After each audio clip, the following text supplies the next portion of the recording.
Sitting on the chair, he was thinking about something of his own, and only the echoes of his name, Dok, made him come back to reality. The men sitting in front of him asked questions, and the next one was how he would clean the polluted water. Without hesitation, he replied that he would use a special machine from the government. They looked at him and started looking for the next question to ask. One of them was interested in what exactly made him turn to them. As soon as he opened his mouth and tried to say something, the man interrupted and added that if you look at his resume, he had no talents. So he asked for an honest answer whether he thought this conversation was pointless. Dok was a little cornered by this open question, but he asked again to make sure he heard correctly. And quite openly, he replied that why would he take a job in such a large corporation if he had no talents? He clenched his fist and said that why did they post a job ad and that they were prompted to do so by the law on discrimination against talentless people. Dok wondered what was with all the damn talk about talent again after the existence of the underground was revealed. People began to develop new abilities and were called talents, and civilization began to develop rapidly. Some people considered talent a blessing, and even he thought so until he learned that he had no talent. Another man joined him and said that their company was working for profit and did not hire talentless people like him. To defend myself, I asked him if he even realized what he had just said, because it was direct discrimination against people without talent. At first he didn't understand, but once he realized what he had just been told, he couldn't let this happen to him. They all started to quarrel about what he thought and how he behaved, and they were sick of people like him, because his lack of talent did not make him a superhero. All this time, Dok sat and waited for them to stop talking, and as soon as they did, he asked them to apologize to him for their attitude. They only laughed because they thought that it should be the other way around, that the one who wasted their time should apologize. Then he stood up and said that judging by their reaction, they would not apologize, but the man said that only after him. Standing in front of them, he reached into his pocket to take out a notebook, and as soon as they saw it, they were very frightened. And to scare them even more, he added that it was definitely a discriminatory statement against talentless people. They ran out of their seats to catch up with him and shouted after him, apologizing and asking him to wait. Just before leaving, he stopped and turned around and said that he would see how they could repeat these words in front of the Human Rights Commission. When he left home, he was very annoyed because he had no talent, not pride. I laughed at the idea that talent is a blessing to humanity, but then I thought to hell with it and felt that I had become something. I saw that it was chewing gum and almost exploded with anger because it was firmly stuck to my shoe. Trying to tear it off, he shouted that it was not so hard after he chewed it to throw it in the trash. Suddenly, a strong stream of cold water hit him directly in the face from the bushes. The workers who were watering the bushes did not notice that a person was there and apologized. When I came to the front door of the house, I wondered what was wrong with this day, why I was so unlucky. Since I lived on the lower floor, I went to the window and saw that the drunken fools had done their thing again.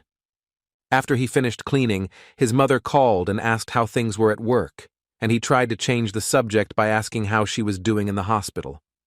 But my mother suddenly reminded me of my uncle's debt, and in order not to listen to it for the 1,000th time, I interrupted her and shouted out my opinion that my uncle was most likely in another country. When he realized that he had cut a little, he said that he was not angry with his mother and apologized for shouting. He also asked me not to worry because he had a good education and a good resume, so I shouldn't worry about money and think about how to get better. As soon as the conversation quieted down, my mom asked how he was doing, and they talked, and Dok promised to call her again later. It was a really hard day, and a conversation with my mom made me go outside. Trying to get a cigarette, he mumbled that it was the only thing that made him feel any better. As soon as the rain came down and wet the lighter, I froze in place, standing for a minute without moving, not even a thought. The lighter he was holding hit the asphalt with such force that it bounced off him several times. He looked up at the sky and shouted if he could at least give him a smoke because he was already doing his best. He got even angrier and asked why he hated him so much and what he wanted from him.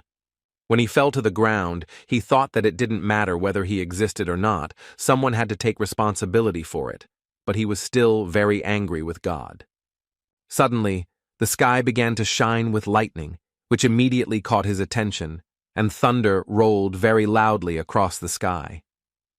Udam Doc took this as a sign that he had heard him, and thus showed him how much anger he was feeling.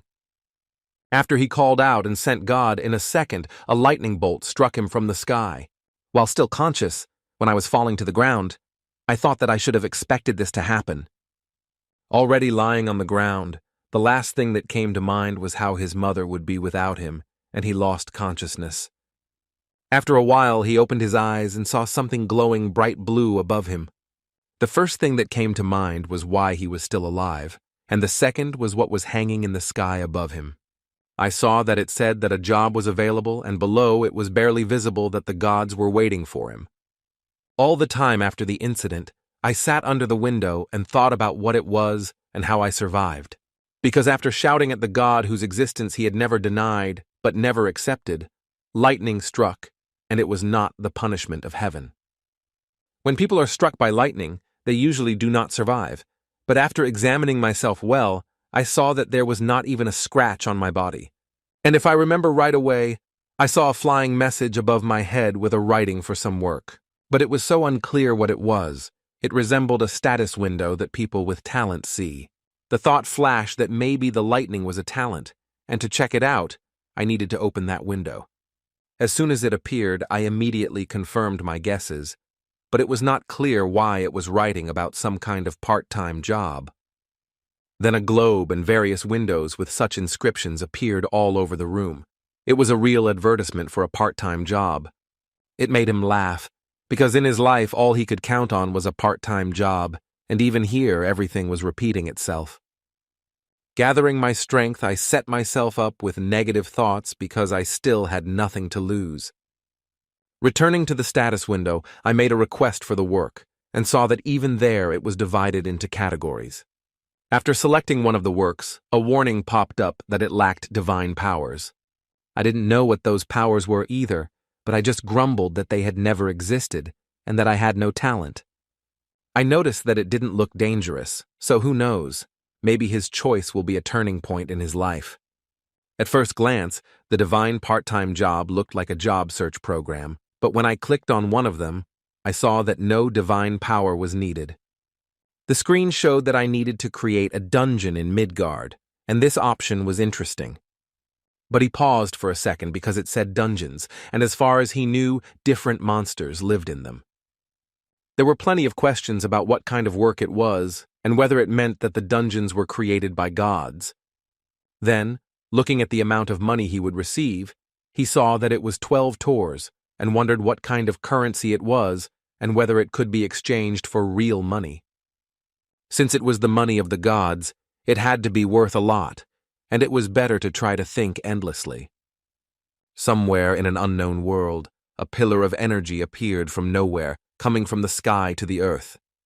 That energy hit the tree and split it into 2 parts with its force. Udam Doc came out of that tree all torn up in a state of shock that this had happened to him after clicking yes. Looking around, he saw the incredible beauty of nature and a place he had never been before. While he was looking around and thinking that it was just a dream, a creature crept up behind him and rushed at him. Before she could get there, a huge man appeared and caught her and asked her to be obedient. When he turned his gaze to him, it was not the new worker who spoke, but the fright on Udam Doc's face. The burly man introduced himself as Thor, the Norse god of thunder, and said he was pleased to meet him. He smiled sincerely and took him by the shoulder, sure that he already knew him. Picking him up by his shirt, he said that he would tell me everything on the way, and I noticed that he was very light, but I hoped he was strong. His massive body with a long beard and incredibly strong gaze made one believe that he was Thor. And in his hands he could be seen carrying a large, heavy hammer with sparks on it. It must have been Mjolnir. He turned around and asked me that, judging by his appearance, he looked like a god from Asia. This question was very strange, whether it was normal that he called him God, but the answer had to be given. I also had to figure out which god, since I knew a couple of them. He needed to be called someone who would not arouse suspicion, since he was sure that he was the only person here. Then he smiled and answered the Torah that yes, he was from Asia, but he was not famous because he was from a small mountain. He slapped me on the back and laughed, saying that he had heard of him and knew that he helped people in danger. Even the thunder god thought he was too immersed in human culture, and Udamdok replied that he had descended into the human world many times. Thor concluded that the man must value people, so he asked if he was sure he could do it. To make a place where people will suffer turned to him and smiled lightly. Being afraid for his life, he did not think for a long time and answered immediately that of course he could, but sweat appeared on his cheeks. As soon as they arrived at a certain place and started to climb the stairs, Thor asked him if he had heard of the Minotaur's labyrinth. If you have heard of it, then he simply pointed to what is being built and added that this will be the concept of this dungeon, and his task is to help build the maze together with them. To put it mildly, Udamdok was quite shocked by this scenario. A little later, while working, he stopped because he was surprised by something on his backside and was called and told that there was no time to move on. He was struck by the huge door of one of the rooms with a bull's head at the very top. After some more time, I came to the surface as I needed to eat and rest a bit. When I was eating, I heard an announcement that help was needed in Sector E1 and shouted that I would go.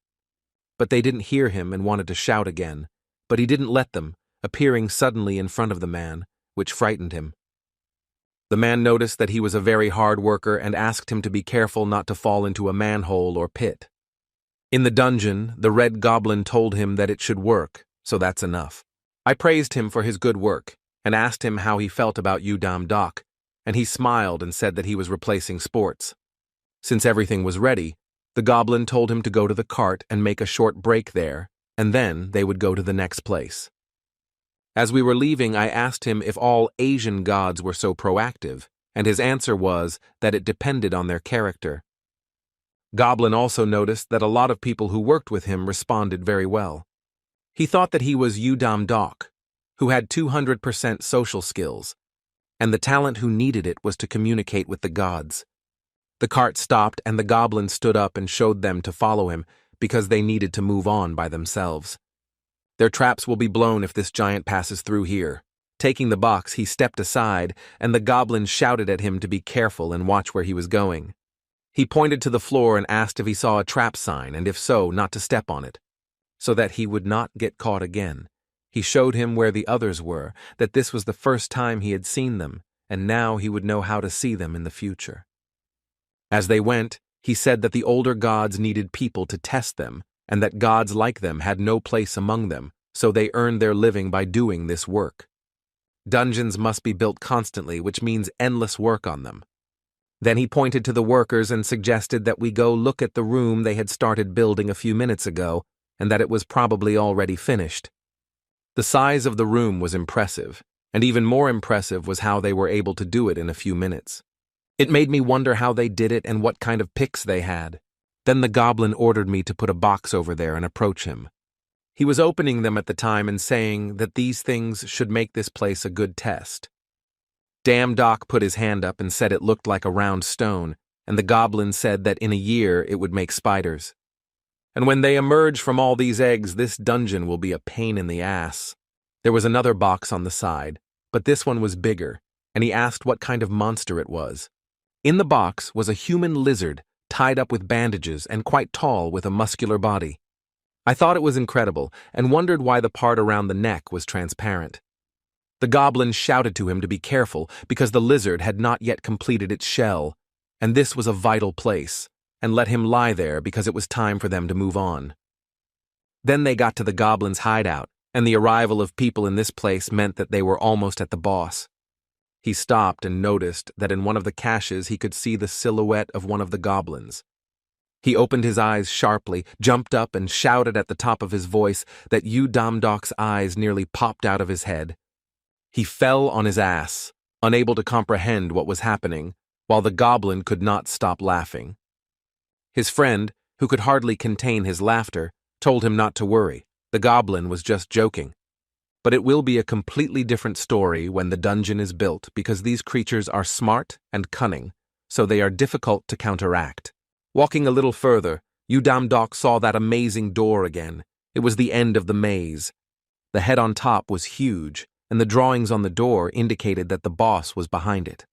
At that moment, the god Thor came up to them, cheerful as always, and greeted them kindly. He also said that he had heard a lot of good compliments about him, and asked how the work was going, and he replied that it was going well thanks to everyone's work. Thor was satisfied with this answer, and the next thing he wanted to know was whether they had finished placing the monsters. The goblin reported on the work done, saying that it was done and they only had a little more to do.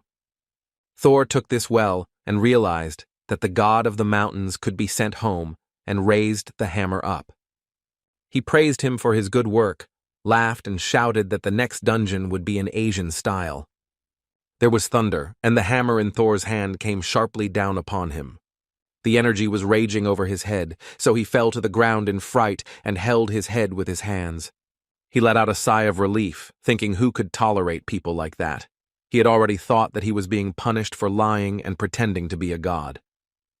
I also rejoiced in the thought that it was real, not a dream or a stupid hallucination, but a real reality. With this joy, he jumped to his knees and raised one fist in the air, glad to have finally gained talent.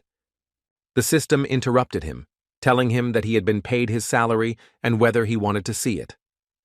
As soon as I clicked it, I was notified to wait a bit as the god's bench was loading.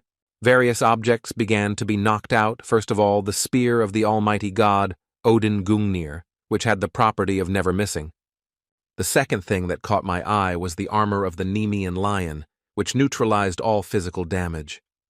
There was also an interesting necklace of Freya that helped to travel through different dimensions. Judging by the items there, Udamdok realized that it was a store for the gods. In it, one could even acquire a power like Thor's lightning, or the power of the most famous blacksmith of mythology, Hephaestus the Flame. There was also the power of the god of battles, Ares, called Destruction. I immediately thought that if he could buy it all, he would become a god in human form, the god Damdok. Clenching his fist, he firmly decided that his life would change with the arrival of this moment. And he immediately realized that he didn't have enough money on his balance sheet. I thought that, of course, the cheapest one was 70,000 tors, which was very expensive. Then he started flipping through to see what he could buy with his paycheck. When I found the talent graph and clicked on it, I almost fainted from surprise. They were selling talent, and all he had to do was buy it at a damn good price for someone like him. What was even more important was the price of them. As soon as I saw that they cost 12 tors, my eyes went to my forehead. In the explanation to them, it was written that the gods do not need talents if they are used by mortals. They need strength, not talent. And what else was driving me crazy was that these were not ordinary talents, but SS-class talents. The first talent I chose to watch was the SS-class sword talent. If you think about it, he really liked swords when he was a kid. With nothing else to think about, I let off steam and pressed the receive button. It was as if my body rose up a little, and a golden glow shone around me. I was very pleased with the result because I have always done a lot to get F-class talent and did not expect to get it so easily. The system congratulated him on his first purchase and that today was a special day. So they give him another item of the same class as the one he just bought. It was incredible, and I immediately started looking for something to buy next and chose combat talent. I was as happy as a little child because I could use both of them. But something started to happen. I got dizzy, looked at my hand and saw that my eyes were blurry.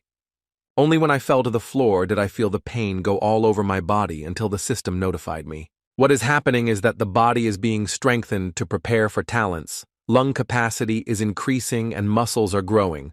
After he lost consciousness, he dreamt that his mother was approaching him and apologizing for being so bad to him because she was suffering so much.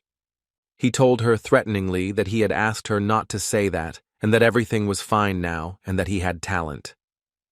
As soon as he stood up, he grabbed his head and said that he was dreaming about his mother.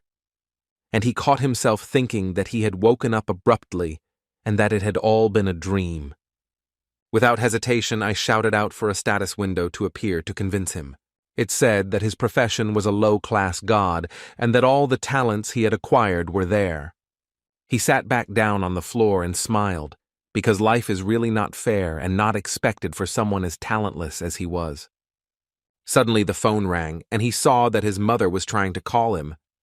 As soon as he picked up the phone and wanted to brag, she told him not to come to the hospital today. He asked her if something was wrong, but she just wanted him to listen and not come to the hospital. He was confused by this and tried to ask what had happened. Then another voice on the phone asked if it was Cho Yoon-hee's guardian, and he answered that it was. Then he said that he could not give details, but a dungeon appeared next to the hospital. They called earlier, but no one answered the phone until the situation improves. But Yu Dam-dok had no desire to sit idly by at home, especially when it came to his mother's safety. The place where the dungeon appeared was surrounded by heavily armed soldiers. The news even reported that there were government representatives at every step. A man shouted into a gramophone that this was a restricted area and asked everyone to move away. A taxi quickly brought Yu Dam-dok to the scene. As soon as I paid and left the car, I looked at the man, and the system informed me that the combat focus skill had been activated. Then I could see that person very close, but I didn't understand why everything happened automatically. Then I noticed that I heard people saying that the government was rounding up all the hunters in the country. They were discussing whether the hunter with 8 stars would come because it was a very dangerous dungeon.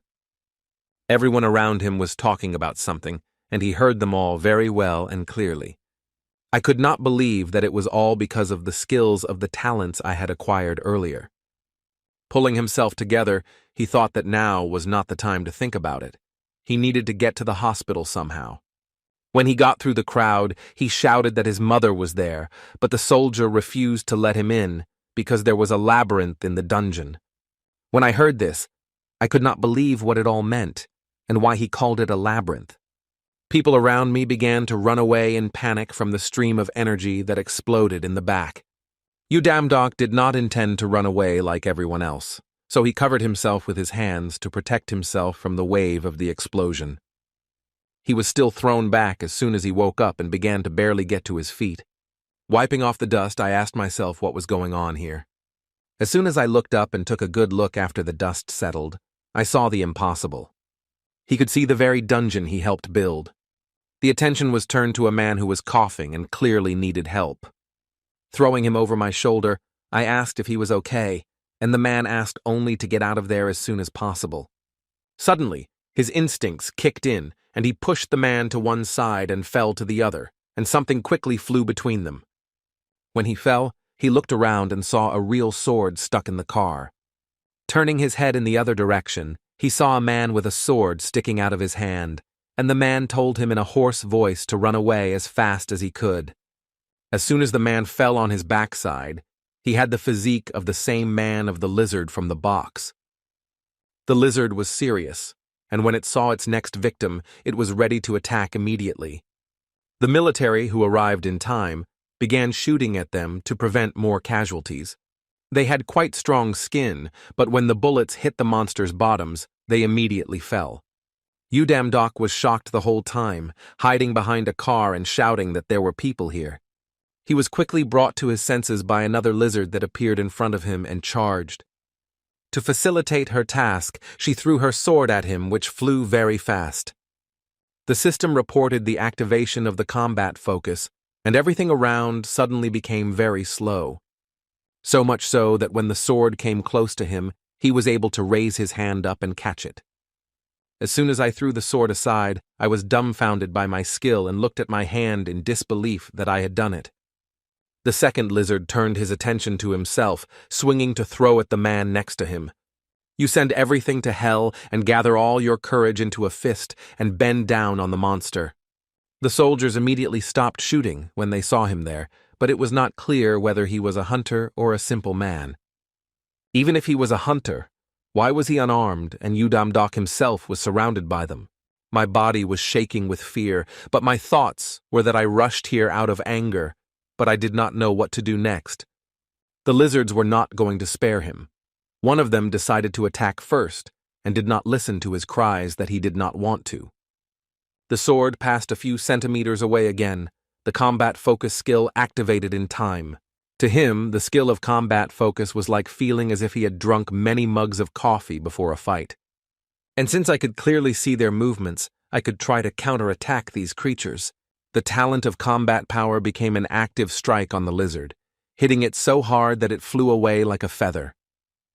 When I looked up, I could not believe that he had managed to do it, and it also meant that his talents were working. Since we managed to defeat one, we had to deal with two more.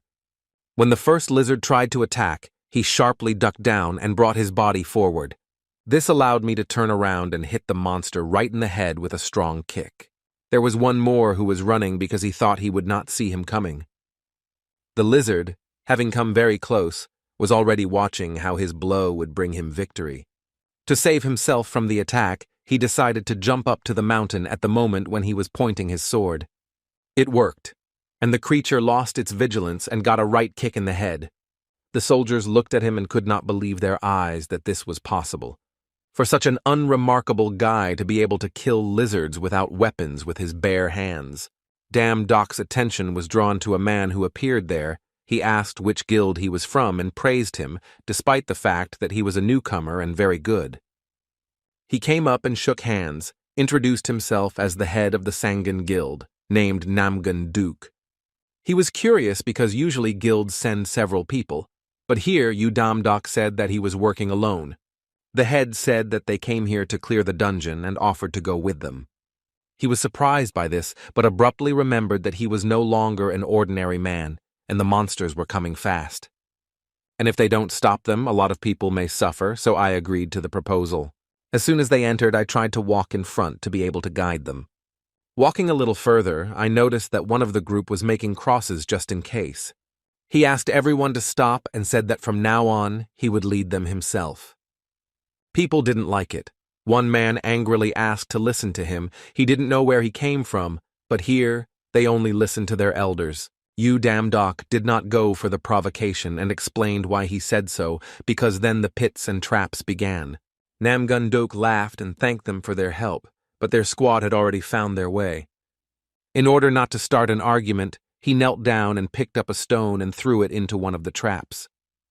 As soon as the stone touched the ground, the trap was triggered, razor-sharp pins emerged from the ground and smashed the stone.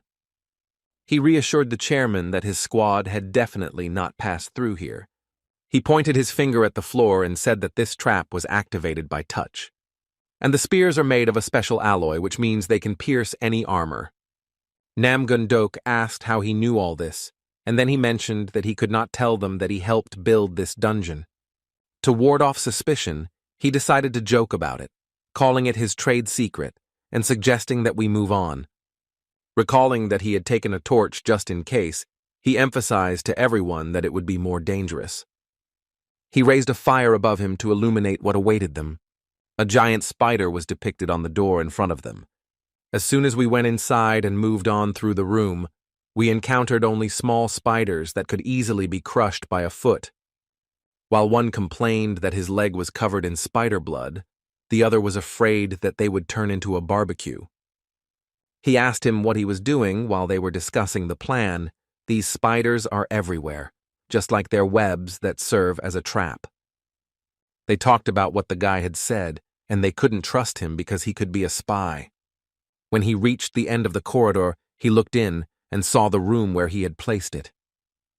He has a huge number of traps with spider eggs and knows where they all hide. In order not to cause big problems, he decided that he would set them all on fire and finally get a reward for his work. The combat power was activated because I heard someone calling for help, and I managed to stop the others from burning everything to find out who was shouting. After a while, the head of the building told his subjects that people were found inside and that they needed to save them first. When they get inside, they have to form a combat formation because they don't know what is happening to the people there, so they have to move unexpectedly. He also emphasized that he does not know what skills the guy uses, but he sees that he knows these places, so the rescue team will obey his orders. Udam Doc did not expect to be in charge at all, as he had no such experience before. He wanted to tell him this because he was worried about endangering people on his own account. But at this time, A girl came up behind him and said that he should be thanked for passing the area with traps without any obstacles. After shaking hands, I wanted to admit to her that I had no experience, but she was the first to speak and asked him not to worry, he just needed to guide them. Since they were holding hands the whole time, he asked her to let him go, and she asked why he didn't use a weapon. Before she left, she emphasized that it was obvious that he had not used it, and recommended that he should start carrying a sword or two. If that's all, she goes and adjusts her hood, looks at him again, and leaves. This girl was very curious. She said everything that was on her mind and left, and I wondered if he had told anyone his name. The chairman asked everyone to take their positions according to the plan, and they will enter. They went inside and started looking around, and one of them noticed that it was very quiet. The chairman ordered them to keep quiet and look at each other intently. Udamdok abruptly stopped. He raised his head up and shouted that the danger was over their heads. The spiders that were there were different from the ones in front of the entrance. They were huge. Namgun Dok grabbed an axe because those monsters started coming down from the top. He shouted at his subordinates to stop the panic and come out of their stupor and to follow the plan.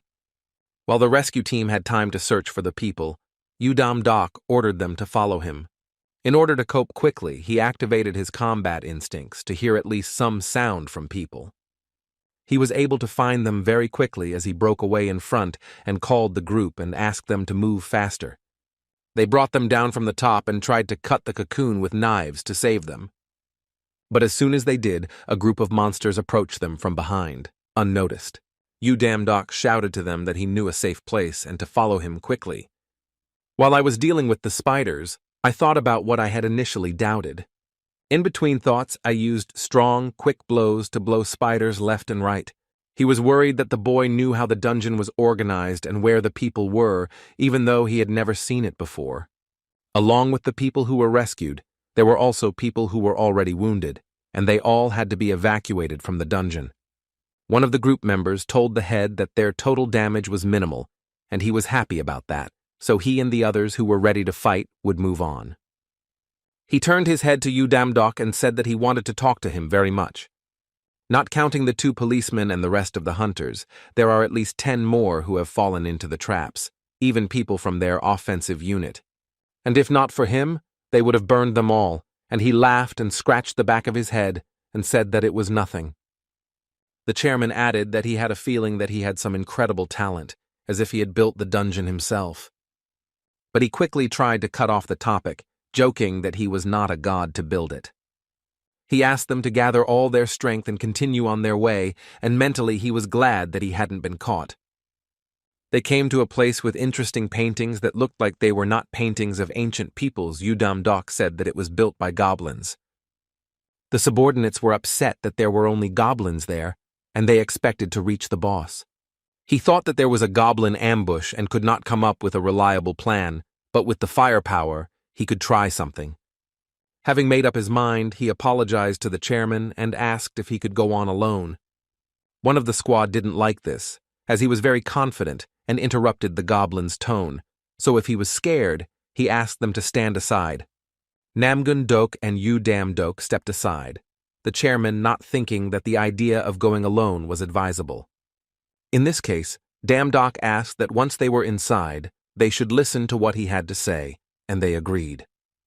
An upstart among the squad overheard their conversation and intended to use this chance to show off in front of the head, but because of this guy, the plan was ruined. And I could not let this chance be stolen completely after walking a few meters into a very spacious, bright room. The squad began to resent why the room was empty where all the dum-dums were and asked them to be quiet. 2 members of the squad joked with him that if any goblins appeared, they would protect him. Suddenly, all the light disappeared around him, and he shouted at them not to turn on the lights. And the man asked why they should listen to him, because if they wanted to fight, they needed to turn on the lights, and if they were afraid of goblins, they should sit aside. After these words, his finger moved forward and the light from the lantern came on. Udamdok shouted to everyone to duck down immediately if they wanted to live. Those 2 were in the front, and the one in the back smiled and asked why he was standing there. They had to go on. And then he came back, and his body was full of arrows that pierced him without noise. His body collapsed to the ground as the lantern in his hands fell next to him, shining into the void. The chairman ordered everyone to stay still, turned around, and asked if that was why he asked them not to turn on the lights. But it was strange that they could hear them, so why didn't they attack? He said quietly that it was true, and that they were playing with their loot. They are now watching them from the darkness, because they want to enjoy their fear. Namgun Doak still insisted that they could not attack in the dark, and then he heard an interesting option that they could do it without light. Udamdok activated his skill and asked him to just rely on it. While everyone was crouching down and sitting quietly on the floor, he walked a little in front to get used to the darkness. He realized that they were all excited and could not see anything, so he asked them not to move or make any sounds until he said so. As soon as I stood in the center of the room, I closed my eyes and tried to concentrate. He began to sense everything around him with the help of a combat sense, and he knew where the goblins were. Having tuned in, I opened my eyes and began to act without leaving them a chance. After a few minutes of ordering the lights to be turned on, they saw the bodies of the monsters lying around, and the last one was holding the one he was holding.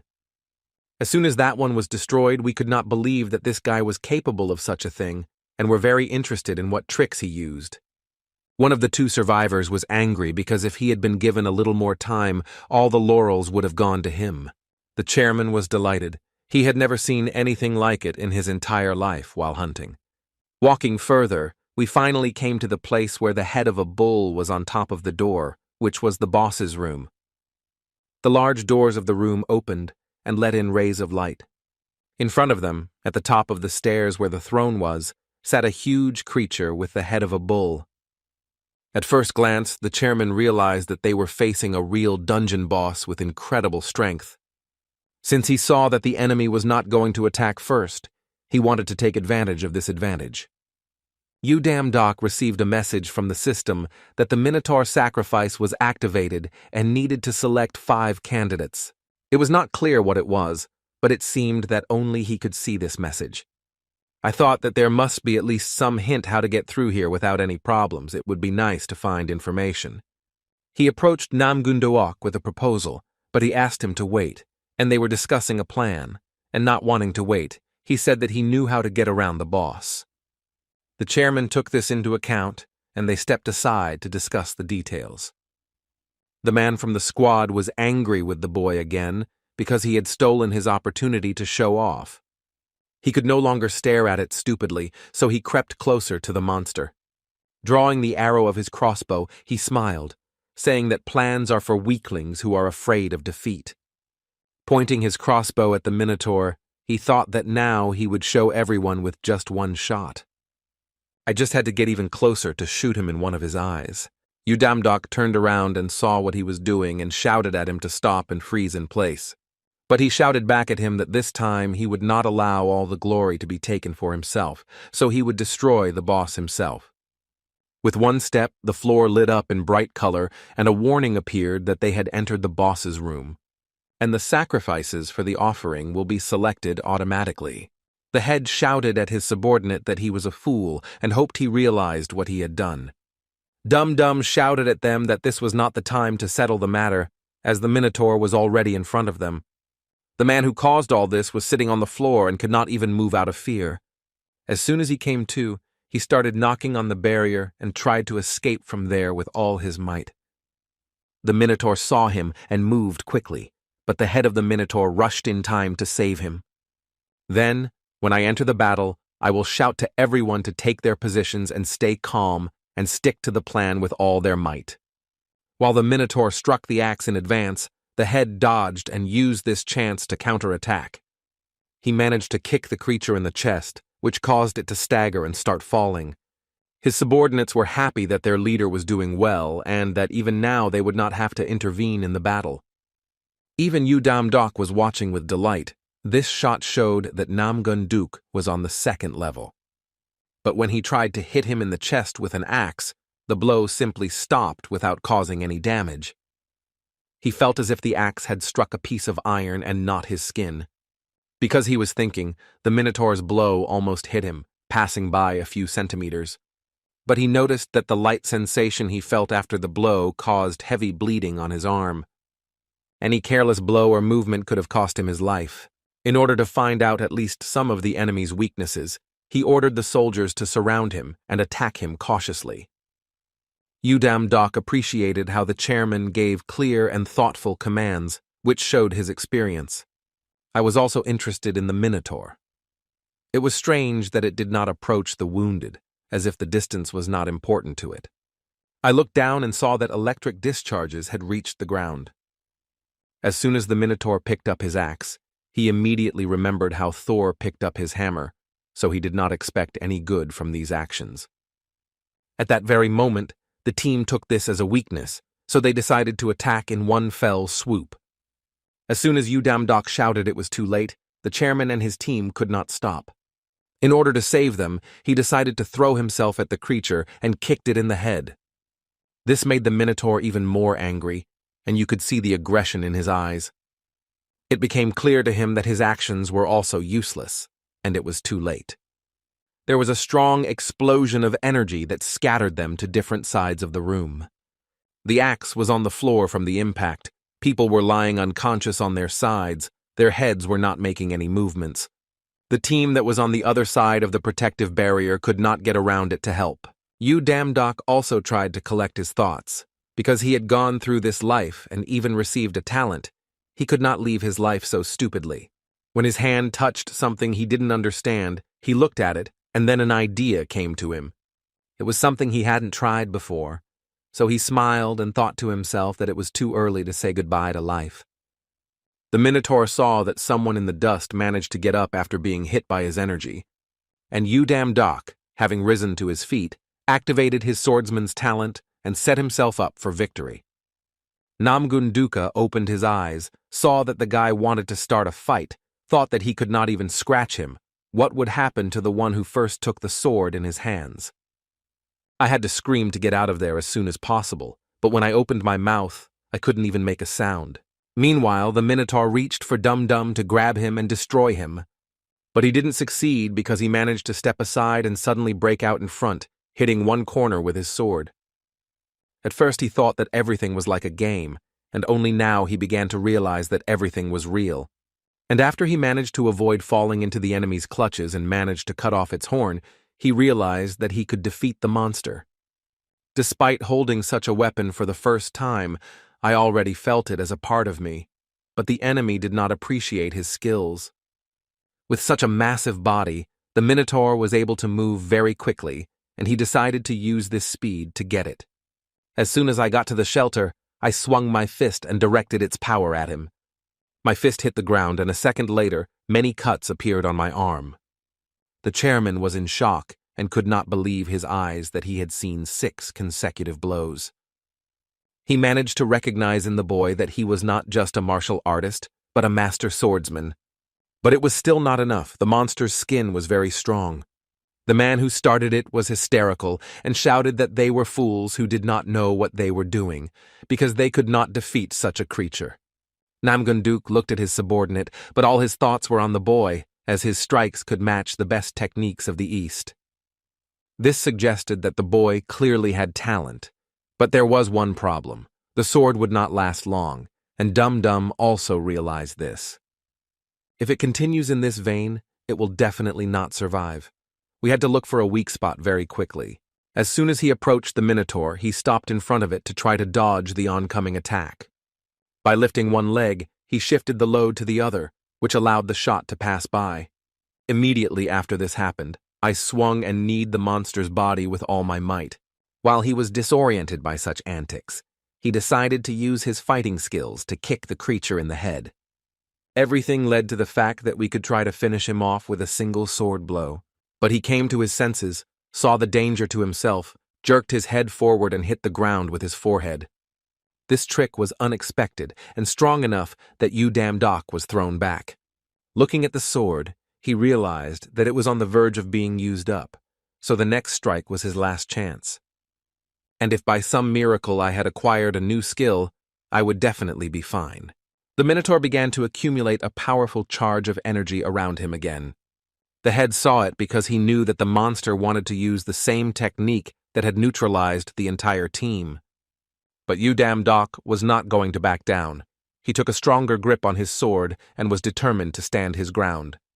A very large amount of energy has gathered near the Minotaur.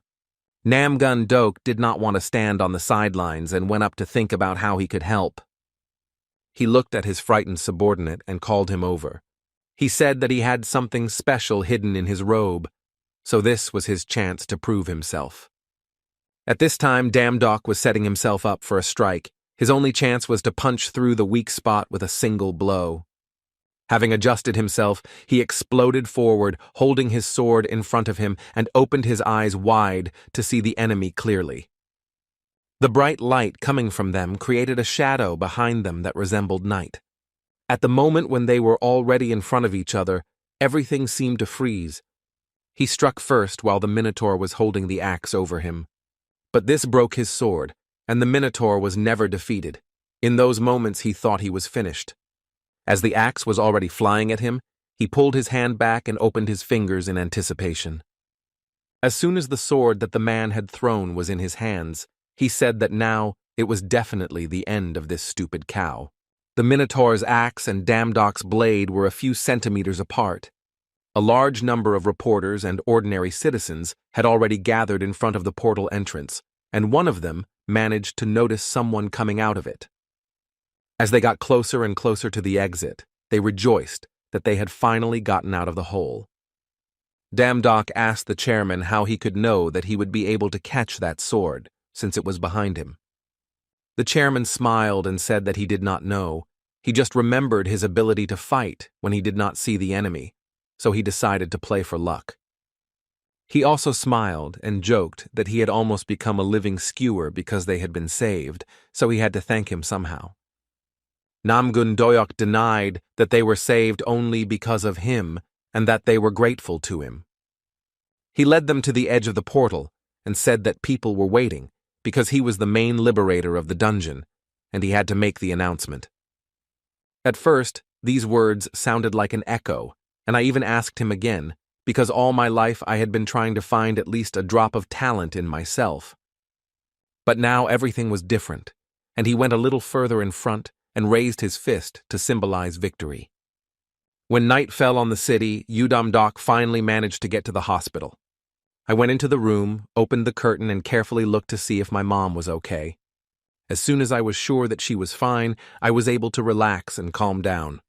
Then I turned my attention to the TV, where the news was broadcasting that they had managed to interview the most dedicated participant of the purge. I saw that he was there, and reporters were asking questions to tell him how the process went and how he managed to do it so quickly. We even learned that his name was Udam-dok, and he had to calm everyone down so that they could ask questions one by one. Then he managed to answer that no matter where he came from, he was here to protect a loved one, no matter what his ups and downs were. Without listening to the end, he turned off the TV because he could no longer listen and watch. Suddenly, I received a message. I picked up my phone and saw a photo of him hitting a lizard, and I could not believe my eyes that someone had managed to take a picture of this moment.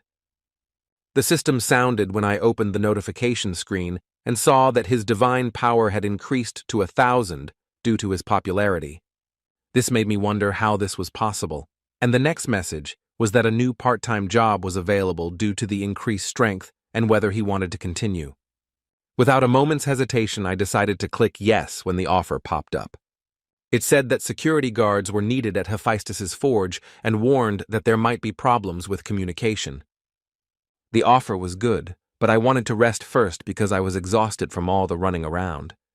A warning popped up that 3 gods were interested in the job, so he was given one last chance. Since he had nowhere else to go, he did not want to let go of such a seemingly easy job. After pressing it, a bright stream of light shone from the hospital window. When I got there, I couldn't think of a better place to move to. Rising up, he looked around the circles and wondered if he was in the right place and if this was Hephaestus's forge. The heat was so hot that it was hard to breathe, like in a sauna, and I thought that God didn't even have air conditioning. Then a voice from behind him asked him if he was the new security guard and introduced himself as the owner of the forge, Hephaestus.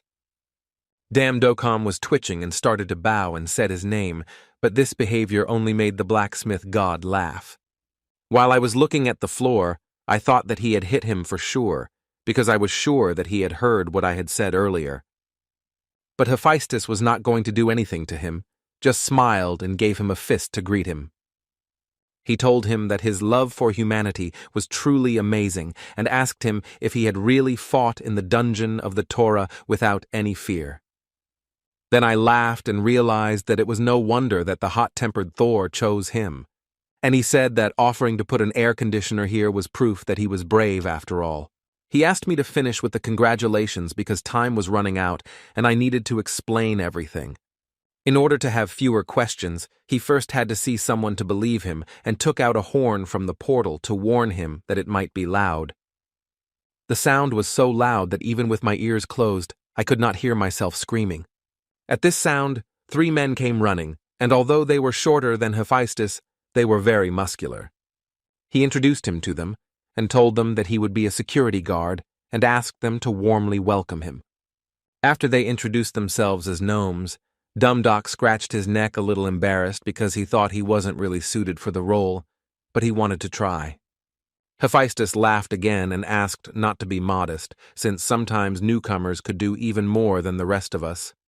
Then he leaned over and whispered in my ear that these guys were experienced, but they had nimble fingers, and it could be difficult. They are like small animals, like dogs. They are more wild than large breeds. He also added that whenever he starts a new job, he always has to lose something. The pendant I was making for the goddess of love and beauty suddenly disappeared last Sunday.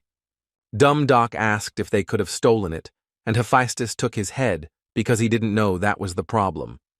He had to leave for a day to go to the Olympus, so he hopes that nothing will happen during this time. But just in case, he gives him this weapon, which was Hercules' club made of olive branches.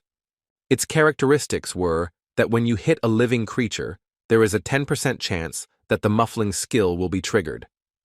It was time to leave because he had a lot to do and asked me to look after his forge faithfully. Damdock tried to shout at him because he never explained what his job was. Hephaestus replied that everything would be fine as long as he was as strong as they were, and that they were just a bunch of weaklings. As soon as he disappeared, he turned to the dwarves and smiled nervously, asking if they were done with their greetings. And the dwarf, who he thought was in charge, smiled, taking the cigar aside. He understood why Hephaestus gave him this club, as he knew that this could happen. So he turned to the gnomes and asked them to calm down and talk, as he had recently come across a cool weapon and it could hurt them. This did not make them change their plans. They just pulled out their weapons and pointed them at him. The dwarf boss took a drag on his cigar, blew out the smoke, and said one word, "Goodbye." As soon as I came to, I heard someone else with him talking about some kind of award. When my vision was still foggy, I saw that they were also gnomes, but I could not see what they were showing off, only heard that Hephaestus had done it. And when he said that the pendant was meant for the goddess Freya, he immediately regained consciousness, but noticed that he was tied up. They saw that the guy woke up in front of them and were surprised because it was almost impossible because they had thrown a lot of sleeping pills into him. When they were silenced, Damdock turned to them menacingly, asking if they were tired of living. I asked if they seriously thought that everything would remain the same after they did this against one of the 12 gods of Olympus. I emphasized that this was their last chance to let him go before it got even worse, but they just started laughing out loud. They called him a fool because they are not afraid of Hephaestus, and if they were, they would not have taken up the task. Another one came out of the corridor and said that they had taken almost everything valuable and now they had to get out of here. One of them shouted that they were going to shoot the guy with tranquilizer one more time and come back. They thought it was all very simple, since Hephaestus was gone, and instead there was some weakling with a part-time job who whispered that they would regret it. This made them laugh even harder, and they couldn't stop laughing. But they didn't see that he was cutting the rope, and when it was cut, he had a smile on his face. He took out a baton and beat them with it, shouting that he warned them that they would regret it. After they fell unconscious, I found another rope and tied them both tightly so that they would not move. Tucking the knife back into his sleeve, he was glad to leave the dungeon with Master Duke. And I'm happy that I remembered the words of that girl after I finished and decided to thank her. I was about to leave when I noticed that one of the dwarves had dropped the pendant that Hephaestus had lost from his pocket. At this time, one of the dwarves told the boss that they had finally loaded all the minerals. The assistant boss shouted at them all to hurry up and leave. And their boss, the Red Fist, has something to tell everyone, so they had to shut up and listen. He called them all brothers, a tribe endowed with the spirit of the burning mountains, the best miners and bravest warriors. At this time, Damdock managed to use the situation while they were busy to sneak closer. The boss shouted that they were working for a reward, but it hurt their pride, and they wondered if they had ever been truly rewarded. The owner of this place, Hephaestus, was just humiliating them, but today they will finally take revenge for all their suffering. While they were shouting cheers, Damdock watched and did not know what to do next, so he punched the place where he was hiding. Because of this, it fell very loudly, and the eyes of others were immediately drawn to it. After a few seconds, they stopped staring in confusion and drew their weapons. He barely managed to escape from the bullets by hiding behind a column ahead of him. Hiding behind it, he could not understand when the dwarves learned to shoot like that. I also remembered the words of Hephaestus and did not understand how they could be called weaklings at all. The boss ordered a ceasefire and came up to the column and asked if it was time for him to leave. Blowing out the smoke of his cigar, he told him that from now on they would clean up the entire forge, but their enemy was Hephaestus, and they had no complaints about him. In general, he thought it would be unfair if something happened to him, so he gave him a choice. Either help him rob or go back to where he came from. He shouted to think carefully, as he would be a real fool to agree to a couple of kopecks as a reward. But he felt that neither option was suitable, that what would be said about him in such a situation would be the end of his reputation and his part-time job. So I couldn't let it happen because I had already been through so much, and on top of that, Hephaestus would definitely finish him off when he returned and the forge was empty. So there were two options: fight these dwarves or lose your life at the hands of Hephaestus. He thought it would be a simple job, but it turned out that the world was very cruel to him. Then the boss, who came out of the hiding place, raised his hands in the air and praised him for the right choice. But you, Damdock, had a question for them. Aren't they Hephaestus's partners? Why did you have to go so far? And what will happen if he sees it all, thinking that he will not turn a blind eye to it all? The 12th god at the top of Olympus, the greatest blacksmith, didn't they think about what would happen if they made him angry? He will most likely put them in ovens and throw their bones into the hell of Cerberus for fun. Tired of listening to his threats, the assistant put a gun to his head and ordered him to shut up, and to watch his bad tongue, and added that he was not worthy of his forgiveness. I shouted at him to pray before the end and shot him twice under his feet, but the boss ordered him to wait. He was full of lies, so it was time to enlighten him by going in front of him and repeating the words he had said earlier, that he called Hephaestus the greatest blacksmith. Because of this, I realized that he didn't know anything at all before he became bug food. He wanted to tell me something, but before he did, he took another drag on his cigarette, sparked it, exhaled, and continued. The so-called Hephaestus was neither an artisan nor a master. He was just garbage. In order not to be misunderstood, the boss replied that this was the truth, because how else could you call a robber? When he came to them on the mountain where they lived, he said that they made beautiful swords. Then he asked them if they wanted to work with him, and he would give them whatever they wanted. After they followed him, they literally became his personal slaves. He guaranteed that they would not have to pay for the workshop and that they would be able to use it for their own purposes, except on weekdays, and work for 6 hours. In this beautiful life, where everything was promised to them, they did not notice how their personal souls as artisans were torn to pieces. When I finally realized this, there were no more gnomes here, filled with the spiritual power of craft. That's why they all came together to finally take their well-deserved revenge. Damdock listened quietly and said that he realized what he had just said was really just garbage. Anyone who wants to destroy everything out of jealousy of the achievements of others is really garbage, and that's putting it mildly. The boss did not expect such a reaction to his story, So he growled and became very angry. When they pointed their guns at him again, he shouted for them to stop. And they listened to him before it was too late. And this is how it will look in the eyes of the others if they run away in this way. Will they become mere robbers in the eyes of others? Or can dwarves, great artisans, and glorified warriors be so dishonorable? As an alternative, he knew a second way to restore justice. The weapon made by Hephaestus is now in his hands, but he is alone. If that's what they call themselves, I suggested they forget about these toys and fight him with real weapons made by them. Therefore, let them beat the warrior who is holding an article made by Hephaestus, or simply let them recognize that God is superior to them and simply run away. The assistant was also angry at the behavior of someone who was on the verge of death. He asked his boss if he could finish him off, but when he saw him getting angry, he made a red fist and told him not to run away. Rolling up his sleeves, he said that he was a good god to throw around loud words. He agrees to the duel, but then he will have to take responsibility for calling himself a warrior. If he can't hold out long enough for them to check that their weapons are better. For his ridiculous statements, he will crush his bones to powder with his red fist. He rushed to the attack, saying that he should repel this blow if he could. The hammer blow was really very powerful, and he barely managed to bounce aside. The wave that came from the impact managed to create cracks on the floor and destroy the column at the back of it. The opponent noticed that he looked surprised, not that he really thought he could beat him. Because how can he, some god, defeat his dwarf boss, the Red Fist? But Damn Doc just smiled and asked in response if he wouldn't be surprised if it happened. He quickly jumped up from his seat, approached his opponent, and swung the club of Hercules. The blow was very strong, and he managed to dodge it by some miracle.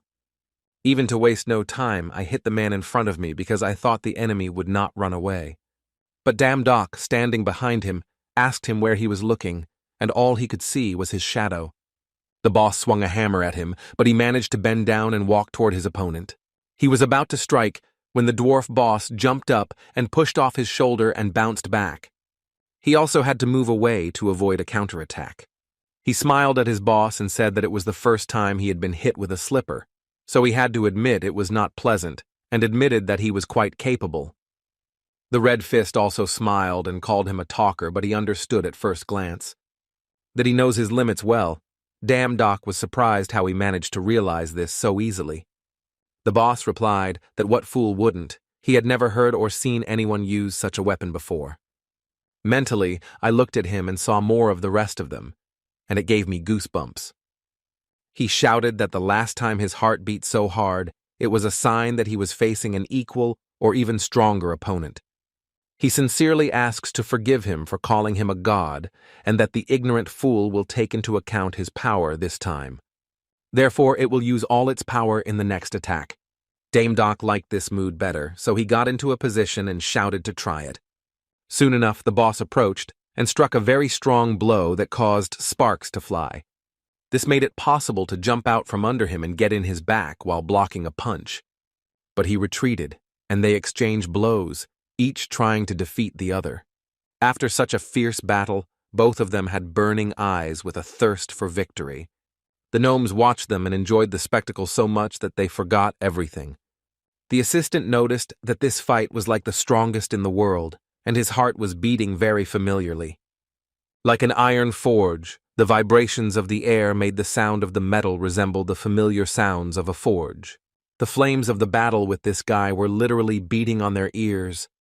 Even the boss thought during the fight that it was easier for him to blame someone for not knowing how to be someone. The day they received the offer from Hephaestus, the great dreams they had turned out to be in vain because they felt like frogs at the bottom of a well that had come out into the world. Hephaestus's incredible wares constantly reminded us of their shortcomings and this whole miserable story. Everything that happened after his promotion was a waste of time. In reality, it was a complete failure, so he accepts defeat with honor.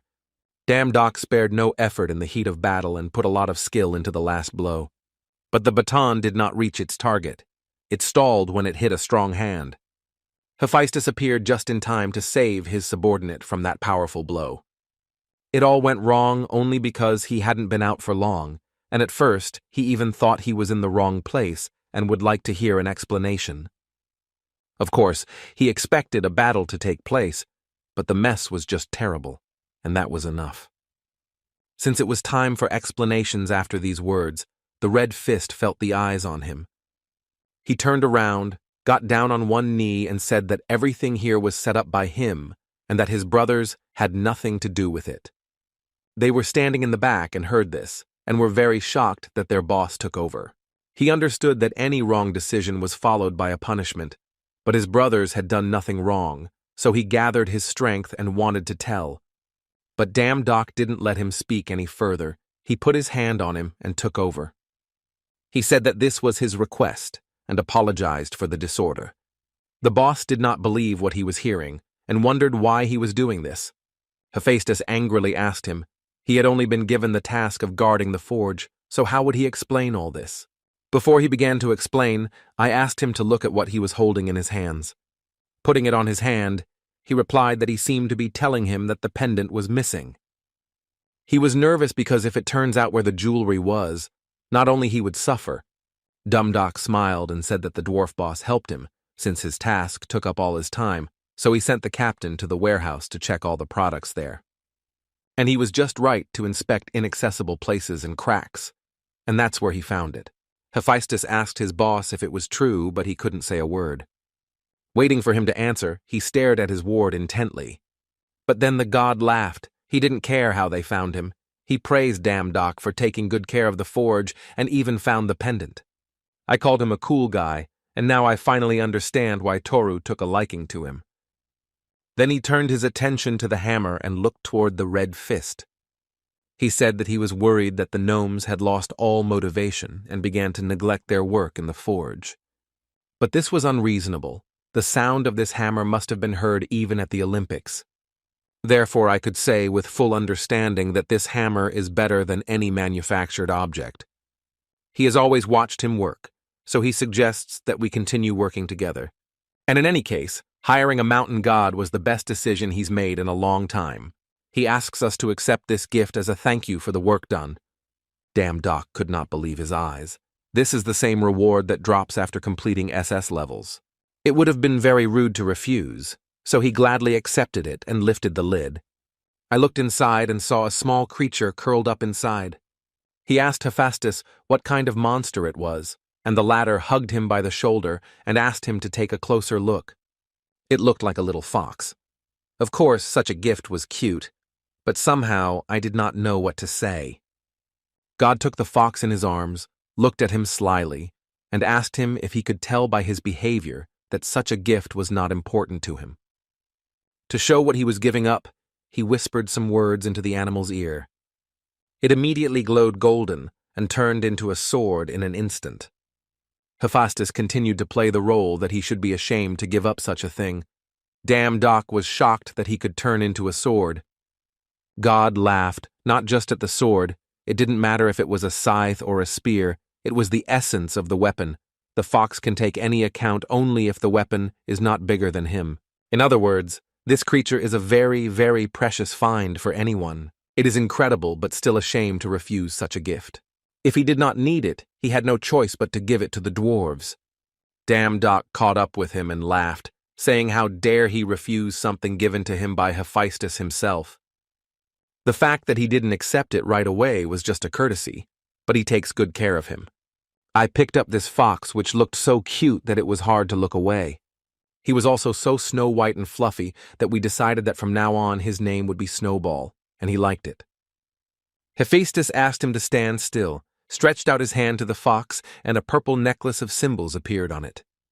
Next, the treasure of the moon goddess Selene spoke, and from that moment on, Udam Doc became the owner of the moon fox.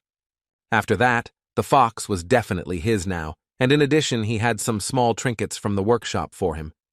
When I told him everything, I told him that he had to go back, because he had a lot of work to do. He asked him to be careful on the way back, and he thanked him for everything. Just before he left, his boss stopped him with a red fist and wanted to tell him something. He wondered why he had lied to help them, since they wanted to take his life after all. Dumb Doc pronounced that he thought they were similar, his past and theirs were similar. The boss was surprised by this answer and told him that he could ask for anything, just because of the resemblance. But he told him not to worry, because he would not ask for anything, and asked if they did not all live in this world to help each other. And most likely, he felt that Hephaestus had guessed everything and just decided to leave it at that. The Red Fist bowed his head to him, thanking him for taking care of their tribe and asking him to accept his gratitude. Although the dishonor that fell on their tribe cannot be erased, he hopes that one day he will be able to change everything thanks to him, so he thanks him again. When Damdock returned to his world, it was still dark, and since he came back with some money, it was time to make some money. Chi-Bane has been working in this field since he was a young man as a manager for hunters, and only last Sunday he was promoted to general manager. Ever since he got the best position in Korea, he said that he should start living in a new way, on a par with other aristocrats. I also always repeated that people say that it is the position that makes a person, so I always had to be stylish. He was jolted out of his thoughts by a voice that entered the room and greeted him. In front of him stood Damdock, who said that he had brought a bunch of things to sell, but he didn't appreciate it because he thought his appearance was terrible. The manager also noticed that he didn't look like a hunter, and his pet was too small and didn't have any armor or weapons. I thought that I had met people like him, often fools who called themselves hunters who picked up all kinds of garbage in dungeons. But he could not send him away, and with a twisted look on his face, he greeted him and told him to follow him. They went to one of the rooms, where the manager said that this was the Department of Goods Valuation, and that he could give the things to this man. The man behind the counter asked me to wait while he checked and evaluated the items. Seeing several items, I immediately asked where he managed to find them, and in order not to attract too much attention, he replied that a friend had found them. After that, the manager lost his nerve and started yelling at him that why the hell did he come to them with this garbage. He turned to the appraiser and asked if it was true that this guy had only brought garbage.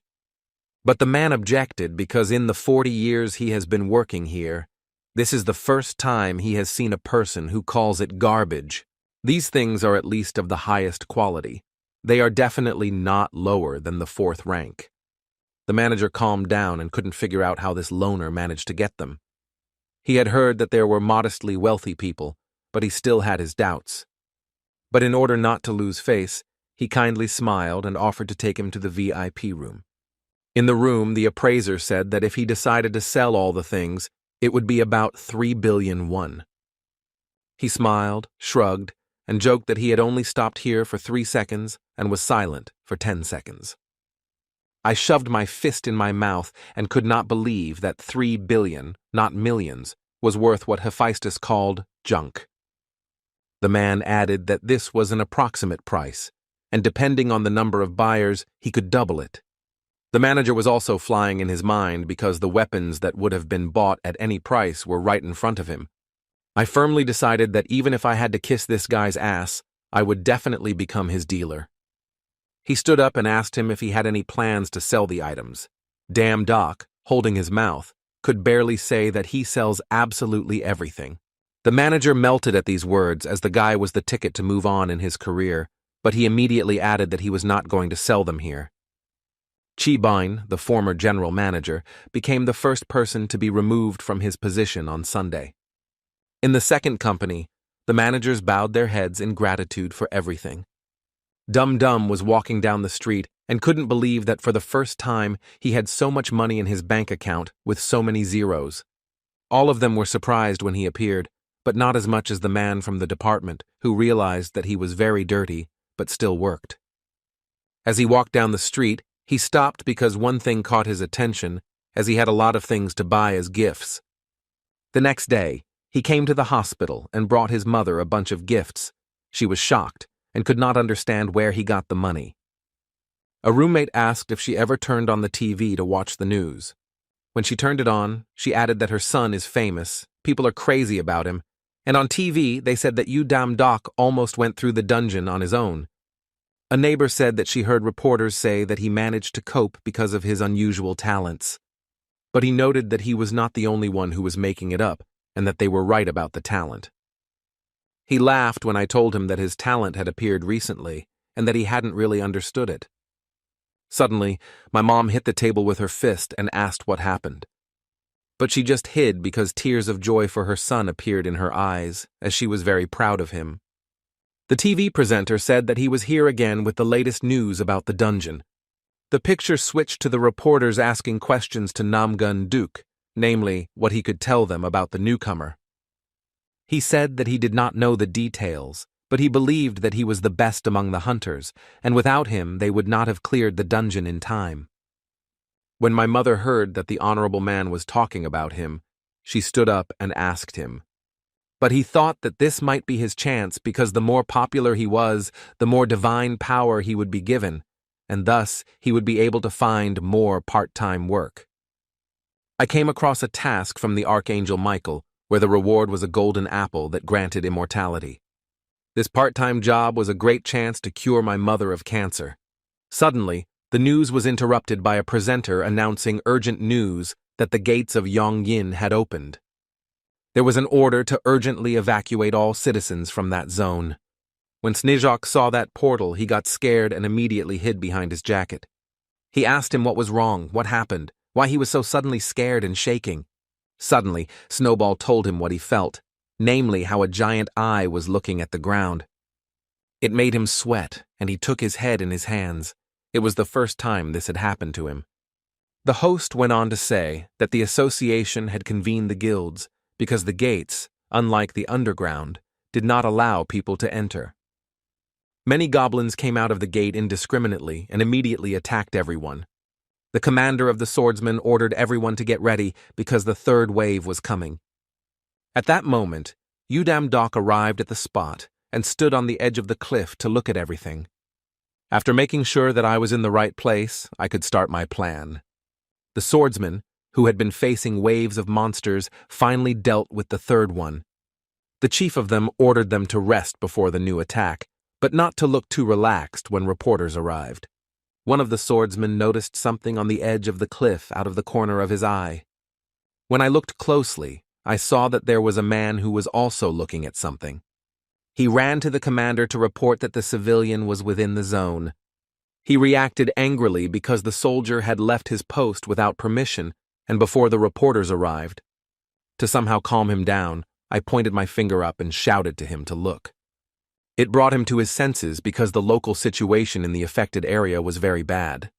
But this made him even angrier, and he grabbed him by the cheeks and asked what the hell he was doing. He ordered me to run and get him out of there. The reporters were watching and did not understand what was going on. They were whispering about what they thought the commander of the containment unit was experienced, but apparently could not even cordon off the area from civilians. This could mean that he got the position through an acquaintance and that he would have something to write about in the news. When he heard what they were talking about, he turned around and walked in the other direction, muttering something under his breath. To solve the problem himself, he decided to approach the rock and use the skill of running through the air to climb it. The commander was very angry that he had to do everything himself. He told him that it was enough to stay here and that he could not see that it was a closed area and ordered him to leave. And he can easily shoot a video for YouTube in any other place. He understood that he was nervous at the sight of a third-level hunter, but Dumb Doc told him not to bother him. Moreover, I did not even know what he was talking about until that moment. The commander was angry at these words and also at why he was ignoring him. Damn Doc asked him what he was doing and wondered how such a person managed to survive the wave at all. Slapping himself in the face, the man could not believe that even some leftists were looking down on him. He wanted to put him in his place, so if he didn't understand him, a good punch should bring him to his senses.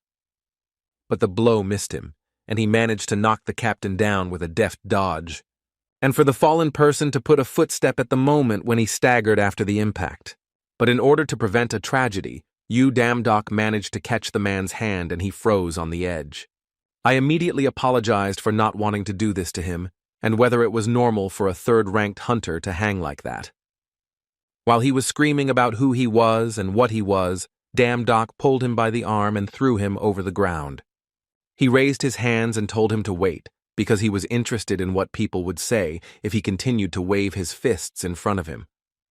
Because many people were watching them at that moment because they attracted attention, reporters began to peer in and recognize who was there. but they remembered that it was the guy who cleared the dungeon with the Namgun Guild, a new, damn powerful hunter. Even the captain who heard his name shouted had heard of this guy before as the best hunter.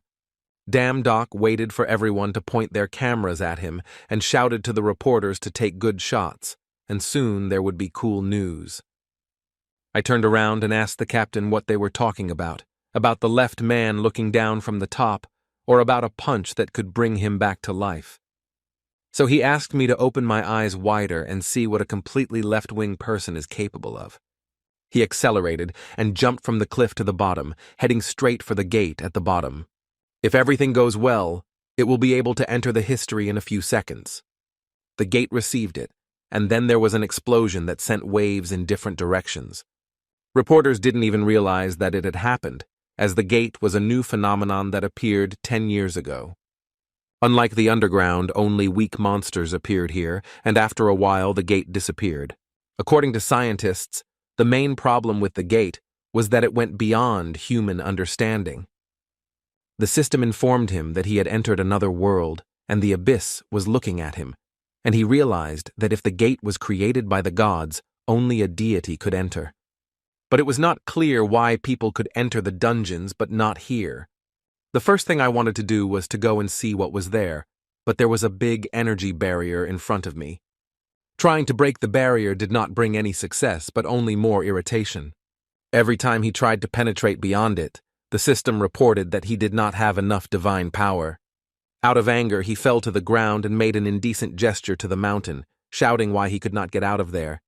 After calming myself down, I sat down, but my head was spinning and I had no other choice.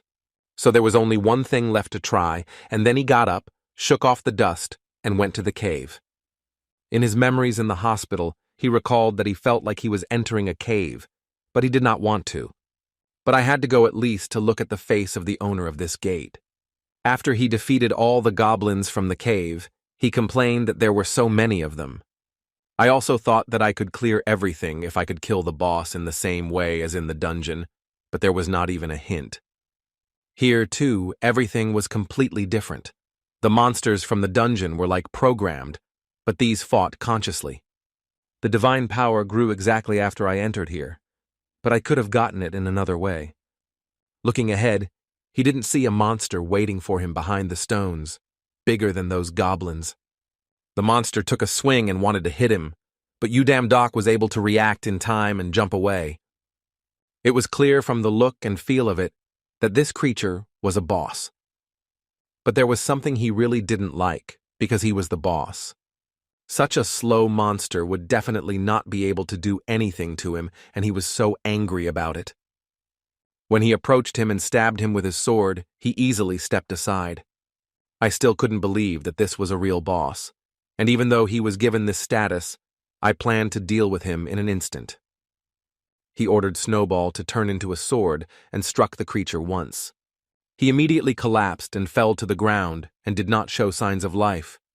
It was strange that there were no reports about the finish, and no one would ever believe that I had cleared the gate like that. To be sure, he mentioned that it was possible to get the core, which was located in the very depths of the heart, and thanked a YouTube video for this information. After several minutes of searching his body, they finally managed to find his devilish core. But for some reason it was black in the video. On the contrary, it always shone and looked like a crystal. It also felt as if this thing was moving in his hands, and suddenly it howled. He immediately let go of the cannonball, and it began to run away. After poking at him a couple of times with his sword, he apologized to Snizhka and did not understand whether he had cut something wrong or whether it was the restless soul of the goblin. Taking it, not the sword, a message popped up that it had received the gate core, so complete destruction began. The news that a person had entered the gate spread very quickly, and even more journalists came to the area. Even the scientists came, and one of them asked the head if they shouldn't stop it all, because such news would cause chaos in the world. It was also very likely that a bunch of claims would fly against their academy for spreading false information. While they were arguing, the head of Udam Doc appeared on the horizon. When I looked out and saw that there were a lot of people around, it was good, because I was counting on it. Before answering a bunch of reporters' questions, I took a deep breath of fresh air and enjoyed the fresh air. The glare from the cameras flashed everywhere, and the journalists were impatient and asked a lot of questions. He asked everyone to stop and pay attention for a moment, not because of the situation there, but because from now on, humanity can destroy the gates. There were even more questions because no one had even entered the place before, and now they are talking about the whole destruction. Asking to adjust the camera lenses, he said that this was the core he had taken from the heart of the gate boss, so he asked to open his eyes and look. I put the cannonball on my hand and snapped my fingers to make it jump up. He loudly announced that he was going to show them all something damn interesting. In one clear motion, he sliced the cannonball in the air in front of hundreds of reporters. The gate behind him cracked and burst like colored glass. Even the scientists were very surprised. They did not expect this, no matter what experiments they had conducted on the gate. She turned to him and looked at him with a very intense look and asked who he was. He smiled because it was exactly the question he expected to be asked. The one who took the best position loudly said that his name was Yu-Dam-Dok, the mysterious hunter who entered the gate. The news that captured the attention of the public made Yu-Dam-Dok's name famous throughout Korea. A little later, when I opened the statistics window, I was informed that the divine power was growing very rapidly and had already reached the top of the rank. While he was focused on this rather important message, he saw a reporter approach him and shove a microphone in his face. And behind him, a bunch of others asked how he managed to enter the gate and how he got the cannonball to destroy the gate. At that moment, while they were blackmailing him with questions, a car drove up to the spot and a girl got out. Although the security guards accompanying her protected her from reporters, one of them recognized her. She immediately shook her cameraman, who started filming the girl, who was from the Namgun Guild. He finally calmed down the crowd of journalists and asked them to continue asking questions one by one. And then a girl came up and said his name and told him that her boss wanted to see him. Therefore, from that moment on, he had to go with them to the guild house. She was Ju So-young, a 7th-level huntress and future head of the guild. As soon as we got there, I was a little surprised, but I also expected from a guild that is one of the top 2 in Korea that the house would be huge and the rooms inside would be gorgeous. I sat down on the couch and thought that he hadn't been taken away so urgently because of the news about the gate that they would most likely try to recruit him. And Ju So-young was not out of her mind. She was able to move up the list of guild leaders without any help and was a 7th-level huntress. There were only 3 of them in the whole of Korea at this incredible time when thousands of hunters appeared and she was known all over the world. Otherwise, she would not have taken it away from journalists so easily. People like her keep to themselves, but when necessary, they can part the Red Sea. But regardless of what was to come, this situation was good because he had time to check something. When he called the system, it greeted him and informed him that since reaching the top status, he had unlocked additional abilities. But what caught his eye the most was that the available titles, such as Thor, the god of thunder, or Ares, the god of war, were so cool that he had to find the coolest one at any cost. All you have to do is click and try to find the one you like the most. As soon as I opened it, I was happy, and there were many titles such as God of Fans or God of Fly Swatters, even a God of Water Bottle. Such names could not help but make him freak out and resent the person who came up with them. He took up the system screen and started flipping through the lists in search of a worthy title. An hour later, I found what I needed, a God of Swords, a name that suited his talent just fine. It was just super, and he didn't hesitate to click on the accept button to receive it. The system reported that the low-level deity Yu-Dam-Dok was called the God of Swords. And now this name has to enter it and become a part of it. The sensations were strange, and at first I was more frightened because of the strange sphere that entered him. I exhaled a sigh of relief and fell back on the couch, because as it turned out, finding a suitable title was quite a task. Then the system popped up again with a message that now, as it was called, the power control was unlocked, and he had to choose the power of the God of Swords. This was great news because now he could finally use the power of the gods. But it also required divine power, even though I didn't have the best starting set, and I had to stop being nervous. After a few minutes of searching, he found it and decided that his first power would be his intuition.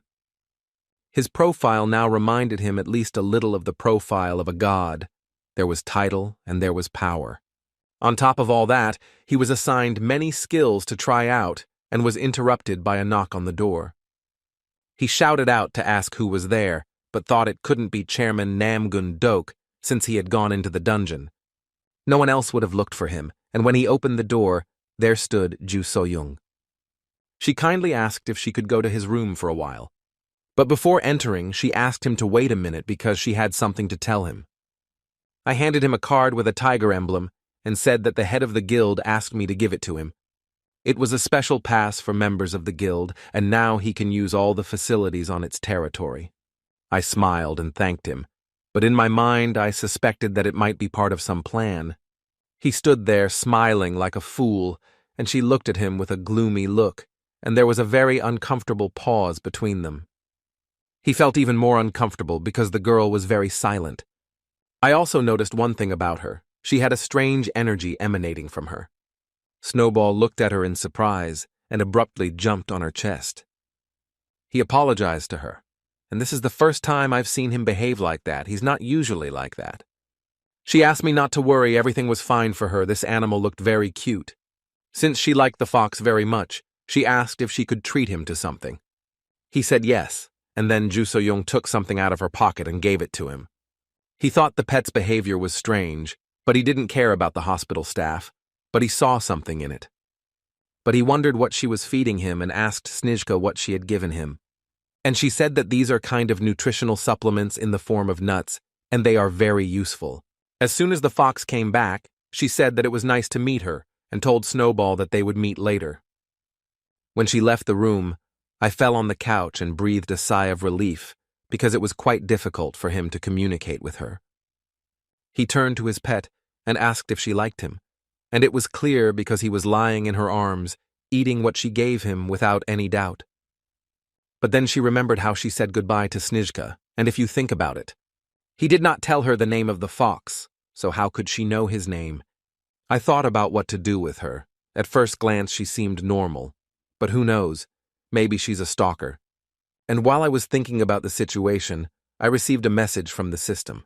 It could easily have been a new job, and I could have cleared my head a bit. The task was to feed Cerberus, and when I saw that it was a double payment, I even decided that the stalker could wait. The place where he had to go this time had many stories and narratives. After falling from a height, I thought that after a few jobs I started to get used to it. A creature holding a lantern immediately appeared above him and asked in a hoarse voice who dared to disturb him. Because of this suddenness, I was scared at first and then realized that I was on a boat. The creature also did not understand what was happening, not even what was living in front of it. He told him that he was now on the river Styx, where the souls of the dead move, and that the way was closed to mortals.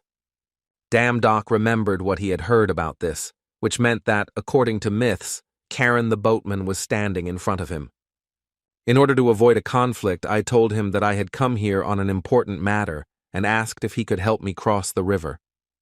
But the man called him a baby and advised him not to wander around here and to run back. In this case, he asked where he could find Hades, and Charon was furious as a fool that he could call his name so recklessly. Damdok started to joke. And how else do you not have to call the ruler of the underworld the god of hell? The boatman stopped him, asking if he didn't care about his life anymore, but he replied that he had started it first. Charon raised his scythe above him and said that he had warned him and now he should return. A lot of inflammatory low-level gods fell here by his hand. So without saying anything useful, this is his last chance to run home before it's too late. In order not to say too much, instead of saying 1,000 words, Damdok made a fist and raised his middle finger. The boatman got angry and called him a self-confident fool, and if he wanted to stay here forever, he would fulfill his wish. He swung the scythe and pointed it so fast that at first I did not see his movements. His instincts helped him in time for the shot to pass him by, and he immediately called Snowball. Karen shouted that if he didn't move, he would cross the river. The next stroke also did not bring him the desired result, but Damdok smiled as he saw that the scythe was stuck in the boat. The man looked up, unable to believe that such a value could be in his hands. He also ordered Snowball to turn into a club instead of a sword, and asked Hercules if he recognized such a weapon. Charon was angry, and said that of course he would recognize her as the human bastard who had beaten him and crossed the river alive. After hitting him once on the head and saying that he talked too much and had little time, the boatman asked him to at least pay the fare. But by the look on his face, I realized that I would have to carry him for free. As soon as the boat touched the other shore, Dumdock kindly thanked him for listening. Charon took out his scythe again and watched as the god slowly got out of his boat. I took a swing and thought that the reckless fool who let his guard down would pay for it. Suddenly, it turned blue and the system reported that the intuition was activated. The blow flew past him at a crazy speed, and he did not realize what was happening to him. I quickly realized that it was my intuition that made my body move automatically. And now he couldn't just leave. He told Heron that after such a trick, he would definitely beat him up. Wiping his hands, he was angry that he had lost so much time because of the boatman's stubbornness. His attention was drawn to a voice coming from behind him, asking if he was the same person from the advertisement. It was a girl, and she asked him in a gentle voice if he was a temporary worker. She was the goddess of the underworld and fertility, Persephone. She smiled and said hello, and was glad that someone had found her because her husband was very angry that no one agreed. He also greeted me, said his name, and couldn't take his eyes off how bright she was. After meeting her, she asked him to follow her as she would show him where Cerberus was. On the way, she told me that they used to call him to their place, but the man told them not to do it anymore because half of the workers ran away immediately. So the man decided that the workers should first demonstrate their skills with Heron to show their ability to negotiate. I thought it was right, since Cerberus is the guardian of the underworld in the legends, but he is the great god of swords. They came, Persephone said that the guardian of the underworld was right in front of him. His appearance made me nervous, and I remembered how the application said that the dog did not bite. The goddess also took out a letter and said that it was a warning about the dog that the man had written before he was about to read it. Before unwrapping it, I thought that Hades must have thrown it here empty-handed. It was written about Cerberus's preferences and triggers, and he threw that paper on the ground. The goddess smiled at this behavior and told him that the list was on the other side. When I picked it up again, I saw that breakfast and walk lunch and walk dinner and walk were marked in red only in the underworld. He tore the list in two and shouted how he was going to take this devilish car for a walk, but the ad only talked about feeding it. Persephone looked at him calmly and said that it would be okay if he changed his mind. But I was a little worried because my husband caught the previous employee running away, and now he is locked up in hell. The man tore off his limbs, and that's all he could tell from his face, and I saw that I shouldn't have said that. Having quickly glued the list together, he said that he was a little nervous and asked where to start. Persephone pointed to the nymphs carrying the meat to the warehouse and added that when the workers tried to deceive her husband, he also tore off his limbs. Having loaded all the meat onto himself, he decided to bring it all at once. Now he can take one piece and throw it to each of Cerberus's heads. At the sight of meat, he became very similar to an ordinary dog, except that he growled terribly. And when he took the piece in his hands, all three heads could not take their eyes off it. It reminded me of when I used to work part-time in an animal cafe, and big dogs also had their own beauty. And if you look closely, he even looked cute and tried to see if he would listen to him. But he lifted his paw and hit the ground, and the soil under his paw showered them from head to toe, along with Snowball. Both Cerberus and Persephone could hardly contain their laughter at this prank. She joked that finally, after a long time, there was a very interesting employee and asked me not to even try to give him commands because he listens only to his husband. And now he realizes why no one wanted to accept the job, so he got angry and threw a piece of meat at the dog. That piece hit me in the middle of the head, right in the eyes, and I could even hear a pop. But he didn't want to do it that badly, and the other two heads were laughing at the center one. To shut them up, I also threw a piece at them, laughing that you can't laugh at a friend like that.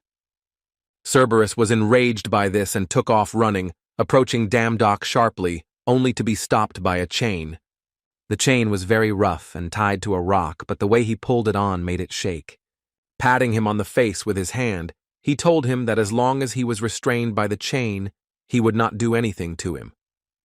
But suddenly he made another leap toward him, and his paw almost hit him. When I woke up, I saw that a piece of the broken chain was hanging around Cerberus's neck. The next attack almost took his life as the dog's face passed very close to him. Persephone saw that the chain had broken, and Dum-Dum shouted to her why she was frozen. He grabbed her by the arm and shouted at her to run away because they could be killed. This crazy dog almost ate his breakfast because of some common joke. As they ran, I argued with her about why the chain broke so easily, but she didn't know what to say for the first time. Cerberus was catching up very quickly, and Persephone told him to stay close to her, even though she looked like that, but she was still the wife of Hades. He would not attack her, and when they stopped to check, the dog growled above them, and the confidence that he would not attack her was abruptly lost. Since it was an emergency, I had to push the goddess away from me and call Snowball. He turned into Hercules' club while they were in the air to try to silence him. His punch did not bring the desired result, and he noticed too late that the paw was already flying at him. The blow glued him to the ground. There were a lot of wounds on his body, and I wondered why he was so strong. Persephone screamed at him to save himself. She could not help him. But he couldn't hear her. Everything was like a fog, no matter how hard he tried to listen. Noticing that she could not hear, she tried to somehow distract the creature by ordering it to stop. But he didn't hear her and just got more angry and started running at Damdock. He watched him rushing at him, thinking that it was the end of the dog feeding, and became food himself. At the last moment, he changed his mind about staying alive, pushed himself off, and fell into the river Styx. Persephone stood there shocked, knowing that now he would definitely end up there. When I was drowning, I felt an incredible cold piercing my body, and I couldn't even move a finger. He thought it was the end, but everything that had happened to him so far, and even the part-time jobs he had worked for all his life, felt like an illusion. It seemed as if consciousness had left the body and my thoughts were rushing forward. As they say, before leaving this world, one's whole life flashes before one's eyes. He could see Snowball swimming toward him, but he could not tell him to leave him and save himself. When he got close to the owner, he grabbed his face with his paws and tried to pull it up, but it was no use. So I decided to try one more trick. I bared my razor-sharp teeth and bit hard on the nose. It worked. The pain brought him to his senses, and he turned around and saw many hands grabbing him and pulling him down. Because of them, my eyes began to darken, the snowball became more and more indistinct, and at that moment I remembered the boss of the gnomes. The next thing that happened was that the fox turned into a gnome hammer, which Dum-Dum managed to swing away from his hands. In a few swings of the hammer, he managed to swim up from the depths and see what was pulling him down. Then he grabbed himself by the face and felt that his body had suddenly run out of oxygen, and he had to swim. Having surfaced to the surface, I have never been so glad to get a wide breath of air, and also getting to the surface of the tambourines that returned from the other world. He still had Cerberus in front of him, and his appearance made him even more furious and roared. The mouth closed abruptly when half of the body was already inside it, as if the world was frozen. It was strange why he did not feel pain, although he felt as if he were alive and his teeth were definitely squeezed. With wide eyes, I watched the system report that the Styx River effect was activated. Immunity to poisons, to muffling, to bleeding, and most importantly, to physical attacks. I remembered from mythology that if you plunge into the river Styx, you can become a victorious warrior, as the goddess Tephida did with her newborn son. To make him the strongest warrior, but his heels did not touch the water as she held the baby by them, so the myths about Achilles' heel began. And if you think about it, he just plunged from head to toe, and now he's not winning. Meanwhile, Persephone tried her best to snatch him from Cerberus's mouth, but he tried to chew it several times and spat it out himself. The goddess was shocked by these events. Dumdock was lying on the ground with Snowball covered in dog saliva when he heard that it was very, very disgusting. When I opened my eyes and stood up, I noticed that how can you call someone who has returned from the other world vile? She couldn't believe how he managed to survive and feel good after falling into the river. When I heard that he swam out of there rowing a hammer, my eyes popped out of my head. Cerberus again ran to them and grabbed Damdock and began to play with him. He only stopped from time to check if he was alive, but his toy was still mocking him. Persephone, who was watching, refused to accept that the low-level god was completely fine after being bitten by Cerberus. Damdock put his hand on his head and told the dog that now that he had fed him, it was time for a walk. Even knowing that there was no point in trying to destroy it, he still growled. When I asked him again if he wanted to go for a walk, Cerberus immediately calmed down. He turned around and began to search for something on his backside. Damdock did not understand what was wrong with this dog in the pet store. It worked flawlessly. As it turned out, he was looking for a chain, and when he found it, he turned around and gave it to me. Persephone came up to them as she had something to report since the last time Cerberus walked, so she asked them to be a little calm. He thanked me for my worries, but asked me not to worry because he was an expert in walking dogs, even nicknamed the Master of Dogs. As soon as I pressed lightly on the chain, in an instant Cerberus pulled it along. The dog was running so fast that he did not hear someone on his backside, and he was shouting in a voice that was not his own. It was hardly a good walk, as he was knocking down everything on the way. The system also notified me that I managed to complete the task of moving 100 kilometers per hour for 3 minutes, and the wind speed skill was opened. Persephone caught up with them and shouted to Damdoku to use his divine power to strengthen his body. He asked her what she meant, and then wondered how she managed to run so fast. She repeated once again that he should strengthen himself with divine power because Cerberus was too strong. I saw that nothing was being done and asked him why nothing was being done, but he didn't know that it could be used, thinking it was just simple statistics. To find out how to activate it, I called out to help me figure it out. She stopped abruptly, not believing that he could not do it, but his cry was very true. Persephone caught up with her again and asked her to remember how it felt when he used his power. Even though there was complete agony around her, she managed to gather her thoughts and remember that she had joined the fight with Karen. Then to help, I shouted to him to imagine trying to control the water in his body. I closed my eyes and tried to calm myself down even more and imagine the water circulating through my body. When I opened my eyes, I saw a golden energy around my arm and that my arm became stronger. Cerberus felt like he was attached to a chain like some kind of weight, and he stood up sharply. Damdock could not believe his eyes that he managed to stop this dog. Although he succeeded, his strength was gone instantly, as holding the beast would be another challenge. Since he succeeded, Persephone said that now she had to concentrate on the part of her body she wanted to strengthen. But Cerberus didn't want to give up. He grabbed the chain with his teeth and pulled not only with his weight, but also with his muzzle. When he was able to pull again, he had to immediately direct the divine power to the right place. The effect was so strong that we were able to throw Cerberus into the air and then slam him down to the ground. Damdock also indignantly told the dog that the walk was over and it was time to go back.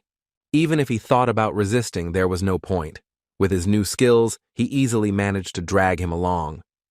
The goddess was surprised that even when he used the divine power for the first time, he was very strong. And he thinks that now they have a very capable employee.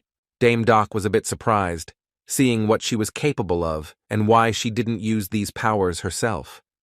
I went up to her and asked if I could ask her a question, and she said yes, and then I asked her, why does she shun Cerberus when she was 100% sure that she could easily conquer him? This question made her a little nervous, and she barely mentioned that there were special restrictions. She turned her head away and quietly continued that Cerberus is the guardian of the gates of the underworld. He controls an infinite number of souls trying to escape back to the world of mortals. She also blocks the path of those who want to leave out of curiosity, and she is one of them, a goddess who wants to go back. She turned her face back, opened her eyes wide, and looked at him. Her answer even made me sad, as it turned out that she could not change anything while Cerberus was around and could only wait for handouts from Hades. I remembered that in the myths, Hades, fascinated by the beauty of Persephone, kidnapped her and locked her in the underworld. This meant that she had been abandoned by everyone long ago, which made him even more upset. But he caught himself thinking that he could not do anything, because Persephone's husband Hades was the brother of the greatest god Zeus. And I'll throw him out of these thoughts because I forgot about Snowball, who appeared because of all this running around. They continued on their way back all the way, but Cerberus refused to walk, and Damdock pulled him. As soon as we approached the gate, he jumped up and growled as if he felt something. Persephone told me not to worry. It's his job. He feels souls despite his appearance and does his job flawlessly. This was another reason why she could not go any further and pointed to a rock to which she could tie the dog, and that would be the end of her morning's duties. Damdock continued to stare at her, amazed that the dog was controlling the goddess, suggesting that Hades was paranoid. He also wondered why Hades fed the dog so much that it became so healthy. Just as I was about to throw the chain, my intuition kicked in, and I started to see something in the center of the stones. Persephone didn't look at what he was doing, but kept telling herself that since she was done with the morning, she had to get ready for lunch. But when she turned around, she couldn't understand why he had punched the stone to which Cerberus was to be tied. Damdock scratched the back of his head and smiled and apologized because he thought there was something precious inside. This is a Cerberus collar used by Hades to train his pet, and if he wears it, he will obey perfectly. The goddess asked him how he did it because she could not find him as long as she searched for him. He explained that it was just intuition, but he didn't believe it was the same collar. Cerberus was a symbol of hell, and commanding him meant commanding all of hell. But I thought it might be better not to touch it since it was Hades's property and he didn't want any trouble. Persephone put her hand to her mouth, lowered her eyes, and seemed to be thinking about something. She said she could try to wear it, since there were no bans on its use or anything like that. Her husband often offered her to try speaking as soon as he found her. Listening to her, one could understand that they were having family difficulties, but I couldn't let such a good fortune go. He approached the dog, showed him the collar, and asked if he remembered what it was. When he turned around and asked if he hadn't already realized that they were not rivals. To make sure the dog understood, I decided to give him an extra lesson, and the thought made him smile. As soon as the collar was around his neck, the dog's behavior immediately changed and became calm. After making sure that everything was working, I intended to play with it a little bit, sitting, lying, even turning over. Finally, I turned him to face the gate and made him look at it. I told him that it was because I had bitten him and almost torn off his arm while dragging him, and I had to sit and think about my behavior for a while. Such ease of management made me think that if everything went well, this would be the best part-time job. He turned to show off to the goddess Persephone, but stumbled over her finger. Everything froze over him, a green glow appeared around him, and everything somehow calmed down. His body lost strength, so he fell to his knees and his eyes became increasingly heavy. She said that before he left, the man gave Cerberus 2 orders. First, to control the souls that try to escape, and the second one to control Persephone. She thanks him for this opportunity and promises to return before her husband comes. Before I closed my eyes, I finally realized that it was not hell that was important to Hades. Although he realized that he could not let anything happen, his eyes closed and he fell asleep. As soon as he started pretending and opening his eyes, he could see Snowball out of the corner of his eye. But I had no strength yet, so I lay there looking at the sky and gathering my thoughts. When he got up, he thought abruptly that he had fallen asleep, but how it happened. I turned around and saw that Cerberus was still sitting in front of the wall, and the goddess was not there. I wanted to find out how long I had been sleeping, and then a system window popped up saying that there were 5 minutes left until the end of the River Styx effect. He had to run fast to find her and ordered Cerberus to guard Hell until he left. Since Persephone could not leave Hell because of the dog, and if Hades finds out that it is because of him, he will definitely not survive. It was unclear how far she had run away, so we had to find her and bring her back as soon as possible. He mentioned that he had recently learned a new skill called wind speed, and that it can be significantly improved by the user's physical characteristics. As soon as the skill was activated, I was able to get from one point to the other in an instant. Before that, I could never have imagined that I would ever be able to move so fast. Now, to try to enhance the effect, I wanted to add divine power to the skill. I managed to jump so high that the trees below seemed small and I could see the river. It was then that I was able to see where she could have gone. Using the skill of combat focus, I saw that she was sailing on a boat on the river. Persephone moved calmly through the water, and her path was illuminated by the moon through the dark clouds. Until Damdock jumped out of the water and scared her to death. He looked at the goddess sternly and asked where she was going in such a hurry. As soon as I got on the boat, I was screaming out of emotion that I had told him that I shouldn't cross the Styx River alone. So what the hell was I doing? Persephone lowered her head and whispered that she was sorry. She just wanted to see her mother. Blinking one eye, she said she could not worry because there were still 2 days until her husband returned, and she had never been caught during her raids. This information did not calm Dame Doc down, but he realized that this was not the first time. While they were talking and not steering the boat, it crashed into a rock that was in its path. As a result, a hole appeared in the side of the ship, and water quickly began to enter the interior. I looked at the shore and saw that the boat was unlikely to survive the journey, and the effect of the river Styx was about to end in 15 seconds. There was no choice but to hold my breath and jump into the cold water. He gripped the boat tightly and shouted to the goddess to make sure that nothing happened, but to hold on well. They managed to get to the other side of the river, where it was already very bright from the very beginning. Persephone was happy to have managed to get to such a wonderful bright place. Damdock stopped her and wanted her to promise him something, that they would come right back as soon as she met her mom.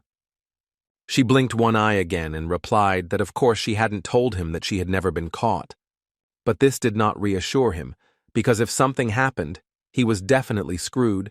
She took his hand and offered to go together and pulled him along. As soon as we got to the right place, I wondered why all the Greek gods live in caves. Inside, a woman was sitting quietly, Demeter, the goddess of fertility. She stood up and looked at her daughter, and could not believe her eyes. It had been a long time since they had seen each other. I caught her by the face and looked at her, making sure she was not dreaming. Standing behind them, Damdock began to feel that he was clearly superfluous. Something caught his attention because when they walked in, there were flowers at his feet. Knowing that according to legend, during the time Persephone was locked in hell, the plants around her died from Demeter's grief. He waved at the goddess and said that he had remembered something and was leaving, and that they would meet by the river at 8 o'clock. She called him back, smiled, and was grateful to him from the bottom of her heart. All this time, while the goddess was with her mother, he tried to repair the boat, and when he was done, he shook his hands. I took it out to look at the clock, and it was 8:03. She was supposed to be back. Someone quietly walked up behind him and plucked flowers from the trees. Damdock heard someone there and turned around to see that the goddess had returned. But there was another person there who spoke to him first, saying that the arrogant god had gotten a job with him. My intuition and all the sensations in my body sounded the alarm, and the system sent out a warning about the danger. He looked at him holding the flower in his hands and asked in a quiet, calm voice where his wife Persephone was. Damdock started shaking like a washing machine just by saying a few words. In an instant he moved to him, staring so intently that he couldn't even move. He went on to say that he did not understand how someone like him could find Cerberus' collar and help Persephone escape. But it didn't matter to him because now he was destined for the afterlife. When his hand almost touched his forehead, a woman's voice shouted from the side what he was doing. It was Persephone, who was outraged at Hades because he wanted to send an innocent deity to the next world. They were both surprised to see her and turned around to look at her. The goddess didn't stop because her husband himself told the workers to find Cerberus's collar, so why is he so angry now? Coughing into his hand, Hades barely managed to say that it was true, but he felt that running away without saying a word was a bit wrong. Persephone was even more outraged because she did not run away, but only wanted to go out for a short time and came back as soon as she saw her mother. Hades was telling her what she should have said, and she snapped back that from now on, she would have to be held accountable for every little thing. Damdock, who was watching them, could not believe that the god Hades himself was not worried. Since Persephone did not finish speaking and they had to return to the underworld, she took out a gift. I gave it to him and told him that it was for a job well done. Hades asked if she would let him live after all, but the goddess said that this god had done his job perfectly and called him a narrow-minded person. Damn Doc also asked that she would take care of his salary, so she insisted that he not send an appeal to the system. I said goodbye and asked for one more request. Don't even think about coming back here. After these words, he stood in the room for a moment, barely saying that he had almost said goodbye to his life. In any case, she said it was a gift, so I took it without hesitation, and now I was curious what it was. As soon as he untied it and lifted the lid a little, the report glowed brightly. One apple was a forbidden fruit that gave the ability to separate good and evil, and the golden apple was a symbol of immortality and gave eternal youth. This apple could cure my mother, but there was a question whether it could be used by people. He picked up the dark apple, held it lightly with 2 fingers and looked at it closely. The next day at the hospital, the doctor who treated my mother was shocked to see that the cancer cells had completely disappeared. Even modern medicine has no explanation for this phenomenon. My mom didn't believe how this could happen, and Dum Dum said that she had a happy future ahead of her. The golden apple worked, and I considered myself lucky that I didn't peel it off, as the effect might not have been the same. Since the doctors said she was completely healthy, he offered to return home. While they were gathering outside when evening came, they called a taxi and left the hospital when it arrived. Damn Doc asked the driver to kindly take them to Hwaseong in the Banwol district. But the driver warned me that to get there I had to make a circle, so I asked why. The taxi driver explained that he hadn't heard anything yet, but that there had been a disaster near the park. I turned on the radio to see for myself, and a journalist said that he was reporting near Yoido Park. Not long ago, a cylindrical massif appeared there, so the local guilds were evacuated and hunters gathered to investigate and clear it. His mother took him by the shoulder and told him that she could get home on her own, but he had to go. She realized that he was needed there and couldn't wait to see him again on TV. When I left the taxi, I saw that this building resembled the Leaning Tower of Pisa. Hiding from the setting sun, I realized that I would most likely have to work all night long. He smiled and asked if the snow was ready and if it was time to go. But before I left, I wanted to go to the Divine store and saw that there was no payment for the part-time job yet, but my profile had been updated and my title changed. The title was given to the one who tamed Cerberus, and from now on he could tame any dog without exception, because now he was the Lord of Dogs. I immediately remembered how the manager of the pet store where he worked said that there are no bad dogs. He was interrupted by a voice shouting that everyone should look there because something was there. He thought he was the one who was being noticed, so he stepped aside. But there was Ju Soyul, and she and her team were surrounded by cameramen asking various questions. Once I was sure that no one was approaching him, and all the attention was on her, it became a little easier. I also heard her say that, without breaking tradition, the Sangan Guild always arrives at the scene of disasters, and said that for today, that was all the comments. This answer was surprising to him because she simply ignored them all. There was a chance that he could also be recognized, but there was no time for that, so he disguised himself a bit. When we got inside, the team gave us different scenarios, and most of us thought that an unexpected attack would take place. They knew it was dogs and that the expected attack from hounds was not a threat. They also joked with each other that the last person to enter had been bitten by dogs. Ju So-young raised her hand and ordered them to be quiet and calm down. 2 of them said that it must be about them because they were loud. The assistant approached the head, but she ignored him and noticed that something was wrong with her because of her strange behavior. She was never particularly talkative, but she was never annoyed by this. I wondered what she could see in front of her that made her change her behavior. After a few minutes of staring into the darkness, she told the team that they were approaching. There was more than one dog there, and they were not as small as they said. As soon as the team saw them, their opinions immediately changed that they could easily handle it. The assistant saw that if anyone was injured, they risked being poisoned. Their venom can take the life of anyone in just 10 minutes. They are not really poisonous monsters. Even Ju So-young recognized that they were facing a rather problematic enemy and ordered those who were not strong in close combat to withdraw. And the rest of us had to draw our blades and follow her to the front. Suddenly, someone said goodbye after her words. The assistant turned to his subordinates and shouted at them who dared to do such a stupid thing. But he pointed his finger forward because he thought the sound was coming from the dogs. In the darkness, a human figure appeared, and the face was not visible only after the command to the dog's leg to sit down next to him. The fact that the dogs were following his commands caused fear in the pen because they did not know their enemy and what to expect. The assistant gathered his courage and stood in front of the head of the pig and stood behind him. He held out his sword and shouted that whoever was there should show his face. Damdak came out and asked him to take the sword away because it scares his dogs.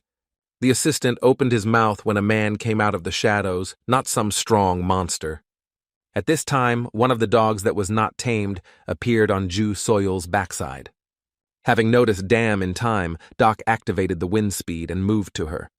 I grabbed her by the arm and pulled her to me, as there was no time to understand, and put her behind my back. Then he hit the dog in the head with his fist, scolding him for not biting them and calling him a bad boy. The effect of the title of the one who tamed Cerberus was activated by physical contact. At the moment, 32 dogs were already listening to him. The assistant calmed down as he saw that the man's actions were aimed at defense and not at attack. Doc looked at Ju So-young and saw something familiar about her. The bracelet on her hand was all too familiar to him, the same as the goddess's. He said to her that they had met again unexpectedly. She quietly said that it was not very appropriate now, because there were so many people around them. But I noticed that such a bold step was quite balanced on his part. Doc started yelling that it was not a good match, and that it was not necessary to film it. When everyone calmed down a bit, he made a commanding look and turned to the dogs. He ordered everyone to sit down and listen carefully to his next commands. The first 10 had to dig where he pointed, and the rest had to help them. The dogs immediately began to dig in the ground in the specified place after receiving the order. They dug until red, bright crystals appeared from the ground. As soon as he managed to get one of them, he brought it straight to his master for praise. The cleanup team could not believe their eyes that this was possible and that such creatures obeyed so well. Ju So-young, watching what was happening, approached Doc and appreciated this ability and asked him how he got it. This question really stuck out to me because everyone around me usually perceived talents as innate skills, but she asked him exactly how he managed to acquire such skills. I could not remain silent either, so I answered that I did not receive it, but was born with it. But he also had a question for her about her bracelet, wondering if it was hers. She raised her hand, not understanding what he wanted, and said that of course it was her bracelet. Then Doc came closer, pointed his finger at it, and asked where she had bought it. I pressed her impatiently to get this information as soon as possible. Doc no doubt recognized the same antique design. It was the same friendship bracelet as Persephone's. But where could this bracelet have come from? Ju So-young looked at it intently. Then he came to the conclusion that he thought the girl in front of him was a stalker maniac. She gave me a very strange look and said that she had bought it on the internet. After that, a message from the forbidden fruit effect popped up that she was telling the truth. And when she told him that if he liked it so much, he could send a link, the system again said that she was telling the truth and her intentions were good. He immediately started playing the fool and saying he was super and that he had always wanted one. When the rest of the team imagined him playing with a woman's bracelet, they almost threw up. They immediately started whispering that he liked women's things and that the reason he got the bracelet was because of it. And I thought that maybe I became a little more sensitive after traveling the world, so I overplayed the role a little bit, and now they will think that he is a pervert. His entire reputation could have gone down the drain, so he decided to switch his focus. I asked Ju So-young how she knew Snizhko's name and whether she had already dug up some information on him. Even to this, she calmly replied that she had heard from others. Namely, at the gate she heard someone say, "Snowball, let's go." The system again reported that the target's intentions were good, which meant that he was telling the truth. I was amazed that she had already told the truth twice, which means something. In fact, he was a crazy stalker who went crazy because of a misunderstanding. After that, they went on and reached a large door behind which the boss was supposed to be. It was true that a monster appeared in front of them, called them nothing, and told them to say goodbye to their lives. The monster didn't even see a fist coming right at his head. The assistant was amazed that he had managed to punch his boss so easily. He fought himself, leaving nothing of the enemy. All that was on him was the dirt from him. Damdock exhaled and went to the assistant and asked him to keep the fact that he was in the dungeon a secret. Even what I did and said here had to be kept secret.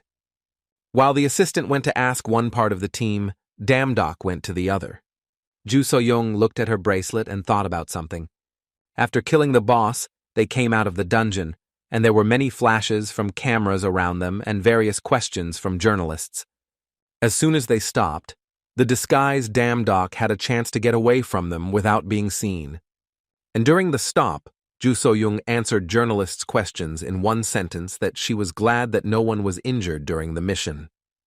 As I listened to her, I thought that I had been blind until now because the divine powers had suddenly collapsed.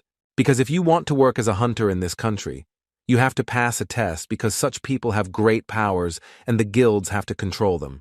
That's why you can find any information about hunters on the internet. And since I was not a legal hunter myself, my reputation suffered. And while everyone was focused on Ju, Soyuzul wanted to quickly disappear as he was walking. He ran into a guy. He recognized him but asked if he was really Yu Damdock. The guy raised his glasses, laughed, and asked what a hopeless insect like him was doing here. People heard him shouting his name and began to draw more and more attention to them. They were interested in why he said that, because the news said that he was very strong. The guy put his hand on him and asked if he would even greet him. Damdock himself was not happy to see them. He wanted to ignore them at first, but it didn't work out. The fool who ruined his school years was himself from a rich family, and he made it seem that it was not the gods who ruled the world. But everything was decided by money, which was not the case now, and he was no longer an obstacle. I grabbed him by the arm and took him away from me, but at the last moment, I changed my mind. He replied that he hadn't changed at all, that he had a dirty mouth and remained so. Jongchun didn't even realize what he had just said and asked him what he had just said. He called me a ragamuffin who got a little bit of fame because he cleared the dungeon maze and destroyed some gates. But there was one detail, so he asked me to finally be honest and admit that he had no natural talent. He will not believe in his life that an insect like him managed to do all that. Damdock heard out of the corner of his ear that the people looking at them were saying that this might be true, since he was not even on the hunting registry. Ju Soyul came up to them and silently took off his cap without even looking at them. Without any explanation, she handed it to him and walked on. Jongchun asked if he had a contract with her, because how could he explain that she was covering up for such a piece of garbage? These words even hurt her, and she looked at me and said that the lack of talent does not make anyone trash, and asked if she could answer for her words. But he just shouted about what responsibility she was talking about as he pointed the finger at him, the talentless cretin. She squinted her eyes, turned her head to Dame Doc, and stared intently. He realized that she was trying to tell him something, but he had to figure out what else. The first thing that came to mind was that she was hinting that he should stand up for himself, showing his abilities, which was not difficult at all, and bend the bus on its ass. Since an ordinary person could not have done it just like that, Jongchun was shocked. But then he continued to say that it was impossible and that he was just a piece of garbage. Since these conversations were just wasting his precious time, he decided to leave without paying attention. After the incident with Jongchun, he finally realized that he needed to get his hunting qualifications as soon as possible. Luckily, I heard that the test is held on Dokdo, so I carefully planned everything that should go my way. As soon as the window rolled down, Ju So-young appeared in the car that had just arrived and offered to give him a ride to the test. When we got to the right place, he got out and thanked me for taking him comfortably. But she wasn't going to leave him alone, so he didn't understand why she left too. In order not to torture myself with unnecessary guesswork, I asked her and she honestly replied that she had no plans for today. He also asked why she started communicating informally, since she and Jong-chun are the same age and they can be friends. The system showed that the target's intentions were good, so he responded with a friendship. The loudspeaker said that number 1117 had to go to Zone H to take an endurance test. He said that he had to go and ask Snizhka not to worry as he would be back soon. Looking at the two of them, I thought that the fact that she went with him could be because of a pet. Because apart from the fact that she feeds Snowball, he sees nothing suspicious in her actions, and all her answers are recognized as kind. When I changed clothes and went to the site, everyone was warned that all participants could use only their equipment. The first test was based on checking the body's endurance, so the first task was a squat with a barbell. The examiner said that the number 1117 was set to the maximum difficulty, and he couldn't even move. A familiar voice told him that he needed to know his place, and a message from the system showed that his intentions were bad. He laughed and shouted to hurry up because if he didn't, he would automatically fly out, and then realized it was Jong-chun. From the very beginning, I was thinking of getting out of here as soon as I got the license, but not after it appeared. As soon as he said that garbage like him should know his place. He had a lot of anger and managed to lift the barbell, and for that he received 6 stars for lower body strength. The next task was a little easier, and I was able to complete it calmly and also get 6 stars for upper body strength. When they put the tires on and told me to pull them, I got 5 stars for overall strength. The speed task was also easy, so I also got 6 stars for it. Jong-chun, who had been making the task more difficult all along, did not believe that he was showing such results. I ran to the head of the test and yelled to stop the test immediately, but he couldn't interrupt it unless there was an error. Jong-il shouted even more that it was a mistake that such garbage was able to achieve such results. At the end, they congratulated me on the passage and added the results that coordination is 6 stars, and flexibility is 4 stars, dexterity is 5 stars, and reflexes are 6 stars. At the next stage, an examiner appeared and congratulated all hunters who managed to pass the entrance exam. This time, they want to test the ability to work in a team and push a button. They are not allowed to use any weapons other than those they received from them. They also had to remember that if they killed a monster from the other team, it would not add to their team points. The creatures that came out of the water and looked like fish immediately rushed into battle. Though the man managed to block the monster's blow, his legs buckled from the force and he fell. Damdok managed to block the sword in time and did not allow his friend to win. He shouted to see if he could get up and, realizing that he could barely move, added that he was taking the monster on. Intercepting the sword, he swung and sent the creature away from him with a direct blow. To be sure of victory, he quietly approached her, but she showed no signs of life. The rest of the team turned their attention to the second monster, and they tried to defeat it. When he saw that, he decided to defend his comrades and get rid of anyone who could threaten them with a deft movement. It was so fast that they did not see it happen. They just stood there with their mouths open. But we were grateful for the number 1117 because it helped us pass the exam quite well. Jong-chun walked down to the first defeated monster, looking at it intently.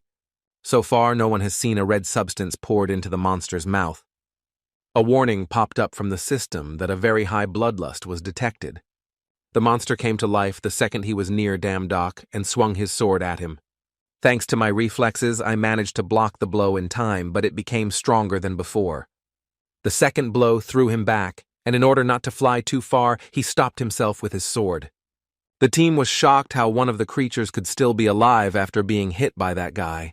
Because they said this out loud, the creature noticed them and turned around and looked at them with crazy eyes. Instantly, it moved to where they were standing, and the first person to be injured was a girl, and the monster took her by the face and slammed her to the ground. A man standing next to him was hit in the stomach with a powerful blow from the tail, which made him fly away. The third was hit in the neck, causing him to immediately lose consciousness and fall to the floor. The monster was raging, and his thirst for blood only intensified after defeating the 3. All participants except number 1117 failed the task. Jong-chun flew up, put on his glasses, and said that now he could not win without a team. I added that I had warned him before not to hold his nose so high. Dum-Dum thought about it and realized that the fool was obviously cheating to make him lose. Zhongchun saw that he was not going to give up and shouted that it was pointless. He would not win, but was only told to shut his mouth and watch. Using my swordsman's talent, I shout out that I will definitely pass the exam and become a great hunter, no matter what it takes. After that, the monster's head immediately flew off, but it had no intention of stopping. On the other platforms where there were monsters, his sword stroke felled each of them. Even now, if you can't get points for teamwork, you can still get points for individual work. He turned his head with a smile and asked the examiner if he was right. But at first, the two could not even say a word while standing there with their mouths open. Then the attention was turned to a loudspeaker warning that everyone in the exam room should immediately go to the nearest shelter, as a huge tsunami was detected near Dokdo Island and was rapidly approaching. I looked up and watched the sun break through the circles overhead. I thought that now I had to go up the mountain and check everything myself. The easiest way was to jump on the flying platform of Zhongchun and then higher up. He just kept shouting in the wake of what he was doing, and it was no joke. As soon as I managed to get to the surface, I turned my head sharply to the noise behind him. The concrete wall cracked and broke under the pressure from the huge wave that was there, leaving a hole in it. But the main wave was on the backside. It was impressive in its size, so if it goes like that, no one will be saved. The payment from Persephone came just in time, and she apologized for being a little late. But it was even very timely, he thought, searching the store and quickly finding the ability to break water for 200 Hades. It's not clear where Snowball came from. He brought his jacket, but it's not clear where Ju Soyuz has disappeared to. The wall under the pressure of the second wave quickly made it clear that this was not important at all. He shouted to Snowball to act, grabbed his sword, activated the divine powers, and with them a new ability. With just one blow, the entire force of the wave was neutralized, and the water calmly spread out to the sides. He was happy as a child about what he had done until the waves suddenly fell on him. After that, the loudspeaker again announced that all examinees should immediately go to the nearest shelter. There was an extremely high probability of a second tsunami wave. This information quickly brought him to his senses. Looking at the huge hole in the wall, I wondered if he would be able to stop the second wave. Suddenly, a message came with an urgent vacancy for a mercenary, Poseidon, to repair the dam that brings tsunamis to the surface world. After that, it became clear that the gods were to blame for everything. If the report was to be believed, everything should have stopped as soon as the dam was repaired. While he was changing clothes, he was tampering that all the supplies were stolen by the dwarves. Persephone ran away with the gods at the first opportunity and had only one problem. But there was nothing to be done if he wanted to live in peace in this world. He had to accept the job. For a moment, I found myself in the underwater world in Poseidon's palace. When I was looking at the architecture, someone came up behind me and greeted me in a man's voice. Hephaestus caught him by the head and said that he knew they would meet again. He also noticed that the fox had grown since he gave him this gift, but Snowball was not happy to see the god. This upset him because he had done nothing wrong and the fox still didn't like him. Damdock consoled him, saying that Snowball was just shy. But I was curious why he was so active with Ju Soyuz and aloof with Hephaestus, and asked him what he was doing here. God immediately smiled and said that this was a stupid question, because a good blacksmith was always at work if something needed to be repaired. They were just short-handed, so it was good that he came to explain everything before starting work. When we came, he showed us that there was a hole in the wall, and it was from this side that water enters the human world. For them, it was just a small hole in an inflatable pool, but for people, it is reflected in tsunami waves. And it was all because of that dark thing on top of them. The gate was a constant headache, and no matter how much we fought it, it always appeared. Damdock did not understand how it was because he always thought that gates were created by the gods. But they are just like the entrance to a dungeon. Snowball, when he noticed, got very scared and did not understand what was happening to him. A space began to appear next to the gate. It was quite a dangerous thing. A strong vortex came down to them, and a stream of waves formed from it. and then there was a feeling that it was drawing in everything around. Damn Doc was holding on with all his might, cursing this divine world and shouting that he wanted to go on vacation. Nearby, Hephaestus shouted to him to find something to grab onto, because if he got into the gate, he would be finished. The snowball could not hold on to the shoulder. His legs slipped off, and he quickly headed into the vortex. At the same moment, Hephaestus activated his divine powers and began to gather energy around him. He raised his hand above him, creating a portal for the reports to appear. A huge hand appeared from the portal and repeated every movement of Hephaestus, thus trying to tame the gate. From such power, Damdoc recognized that the deities were on a completely different level. Suddenly, dark energy seeped out of the gate, and monsters with sharp teeth popped out. When they appeared, we realized that these gates also let in various monsters, even in the world of the gods. So that he would not stand unarmed, Hephaestus formed a portal in front of him from which a sword appeared. I shouted to repel the monsters while I continued to try to block the gate. When he took the sword, he thought that at least this time he would be able to build a wall in peace. But as always, he was very lucky. Bursting into the fray, he shouted that he wanted a minimum raise for such work. He hit one monster with great speed, and it didn't even have time to see who did it. But the body managed to instinctively jump to the side, thanks to its intuition. I was so surprised that this could not have happened, since he had cut it using divine power. But he didn't care, and as soon as he opened his mouth, the monster called him a scoundrel from Olympus and that he would tear everyone to pieces. Damn Doc did not expect this fish to talk and suspected that something was definitely wrong with him. He also knew that usually when the monsters came out of the gate, their attacks were weaker, and it could be very dangerous for him. Suddenly his attention was drawn to the strange tramp of many approaching feet. A large number of similar monsters appeared behind me, but they were calm and measured. As soon as they got close enough, they attacked people like them. It was a spectacle to behold, and they fought each other even though they were identical. From the sign that those who had just arrived wore, one could guess that they were Poseidon's subordinates. At first, I was even afraid to fight them myself because they looked strong as hell.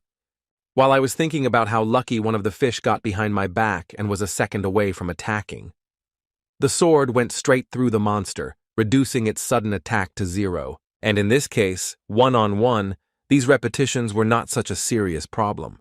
During a series of blows, I noticed that the monster went into defense, so I realized why it was not destroyed by the first blow. Even when I added divine power to my skills, all I could do was scratch it. When the beat stopped, the fish raised its arms above it and showed its hands, shouting that it was finished. Such stupidity opened up weaknesses and allowed us to strike at weak points. And to check something else, he activated the wave splitter and struck the body with his sword. All those who were next in line for the battle were blown to pieces, and no one was spared. When the first one was over, he looked up at his work, smiled, and called for the next one. The monsters saw what he had done to their comrades and roared that they would tear him to pieces.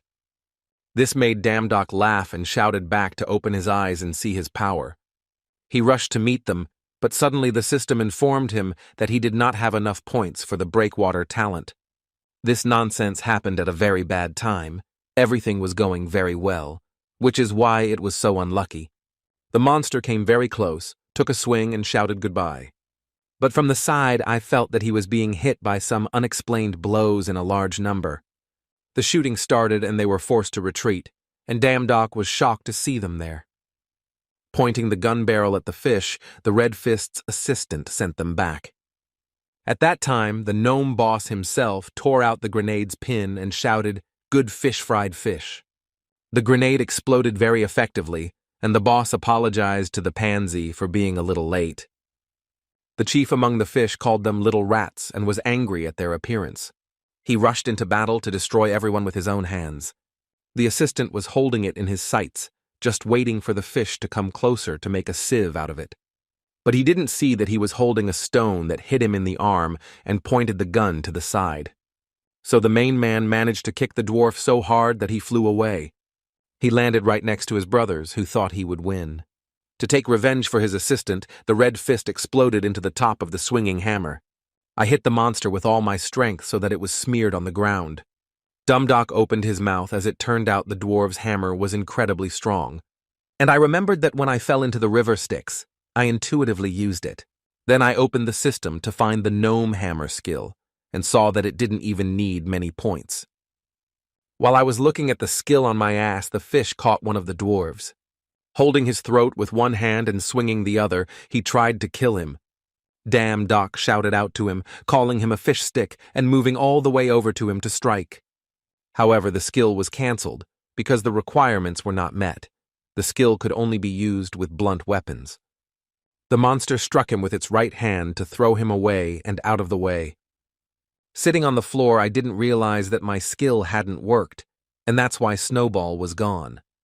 But I caught myself looking at my fist because if you think about it, it looked like a blunt weapon, and the combat skill was SS level. At this time, the monster was striking the dwarf a large number of blows without stopping. There was no time to think about it. I had to save him, so I had to believe in myself. The blow was very powerful, so it sent a wave to the sides. But the fish still managed to catch him, and this put a smile on the monster's face. But that was just an ordinary blow, and now it was time to activate the gnome's hammer. Damn Doc's fist nailed the fish to the ground, and it had no chance to continue fighting. This trick upgraded the skill from level B to level A, which was very satisfying. And then suddenly there was Snowball, who was in a hurry. He picked it up and examined it to see if it was intact and had no wound on it. Since everything was going well, I could now count on him, and he turned into an iron glove. The use of skills became even more effective by strengthening the hands with gloves. A series of many blows threw the fish into the rest of its comrades. While they were trying to figure out how this happened, Damn Doc was already near them and swung for the next blow. The fish that got in his way flew away so that stones and dirt scattered after the fall. This Hephaestus kept trying to hold the gate and felt a strange burst of energy warning everyone to prepare for the attack. Damn Doc ran to him and asked what happened, and he shouted that he could no longer hold the gate. In an instant, a whirlwind broke out from there, hitting the ground hard enough to realize that if it was not stopped, it would suck them all in. Suddenly, I saw something up there, but I couldn't do anything at that moment. The whirlwind lifted Hephaestus, who fainted due to loss of strength, into the gates. Suddenly, the system warned that an overly strong aura was detected and warned of danger. The creature that appeared said that he, a miserable insect, had done a good job with his subordinates. The subordinates shouted to the Master Poseidon to stop the whirlpool, and Damn Doc shouted at them to wait a minute because he had a question. With such a terrifying aura, they were sure it was the god Poseidon because it was very strange. The fish noticed that he was right. They looked great, but they also had a terrible feeling. The pattern on his forehead is the same shape as the one on the gate. No matter what anyone said, the feeling inside screamed that the creature in front of him was dangerous. When he raised the trident, he felt that something very dangerous was approaching. The energy at the end of the trident produced hundreds of rays that spread out in different directions. When they hit someone, they instantly destroyed the dum-dum with Snowball barely managing to avoid them. The creature grabbed itself by the face. A wide, crazy grin appeared on its face, followed by laughter. My intuition was sounding the alarm, telling me that I would not be able to defeat such a strong monster. When I saw that after the attack there was one more person alive, I was happy because there was someone to destroy. A strong stream of energy erupted from the trident, and I barely managed to jump aside. The only thought that came to mind was that he would not survive now. To try to save myself, I took advantage of the wind speed and ran as fast as I could. But the creature appeared in front of him as if it had moved and asked where he was going. Gathering the energy at the tip of the trident, he advised the Olympian not to say goodbye to life. There was an explosion that illuminated the entire area, and the sound of the explosion and its force spread around. When I opened my eyes, I could not believe that I was alive despite such an attack. He saw that Poseidon appeared in front of him and repelled the blow, so he called the creature Neptune and called it a fake. Neptune was angry and shouted at him not to speak like that because he was also a deity. Not wanting to listen to him, he punched him in the face and ordered him to shut up because he did not want to listen to him. Even the name Neptune was stolen from him, and he asked if he even understood it because he dared to talk about him like that. To avoid the next blow, he managed to grab Poseidon by the braids and pull him back. Damdok froze, looking at them as if he were seeing the battle of the gods for the first time. But the things they said to each other and pulled at each other's hair reminded me of small children fighting. Poseidon shouted that he was a fake, and that no matter what happened, he would wipe him off the face of the earth today. Neptune laughed and asked if this was his 78th attempt to defeat him. He was expecting these words, too, and smiled, saying that this was why he had hired a cool god today. Something started to happen in the portal, which was a signal that it was time to see for himself. Damdok looked up there and wondered what kind of god Poseidon himself had hired, how strong he was. Hephaestus's head appeared from the gate and he managed to get out. Although he was very exhausted and wounded, he said that everyone inside was destroyed. Looking at him, I wondered if he would have the strength to defeat Neptune. But he smiled and said that he had great hope for them. A beautiful girl jumped out of the portal with 2 other companions. She came down and looked at them all with a very calm look, and Damdok couldn't believe his eyes that it was Ju So-young. She stretched her hand out in front of her, opened her fist, and the remains of the cannonball fell out. Neptune shouted out to his gatekeepers how they could do this, and whether they hadn't already killed his subordinates. Enraged as hell, he swung his hand and gathered the energy to strike. Damdok knew what kind of equipment it was and shouted at the top of his lungs to be careful. And he put both hands together and directed a stream of powerful force in her direction. She watched calmly as the flow of Neptune's power rushed toward her, but she just turned her head to the side and continued to watch calmly. Since the first attack was his, they decided that the second attack would be hers. Her dagger passed through the creature's body, leaving only a glow behind. But after the attack, she landed with her back to Neptune, so she didn't see his hand coming toward her. Damdok, who saw this, could not just watch and rushed to help. And thanks to the improved intuition, the body moved on its own. Since Neptune was fed up with him, he wanted to kill him first and then the rest. Ju So-young grabbed him by the collar and threw him back to save him from the trident. At that moment, one of her comrades came up and got close to the god. His fist hit him, but did not knock him down, only pushed him a few meters away, exactly to the place where the little mage was hovering in the air, waiting for the right opportunity to attack. After the tapping with the staff, a powerful explosion with a strong wave thundered. Ju So-young asked him why he was getting into a fight so thoughtlessly. He looked at her and grunted, because it was not even possible to help her. To this she replied coldly that this could not be called help. Though I mentally called her smug, my tongue did not turn to tell her so because she was right. All she noticed from his movements and praised was that his speed had increased significantly. She also said that Neptune is very dangerous now because it is not stable. At that moment, Damdok was more concerned with who she was, and I saw a lot of questions on her face. She threw a jar and said that all questions and conversations would be after the battle. There was not enough information in the system about this, only perhaps it increased the divine power. Ju So-young asked me to have a drink without any questions and to memorize something. She believed that among all those present, he was the one destined to finish off Neptune. After these words, she immediately took off running toward the enemy. His head was spinning from her words, and it seemed like she was going to drive him crazy. She jumped up in front of Neptune and swung her dagger. Her speed was amazing. The number of cuts left after her attacks could be counted in dozens. While she managed to divert attention, one of her comrades launched a frontal attack.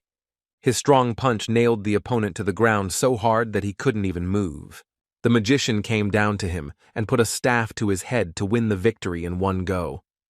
Because they were too careless, Neptune managed to quickly recover and scatter them to the sides. His punches were as powerful as a giant's, so after the magician, he immediately rushed at him and neutralized him. Damdok was still thinking about how Ju So-young wanted him to destroy him, as they themselves were being scattered in two.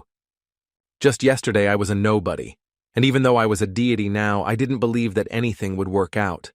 Neptune looked at him again because again he dared to touch his precious body.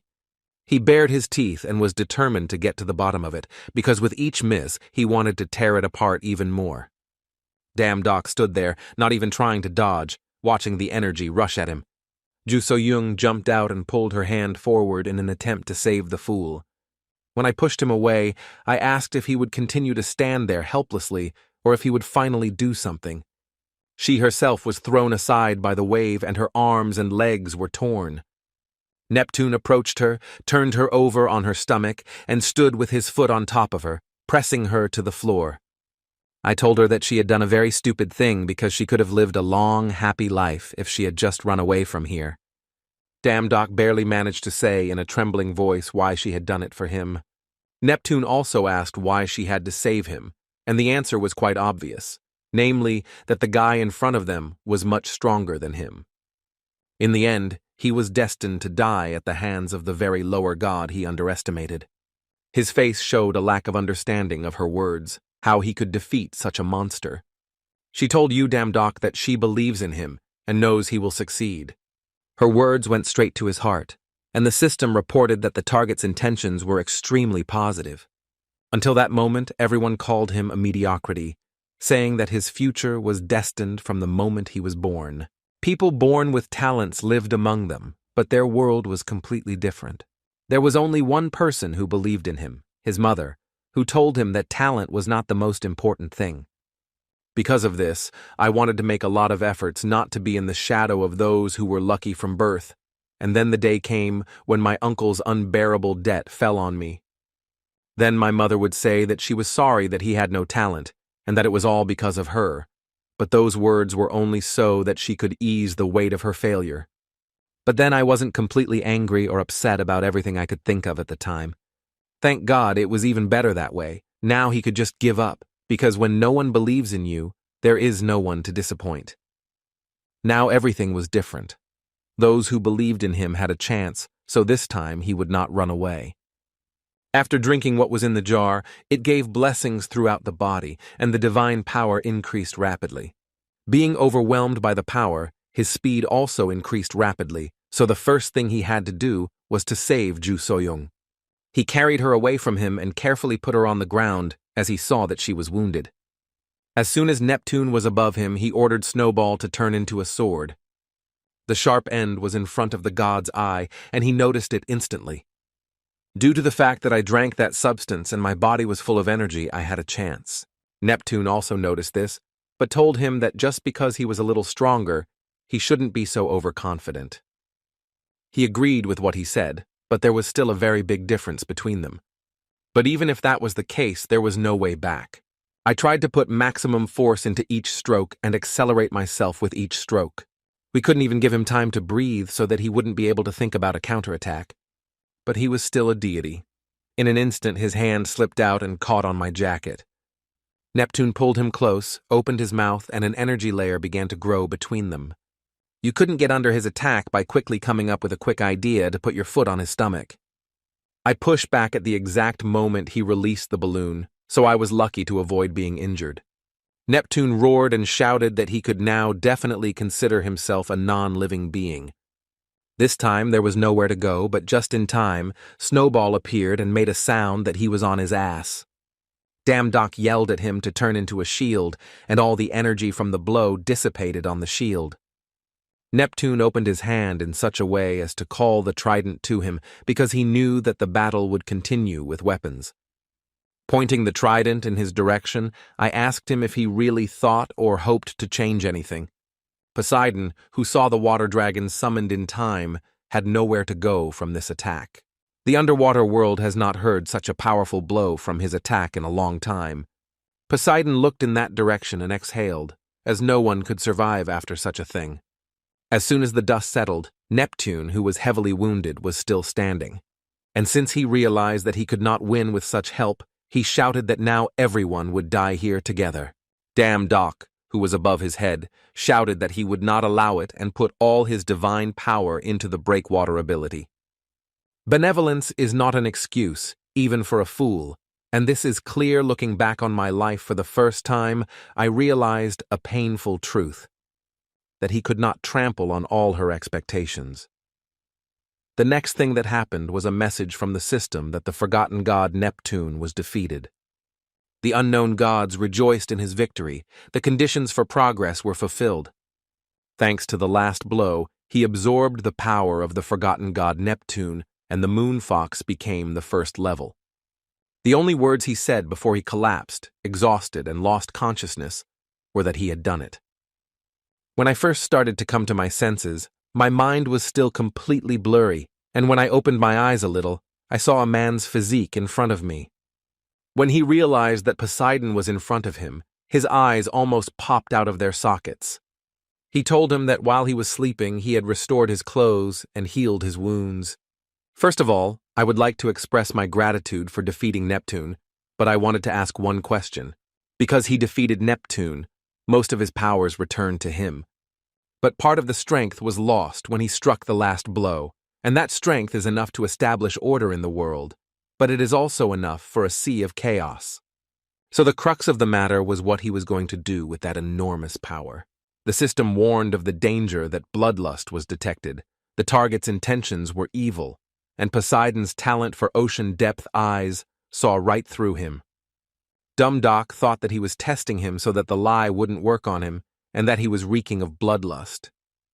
I realized that if he considered his answer unsatisfactory, he would most likely kill him on the spot.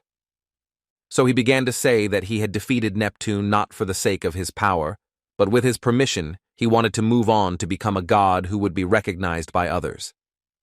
Poseidon looked at him and assessed that he had the feeling that he was looking at himself from the outside. He looked so innocent, as if he was looking at a newly born god. He stood up and began to say that he saw that he was telling the truth, that the annoying gate had been destroyed and that he had met a new god. Therefore, there was no reason not to organize a celebration, and ordered his subordinates to prepare an incredible holiday. When everything was ready, Damn Doc came there too, and when he saw Ju So-young, he went to her. He asked me to go away to talk to her as he had a lot to ask her. The snowball immediately jumped into her arms, interrupting such a tense moment. He ignored requests to come back only after he raised his level and began to behave like a nobody. And then suddenly a bunch of fans came running in, shouting out Ju So-young and asking what she was doing here. I tried to shout and open them, but all my efforts were in vain. Suddenly, he felt a heavy hand on his shoulder and a familiar voice on his back saying that he had found someone. Poseidon grabbed him and dragged him away, wanting to talk to him a little longer before he left, but Damn Doc shouted that he refused. But he just laughed and said he liked his straightforwardness and asked if he wanted to work under him. After Ju So-young looked at them, she thought that they had met too early, but she hoped that they would succeed together in this life. When I returned to the island where I took the exams, the examiner congratulated me on my good work and told me that the exams were over. He was very much looking forward to getting his official hunting license, not to mention that he managed to get 6 stars on the first try. Hunters everywhere are divided by stars. The rank system goes from no rank to 9 stars. In Korea, there were only 13 hunters above 5 stars. Jong-chun couldn't keep his emotions in check as to how they had given such a criminal a license. His screams were like music to the ears. These miserable screams could not be pleasing, and he uttered words that could make your ears go numb. I noticed that Snowball seemed a little heavier, and if you think about it, he grew. He thought that maybe when he grew up, he would become completely independent, and he also really liked Ju Sul. When he leaned against her cheek, unable to believe that such a cute animal could do such a thing, he asked if he liked her better. Suddenly, Ju So-young spoke to him and said that she could see that he was in a good mood, but it was not for long. She asked him to follow her, and as promised, she would answer his questions and tell him everything. What he needs to know and what is about to happen will concern the world and Ragnarok. As they drove down the road, Damn Doc told her that it was no wonder he felt that she had a strange vibe about her. He asked her who she was and asked if he was really interested. A year ago, by some miracle, a window with vacancies for part-time jobs for the gods appeared in front of her, and using the rewards from her part-time job, she was able to become strong. And then she became a medium-level god, and that's when she discovered a talent called foresight. She didn't know everything, but she learned about the incredible future that awaited the whole world. It referred to the fact that there would be a battle between the gods, and it would happen in the near future. Sometimes the names of gods in different myths differ. For example, Zeus, Jupiter, Poseidon, Neptune, Eros, Cupid. Usually people don't think about what they say, they think they are the same gods. But these were different gods with different names, unlike the gods who survived thanks to the devotion of people. There were still forgotten gods who came to reclaim their names through the gates with which their power grew. The gates play the role of repositories that the ancient gods use to grow their strength after they release all the energy they have spent in battle. With those gods who are at rest, and in the end the sixth Ragnarok will come. To help people fight, dungeons were created in their likeness, similar to gates for training people. But he remembered how Thor said that people must suffer there because it could have been a training ground, and many people do not return from there. I shouted out with emotion how she could say that, because during this time lost in building them, we could have done it ourselves. But she did not let me finish. She said that he had seen Neptune himself, and should understand that he came out before he had time to gather all his strength, but he was very strong. That is why the gate was a place before which even the gods cowered and did not take risks. The more the forgotten gods collect energy, the more complex the gates will be. Even for gods, protecting their world is a big task. If this happens and Ragnarok comes, it will be very bad for the human world, because there will be no god left who will be able to protect the world of people. Of course, people will not know about it. Considering the appearance of the gate as a mere coincidence, like a car accident, if a Neptune like this appeared in the city, everything would be destroyed. Damn Doc thought now he had everything going for him. The appearance of the land, talents, skills, abilities of the gods, as in the game items dropped out after defeating the monsters. It was the last gift to humanity. He punched himself in the leg and shouted that he knew they needed to survive on their own and how they could stop it. Ju So-young said that he was the one who would help in the future she saw. He had closed many gates and protected the world. So she did everything in her power to help him while they were talking and arrived at the scene. Dumdock said that he was so impressed that he didn't notice how they got there so quickly. I thanked her for giving me that substance and for helping me in the underwater world. But he was caught off guard when he saw a sign in front of him that read in big letters, Yu-Dam-Dok, a new hunter with 6 stars. Even the journalists who were hanging around saw him and started asking questions. Ignoring the journalists, he asked Ju Soyul if they were in the right place, because it seemed like they were in the wrong place. But she only hit the gas pedal sharply, leaving him face to face with the press. A month later, Yu-Dam-Dok became a 6-star hunter who managed to complete 3 dungeons for places, and the last one even without losses. He also went through more than all the dungeons and accumulated items worth millions of dollars. Not everything was so good when you became popular, but it was necessary to increase divine power. Reporters were constantly picking on him because he was a 6-star hunter and all that. He also remembered and told Snizhka that he had his own fan club and was gaining popularity, even without doing anything. Then their attention was drawn to the front door, where Ju So-young came to see them. She told him that he needs to work harder, and then fame will quickly become his strength. The battles that are still to come will be much more difficult than the expected end, and people will fall into depression without believing in the future. The coming future may be much crueler than she imagined, but is he ready to accept such a cruel fate? Dumdock thought it would be better not to know about the end of the world and thought it would definitely not come, but now that he knows, he was not going to sit around waiting for a miracle. Ju So-young said that she knew he would answer that way, and now it was time for a divine part-time job. They were greeted by a deity from whom radiance emanated and called little birds. The deity smiled and said that they could be glad that they had come to work for Apollo himself. Dumdock opened his mouth because he saw the sun shining very brightly and very close behind him. Apollo told him that of course it was very bright because it was created in his likeness, and even the sun carriage is beautiful because it was created in his likeness and has the same smooth curves as his body. So the beautiful one asked them if they had ever heard of him and how he was perfect since he was born and only getting better and better. When they were alone, Damdock asked her how he didn't get tired of bragging about it, but it was good that they went to work on time. Ju So-young herself could hardly stand to talk to him and even thought about hitting him once. But he smiled and looked at her and said, "Isn't this a cool part-time job, on the contrary? Because at first it was building a dungeon, then training a dog, but now it's wonderful to do something divine. Because it's not every day that you get a chance to fly through the sky with the sun at your back." Ju So-young thought about it and asked him if he thought it was the real sun they were pulling. I explained that he shouldn't think so, that the sun on the back of them was just a fake made by Apollo, and they were flying across the sky to adjust to the rising of the real sun. Then he was outraged, but wondered why he had to come up with such a trick if there was a real sun. And at that moment they were just passing in front of the village. People were raising their heads in delight and looking up. In this way, people could believe and be devoted to the sun god, so he increases his divine power, and so Apollo became the sun god. Dame Doc listened even more indignantly and asked if this was a scam, and she said that it was. He was just a fraud who fed on people's faith. She told him not to worry about anything and to focus on his work, as the pay was decent. But still, I wanted to finish this vile part-time job as soon as possible and go home. After a while, Dame Doc noticed that she was very good at driving the carriage. She exhaled and said that, of course, since she couldn't even remember how many times she had worked, she could drive even with her eyes closed.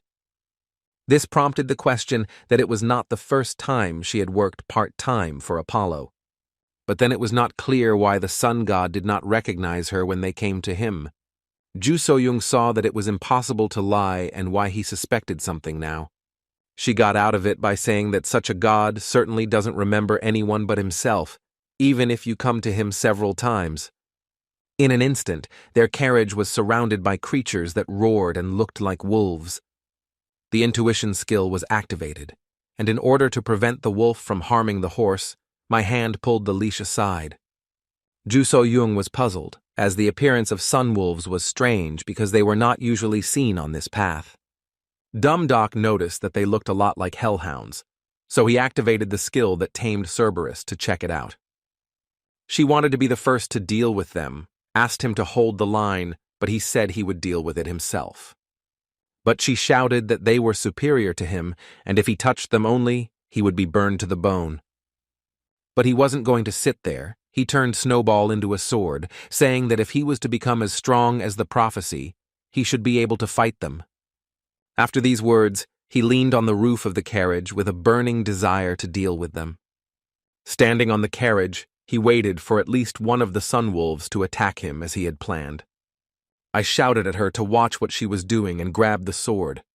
I took a swing right before the creatures approached him and hit them with a snarl. He crouched down to one of the wolves, put his hand on its head and smiled. But the smile quickly disappeared, and smoke could be seen under his arm, and the heat was burning through his entire arm. The system reported that the power of Neptune had been activated, and the blessing of the waves covered his entire body. After this skill, touching creatures became easy, and the number of dogs that listened to him was 33. The work was going like clockwork, and the only thing left to do was to tame one sunny wolf. Ju So-young could not believe her eyes when she saw him and the wolf hugging each other. She smiled and exhaled, thinking that he was truly a fool. When I first met him, he was very weak and could do nothing at all. But no matter how painful or difficult it was for him, he still pushed forward, which might seem meaningless to others. He changed his life 2 or 3 times, 100 times, and little by little he always rushed forward.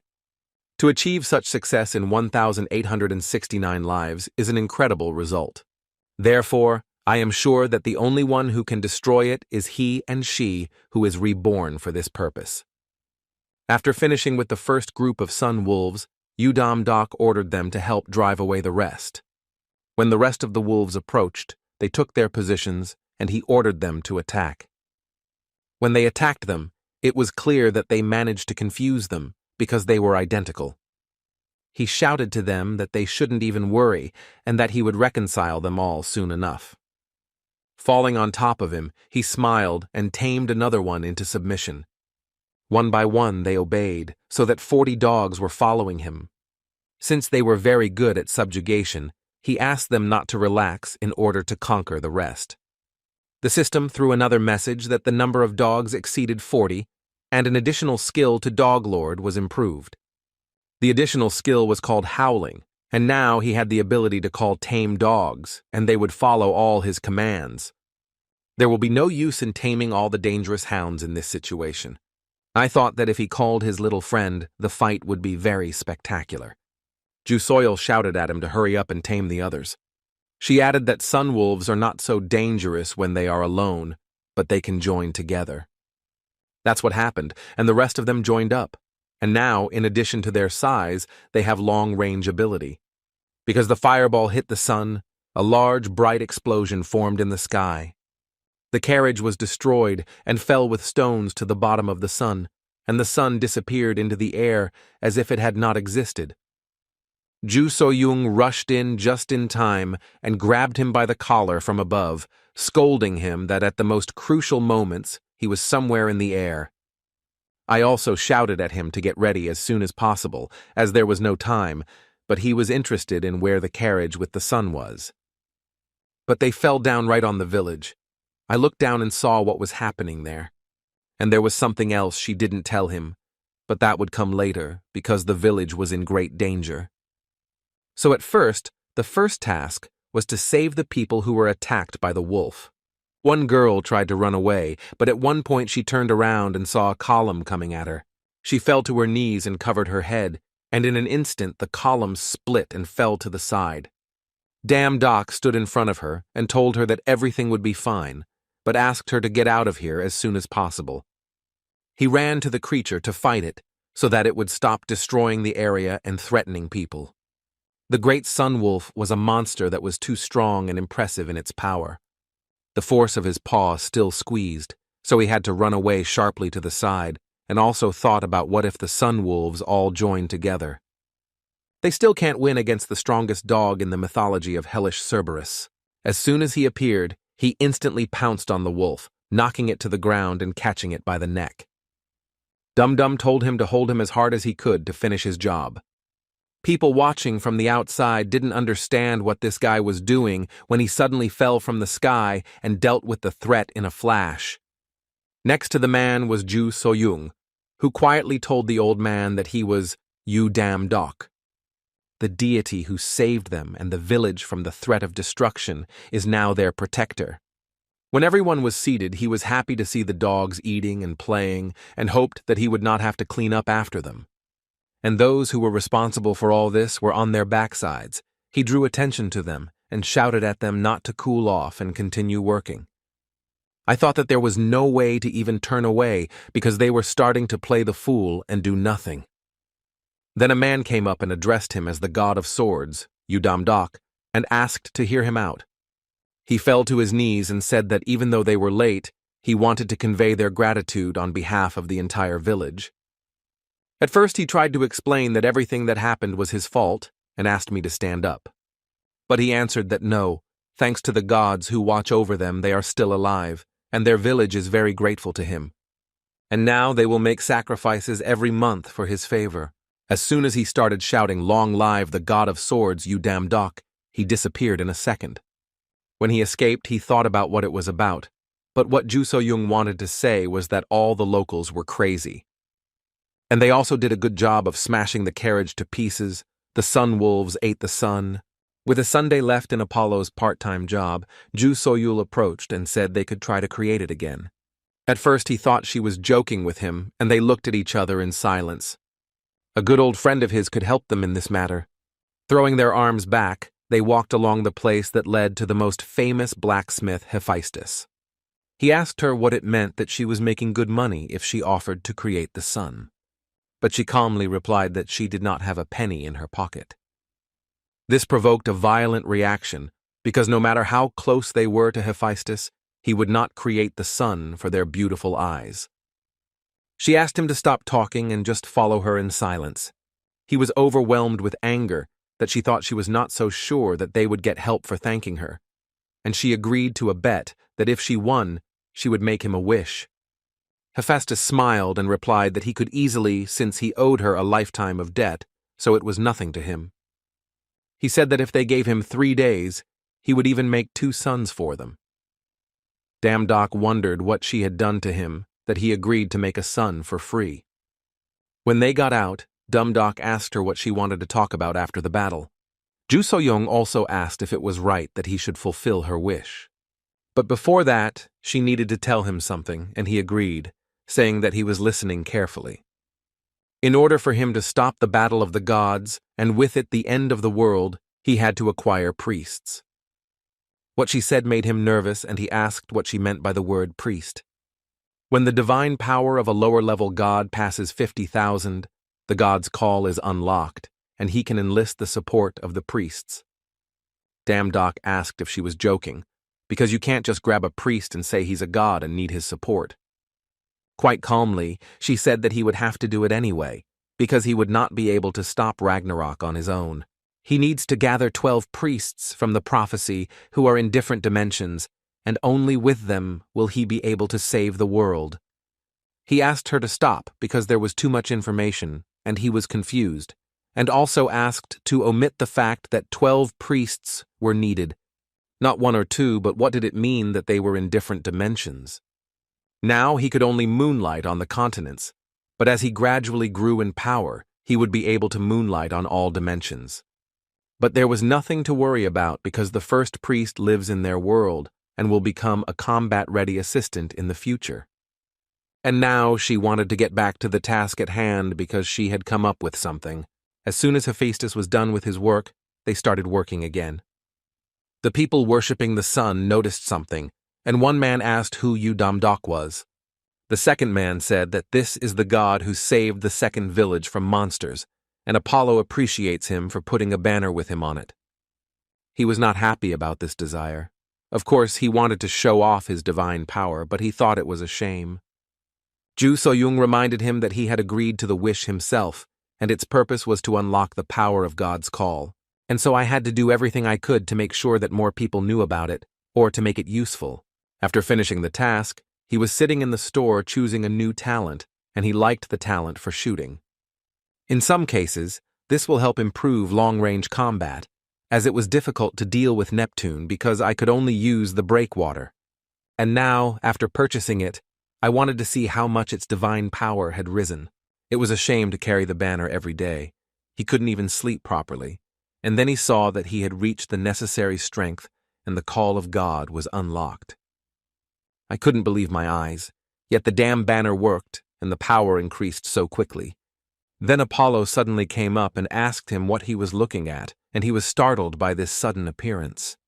The sun god calmed him down and extended his hand, as the mother system is invisible to others. I'll give Doc a smile. He's not talking about the system window, it's clear how the gods call it. Then Apollo asked if anything special happened during the part-time job. He said that they were attacked by sun wolves while working, but they managed to overcome them. If I understood correctly, he was talking about those capricious wolves and thanked them for their good work. That's why, in addition to my salary, I wanted to give a small bonus as a sign of gratitude. Apollo pointed his hand and it emitted a golden glow, and after a few seconds the system reported that the self-healing ability was available. He raised his hand, looked at it, and asked God if it was true that he had given him this ability. Laughing loudly, Apollo put his hand to his head and replied that, of course, such an ability could only be obtained from him off the job. People are even lining up to learn this skill after hearing that Damdock asked Snowball for help with something. I asked him to turn into a knife to cut his finger and test his new ability. The system immediately informed me that self-healing had been activated, and it was slow but quite effective. Snizhok looked at his injured finger with a very guilty look, as if it was his fault, and Dumdock hurried to calm him down. Apollo noticed such a beast and bent down to examine it, since a creature that turns into a weapon is extremely rare, and asked if he could tame it. Damdock looked up, thought for a while, and answered that he had tamed some animals and asked why he was interested in this. Apollo exhaled heavily and said that lately he has been worried about some people because he does not know how to get along with them.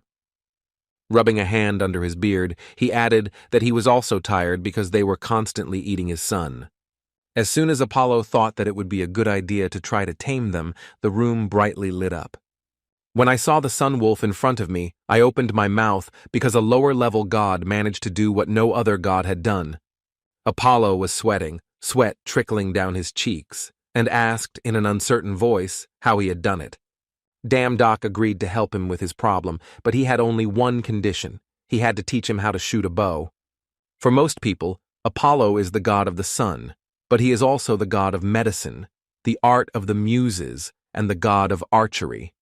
When the training began, Apollo put an arrow in his hands and explained that to create an arrow, you need to concentrate spiritual power in your fingertips. Next, I had to hold my breath, pull the bowstring, and take good aim. When the sun god shot the arrow, the wind blew at them from its speed, and it ruffled their hair. Apollo closed his eyes and smiled, saying that in general, that was all he needed to know. Damn Doc analyzed the lesson and realized that the movements of God were indeed quite primitive. Then the training began, and surprisingly, Apollo was a rather strict teacher, and a month had passed since he began training in the world of the gods. During this month, Damn Doc managed to master the skill of archery, which he was very pleased with. When I put on the jacket, I thought that before that, I had only studied from YouTube videos or copied the movements of my opponents, but learning the techniques of the gods themselves is a completely different matter. And if you combine your talents with the teachings of the gods, you can reach a new level. Suddenly, Ju So-young came up behind me and told me that they had to go back. There is not much time left before the meeting with the first priest. Damn Doc agreed, but asked where Apollo was now, as he wanted to say goodbye to him before he went to say goodbye. Ju So-young replied that the sun god was playing with the sun wolves like crazy. Dumb Doc was happy, and as it turned out, he had worked in a dog store there for a reason, and learned that every dog can be trained with food. And if I hadn't told Apollo about this method, it could have turned out badly, but everything turned out well, so there's nothing to worry about. As soon as they started walking, Ju So-yul asked him to think before he did anything because it could end badly for him. Damn Doc stopped and turned to her and asked her not to worry, as he had managed to improve his divine powers and had gained new abilities and learned new techniques. Meanwhile, in the gloomy underworld, the moon illuminated the dark forests and the river Styx. A servant came to Hades and bowed before him, telling him that he had checked several times that Cerberus had been summoned without permission a few days ago. Hades looked down and said that it was quite brave for someone to dare to touch Cerberus. His anger made his energy shine, and he made a promise to himself that whoever it was would get him out of the ground. Because the fool who did it had to find out what the price was for daring to insult his god of the underworld. Sometime later, in the human world, the sun's rays brightly illuminated the Sangun Guild house. Damn Doc trained tirelessly, and his sword skills grew a little bit. During the break, I turned to Ju So-young, who was looking at something on her phone, and asked if it was true that a priest was coming here. Without looking at him, she continued to look at something and asked him to be patient and wait. But Damn Doc noticed that it had been a Sunday since he had been here alone with the sword, so his strength was increasing more slowly than during the work. I asked her if it wouldn't be better to go for a part-time job, but she didn't even listen to him and didn't care because she had found what she needed. Ju So-young turned around and went to the exit and asked me to wait here until she returned from her part-time job. Dame Doc shouted in the wake that he was going with her in that case, but she turned her head and angrily ordered him to wait here, period. Of course, he didn't like the fact that she was leaving him like that and was going alone. Stomping his feet, he still could not stop being angry, because he could no longer sit still, waiting for the priest to show up, so he would also go to work.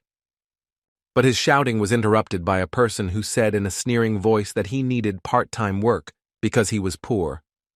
Damn Doc calmed down and thought that only one person had such a nasty voice. Jong Chun laughed, not because he was tired of pretending to be a hunter, but because he decided to work for a living. But he believed that he made the right decision because talentless people should work at talentless jobs. Damn Doc interrupted him, asking if he wasn't tired of it yet, and why he came to the Sangun Guild if he wasn't from the other guild.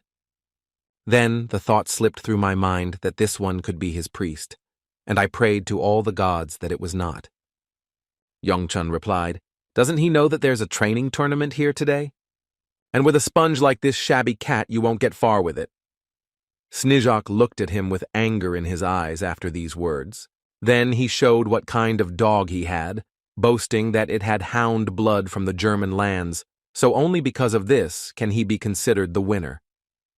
Clapping him on the shoulder, he sent him to a part-time job so as not to interfere with them, as he had an important day today. Dumdock gave him a look, and he thought about this training tournament. At the tournament itself, after Jong Chun's performance, the judge announced that he had 39 points, which is a record for the entire duration of the competition. This result made him very happy. A smile appeared on his face, and his eyes moved to the podium. He looked at his father as he always did to show him how beautiful his son was. His father was the president of the #1 guild in Korea, Iris Jong-gunak, and after the victory, he was definitely going to appoint him as his heir. The host's voice resounded throughout the room as he announced the last participant of the most popular boy in Korea. Participant number 10, Dam-dok, with his incredible beast. The jury couldn't believe their eyes, for they had never seen such a breed in so many years, and they thought it was a flaming hound. Jong Chun looked at them, his mind going through nothing but why this fool was here and what was happening. Dumdock came up to him, clapped him on the shoulder, and agreed that he had a great dog. Therefore, no matter how loudly he declares himself, he will definitely not succeed with such a cute animal. After these words, Jong Chun's nerves lost their hold, and he took Dumdock by the collar and pulled him toward him, shouting why he was sticking sticks in his ears. Suddenly, Jong-gunak came up from the side and shouted at him to stop behaving like that, and if he was going to participate, he should do it calmly. Jong Chun turned to his father and tried to say something, but he threatened him to shut up until he sent him abroad again. Then Jong-gunak approached Dumdock and said that his son had no manners, so he apologized on his behalf. Dumdock bowed his head and asked that it was not necessary and that he was not offended by anything.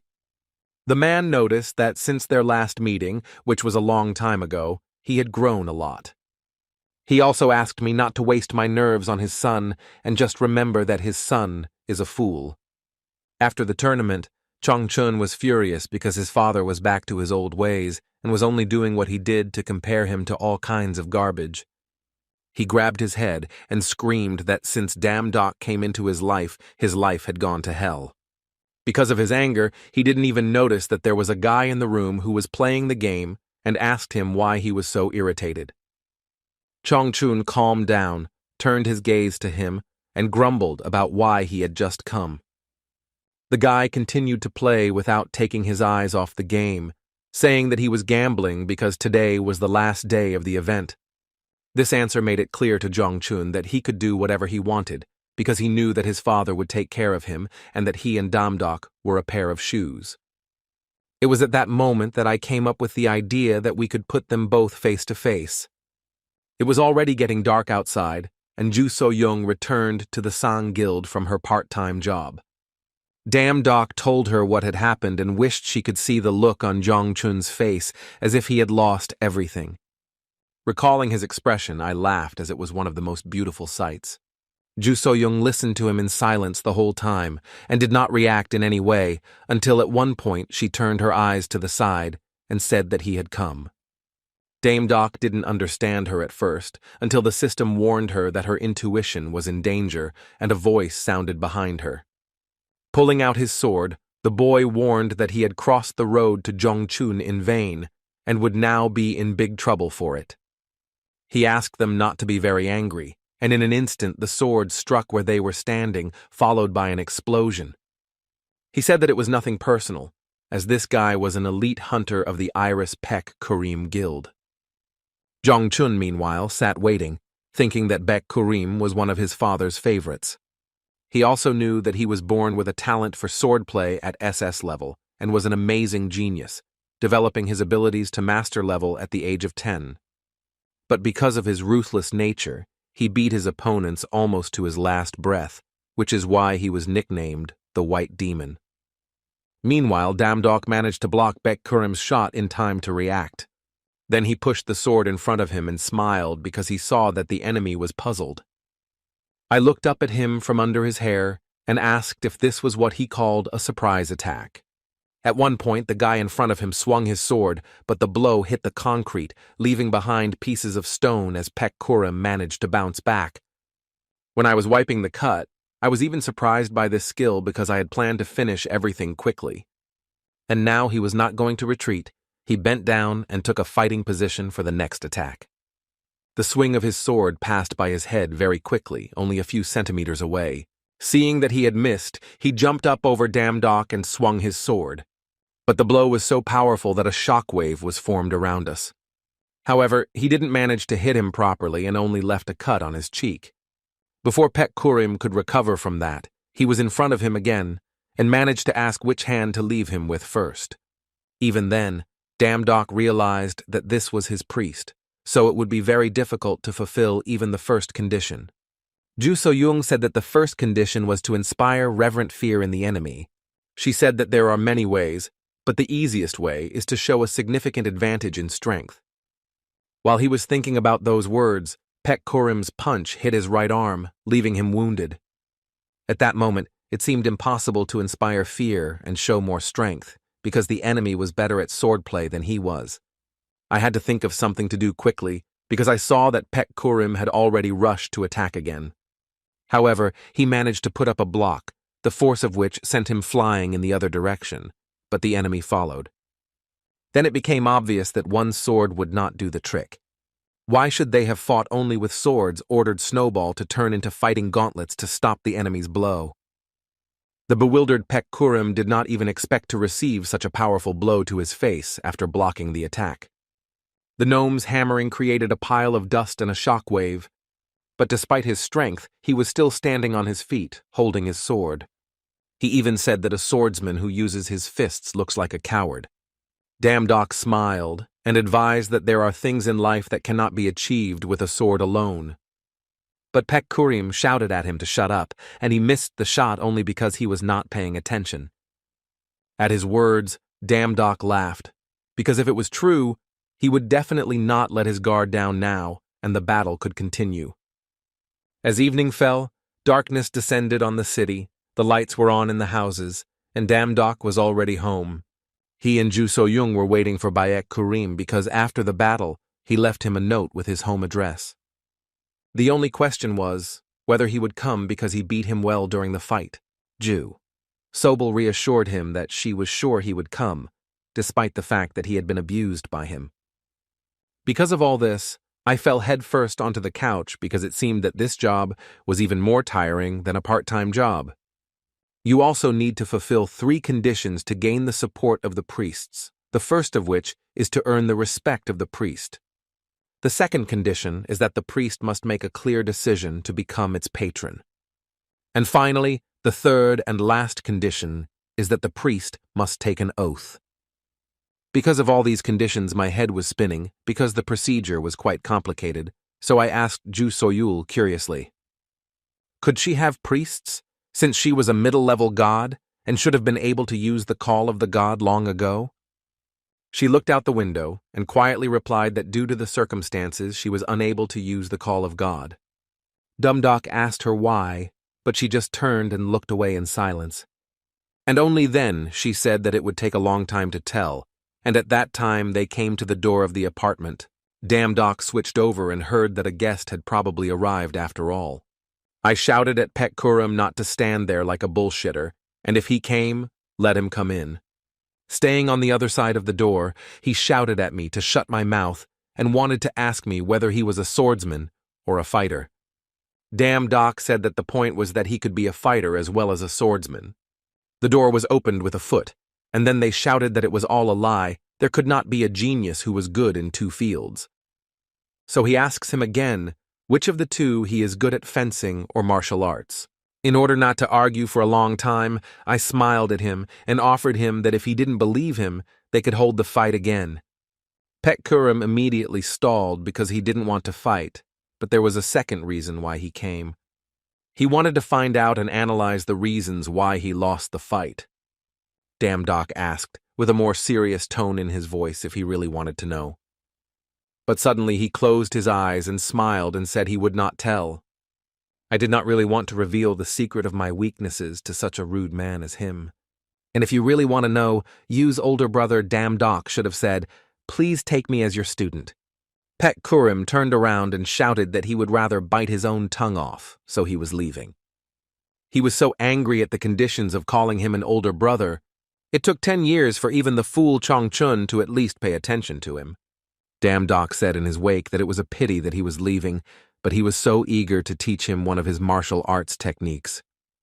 He himself thought that the reason for his defeat was his ego, and realized that Pek was also aware of this. I also realized that the martial arts style combined with fencing was very effective, but I just needed to push it more. Pek Kurim was shaking, trying to somehow pronounce those words for the condition. Dame Doc was teasing him on the ass that he couldn't hear what the jerk was muttering under his breath. That's why Pek Kurim decided to close his eyes and say it. And when he masters martial arts, he will beat up Udam Doc. He gathered his strength and shouted to his older brother, Udam Doc, to take him as a disciple. After that, I felt like I was being put on the spot and given the go-ahead if he wanted to. But before he could start training, he had to fulfill one more request. When the dust and heat settled, Pek Kurim performed the priestly rite and fulfilled the first condition to become a disciple. And when it came to being faithful to God until the end of his days, I was worried at first, but he reacted very calmly, comparing it to a game. After completing the ceremonial oath to become a priest the next day, they went to the training hall and studied all day. Damdok said that he was done for the day and praised him for his success, so much so that he fell to the floor. I noticed that he is doing well, and his learning abilities are much better than expected. From what I saw, I could tell that he had learned a lesson from that one blow, and at this rate, he would soon learn to hit the dwarf hammer. But he did not tell him this, but turned around and ordered him to combine everything that had been studied so far and draw conclusions for the day. He wiped the sweat from his face and muttered that the teacher was too strict. After I repeated everything, the system window showed that the priest had assigned the skill to the combination of 1-2, and due to this, his combat power also increases. It even made me take a second look at the priestly system. It was not stupid, even though at first it looked like hard labor. After the training was over and evening came, Pek Kurim shouted why he was not going to the dungeons he had mined with his own labor. Covering his ear from Damdok's scream, he muttered that he had explained everything to him that time and didn't need to do it again. But he also remembered the Ragnarok offensive and agreed that stopping it was a good thing. And that's why he didn't want to miss the chance to go to the dungeon and didn't understand why he was going to the gate that gave him nothing. Damdok exhaled heavily, remembering how Ju So-young felt and hadn't told him all the details yet, so it was a perfectly normal reaction. I decided to talk to him as an adult, so I asked him to listen as they headed for the gate to understand when the end would come, and also to find other guardians in other worlds, and Pek Kurim sat down on the floor and said that if they don't go to the dungeon, he's not going anywhere. At this point, Ju So-young's nerves gave out, and he grabbed him, shouting that he was unbearable, and that they would go to the gate without further ado. They were interrupted by Ju So-young, who came over and quietly watched them, and then told Damdok that there was another way. After playing the game for a little while, Pek Kurim wondered for a moment if everything was going well with them, and if the student still needed to follow the teacher. But a sharp anger overcame him, and he threw the game on the floor because he didn't have to worry about them, because he had paid a lot of money for the dungeon. Because I was so angry and violent, I didn't even see that a strange, glowing pattern appeared over my head. There was a bright flash in the room that was even visible outside. Damdok could not believe his eyes that he could really be summoned whenever he wanted. Pek Kurim was speechless for a while, only hearing the two of them talking about something. When he came to, he asked what it was, and Damdok hastened to reassure him that it was nothing special, he just used his powers to summon him. So I told him to calm down and deal with the monster on his backside first. It took Pek Kurim just a couple of seconds for his sword to cut the monster into several pieces. Praising him for his speed, he waved his hand to follow him, but he continued to stand his ground, not moving. Damdok smiled and said yes, and at the same time he opened the system at the priest summoning point. Having destroyed the last monster, He put the sword on his shoulder and smiled as it turned out better than he thought. I was also pleased with Pek Kurim's skills, as he had just learned martial arts and already felt confident. Seeing him looking happily at his fist, I asked if the hammer of the dwarves had already struck a chord. But he shouted that it wasn't true and wanted to finish learning the gate as soon as possible and go play games. But Damdock asked us not to rush the gate. It's just their stopover today. They have a real destination. Opening the portal, he turned around with a smile and said that it was time for them to move on. In an instant, they moved to a new world with their next target. Pek Kurim looked at the surrounding architecture and opened his mouth in delight that they had entered a magical world. Damdock was also surprised, as he introduced him a little differently, and only Ju So-young looked at them sideways. But the question arose as to how one could find a priest on such a large territory and without knowing what he looked like. She quickly reassured him not to even worry about it, as it was easy to just look up. When I looked up, I saw a girl on a sign, and at the bottom it said that it was Adele Sharon, 27 years old and the winner of the Best Actress nomination. But after reading it, Damdock never calmed down because he had no idea what to offer the actress to become his priest. Ju So-young told him to calm down because it would be much more difficult with the rest of the priests. But it will be harder with her, not like with this simpleton. Pek Kurim's mouth dropped open in surprise. After that, he shouted that he would not let this go and that it was time to clarify something. In an instant, he was on the floor, and Ju So-young stood there calmly watching, shaking off her hands. Lying on the floor with a bump on his forehead, he barely mumbled that he was sorry. Ju Sung looked at Damdock and told him not to worry about meeting her. She goes to magic school every Friday. The question of why she was going to school at the age of 27 came up, but as it turned out, Adele Sharon had no time to go further. At the Academy of Magic, Damdock bowed his head to the teacher and said hello, saying that he was an exchange student. At that moment, I thought I was a schoolboy again, and now it became clear why Ju So-young worked alone for several days for this. Standing still, I heard people whispering about him that he was the student recommended by the principal with 0 mana. Not the kindest words were said in his direction, and this place reminded him of a world of people where there was also a terrible atmosphere. Everything was divided by talent. The teacher calmed everyone down and told Damdock to sit where he was comfortable, and the rest of us to get ready for class. Climbing the stairs, he already had one place in mind. I also remembered the wisdom that if you are close to a person physically, you become mentally closer to each other. Just sit down next to them. When I came closer, her eyes were looking down, and I calmly asked if I could sit next to her. She looked the other way and said that she would let him do as he pleased. Damdock sat down next to me and thanked me and asked me right away if I knew where the magic lab was because he didn't know much about it yet. While I was smiling, I was thinking that I should start with a simple conversation, and I never thought that I would need a consultant. When he said that the audience was as spacious and beautiful as she was, it was obvious that she was angry. Adele Sharon silently stood up and banged her hands together, asking him not to pretend to be friendly, even if he did not try to befriend her.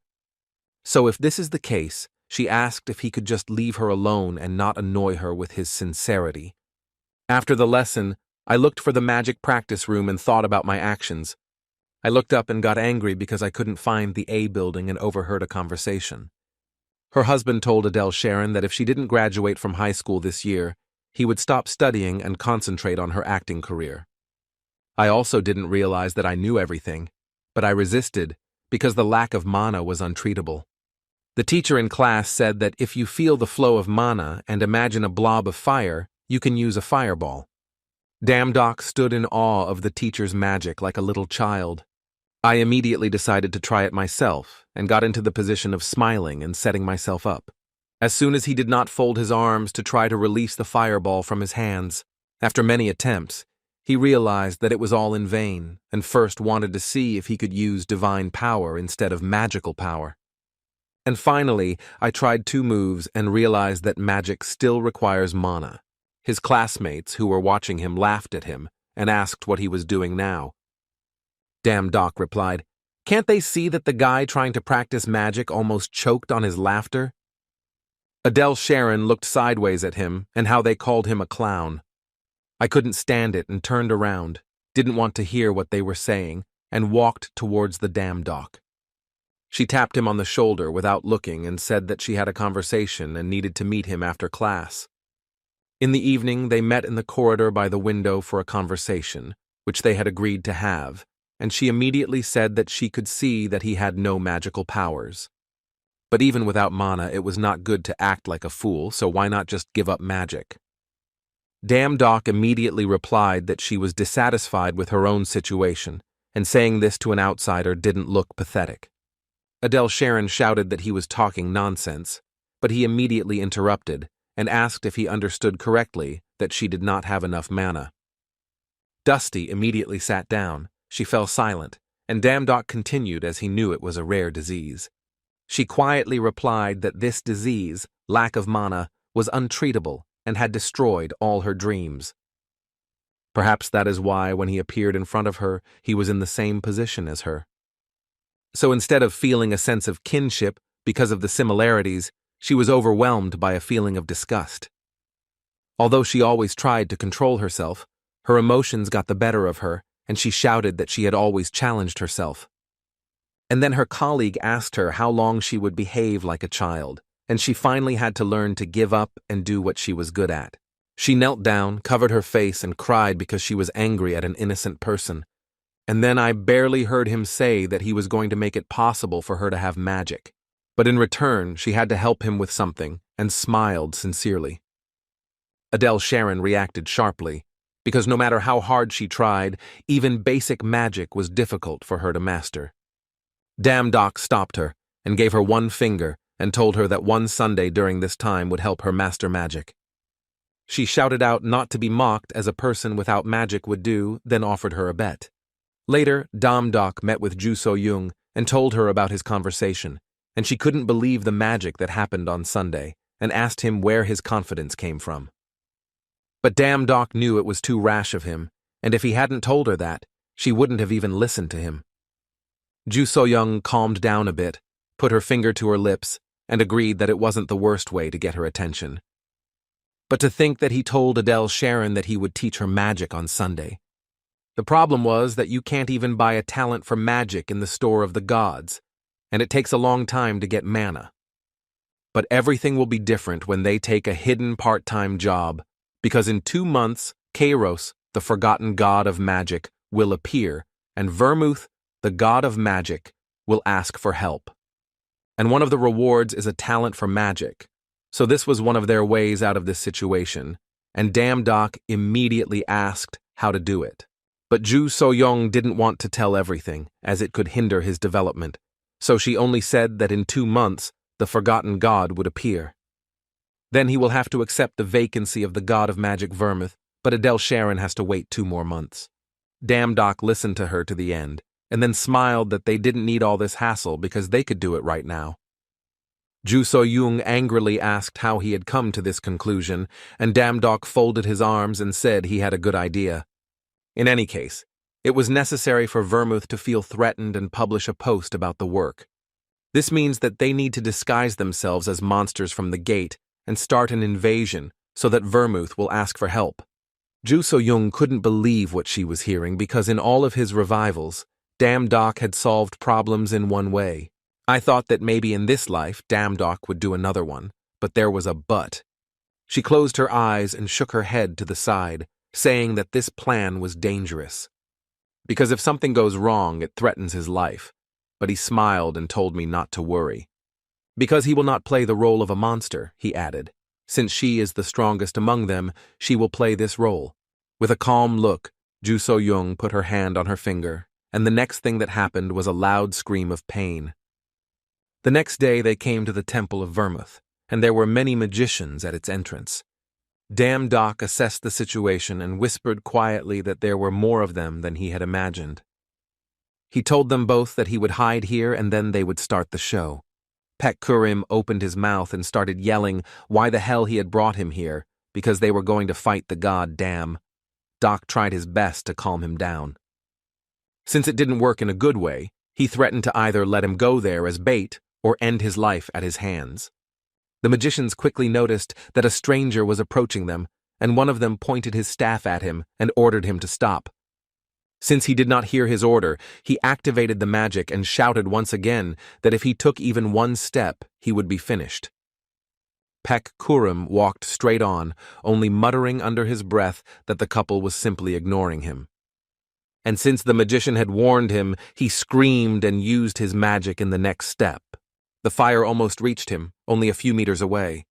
With a single swipe of his sword, he dispelled the fire spell and told them to wait and watch him before he began. Because he is Pek Kurum, and one day he will master all kinds of martial arts, and then they will bow down to him. And when I shouted at them to go to hell, I ran at full speed into the battle. Damn Doc, who heard and saw all this, realized that his priest was already very hot. Just as the second phase of the plan had arrived, he summoned the firewolves and ordered them to move forward, but warned them not to destroy anyone. The magicians of the temple saw strange creatures running toward them and shouted that they were being attacked by monsters. To protect themselves, they created a barrier to prevent them from entering the church. As there were too many of them, one of them shouted that he needed help, but did not see Ju Soyul appearing from the side. Because of their enormous speed and skillful movements, the magicians fell unconscious to the ground, without even seeing who attacked them. Ju Soyung herself, when she looked at them, did not expect it to end so quickly. Since the god who lives here is incredibly strong, she could not help but worry about the consequences. While the wolves were chasing and burning, they were waiting for someone to finally appear. Dame Doc saw that the noise they were making was not a small one, and Vermouth was sure to show up. But while I was sitting there watching everything burn and flying in my thoughts, I didn't notice that someone came up behind me. A tall man approached from the side of the forest that was behind us and calmly asked what he was doing here. Dame Doc looked back in confusion and asked the man who he was. But he insisted in an angry tone that he was the first to ask the question, so he repeated what he wanted here. Getting up from his knees, Dame Doc thought he needed to calm down, because if he wanted to, he could have killed him right away. I turned to him and smiled and said that I had come to see what kind of crazy people attacked the temple, and they, as gods, should be interested in this. Vermouth approached, grabbed him by the face, and asked if he dared to think that they were on equal footing.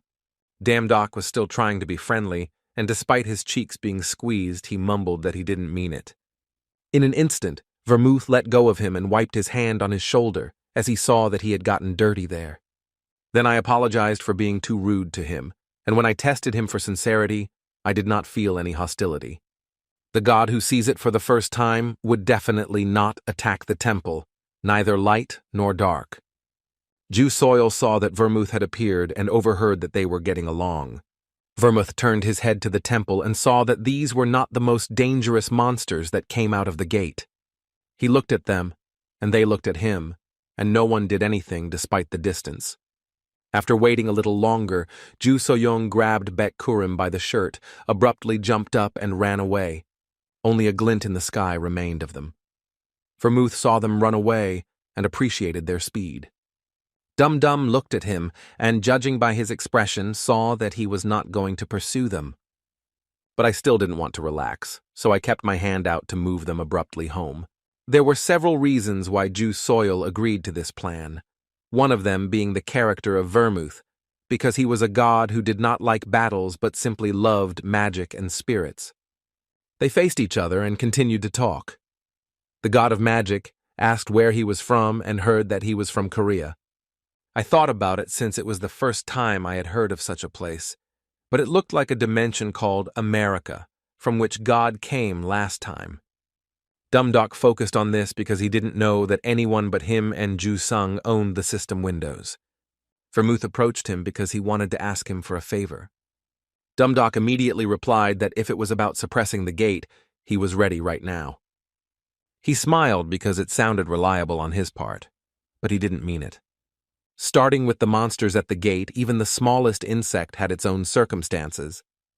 Looking at the butterfly with an amazing look, I realized that they have a very miserable life.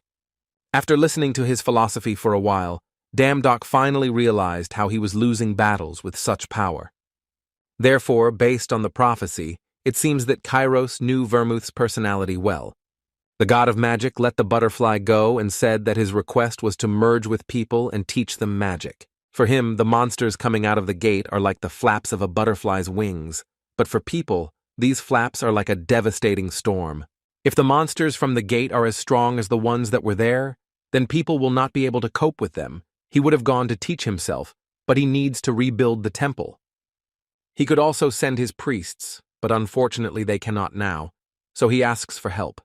Of course, he will thank you well for this, and since he will have to teach people magic, he will facilitate the use of magic.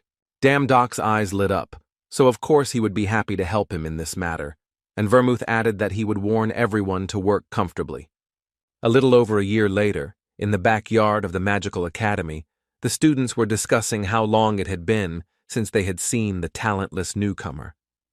He must have realized that he had no chance of success and left, but they felt a little sorry for him because it was funny to watch him. The teacher shouted at them to be quiet in his presence and to focus on the lesson. Adele Sharon looked at them and did not understand why she had come here instead of the movie set. Just then, Damdok appeared and was indignant that it was not an academy but a maze. The students whispered to him not to come because the professor did not like tardiness and his face was already frowning at his appearance.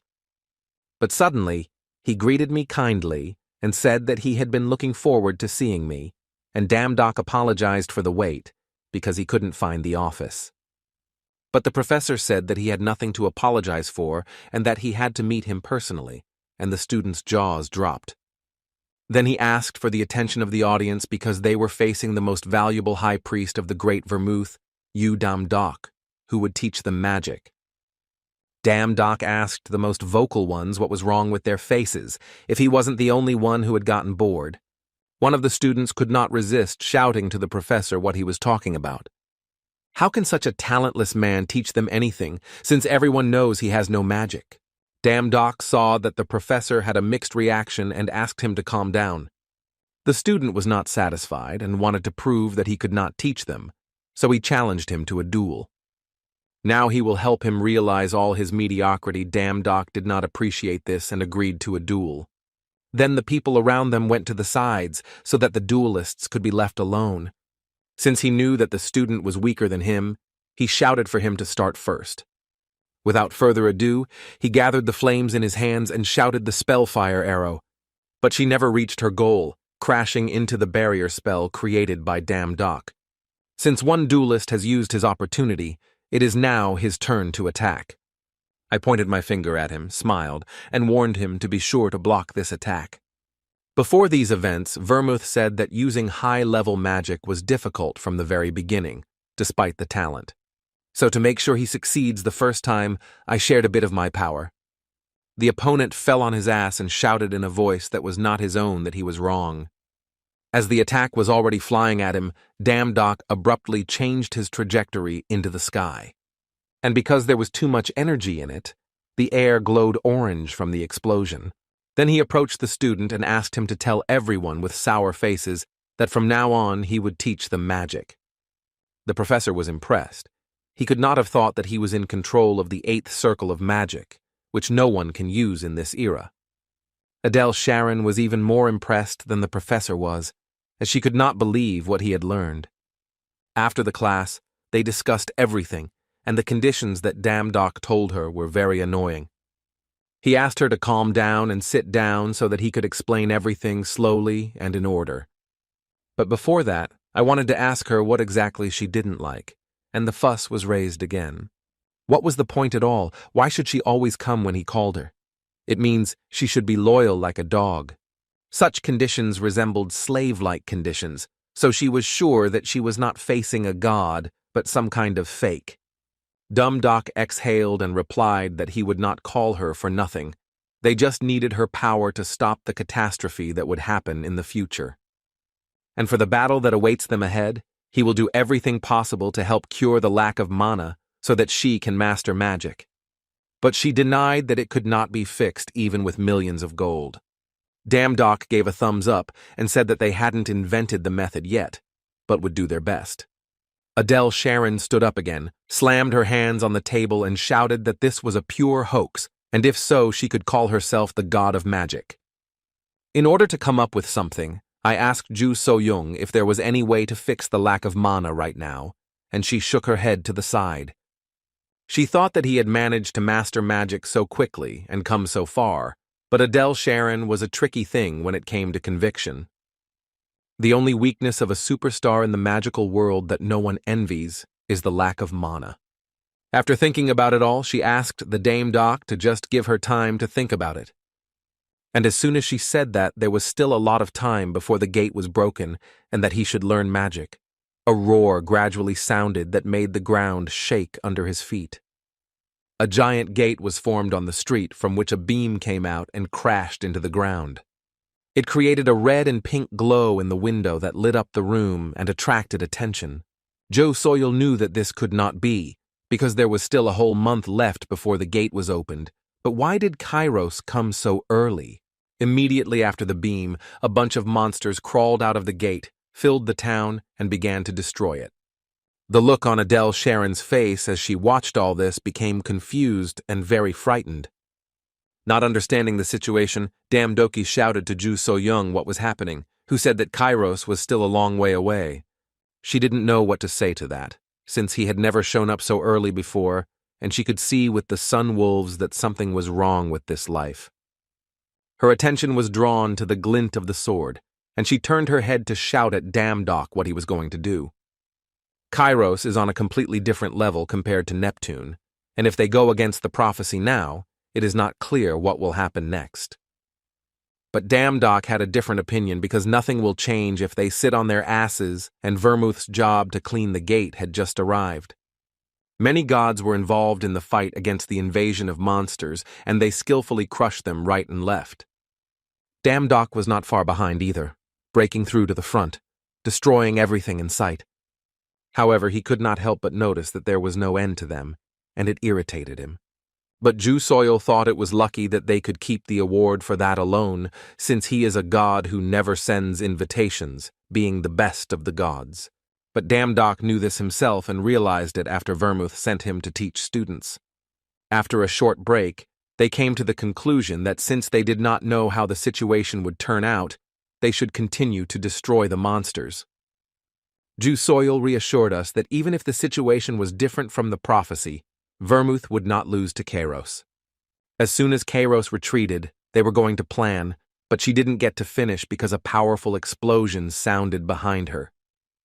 Dame Doc immediately saw that it was a battle between the gods, but why were they here, since he knew that their battle was far away?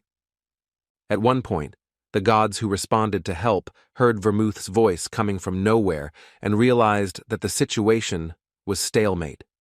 And maybe it is without conscience, but he is correcting his request to abandon everything they are defending right now and focus on evacuating civilians while they gain time. Dame Doc looked up at the top of his face, embarrassed at one point, then said quietly to Ju So-young.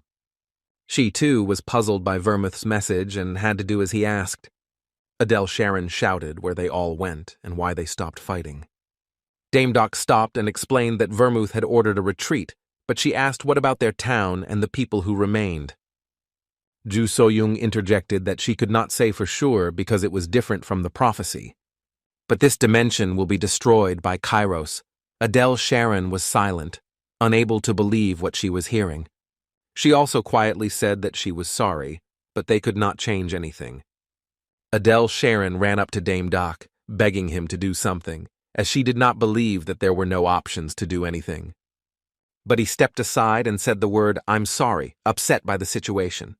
She fell to her knees and asked why he was giving up so easily because people who didn't even know about gods fought on. And since he is a god, he is supposed to help people. After these words, he had the feeling that the rain began to fall even harder.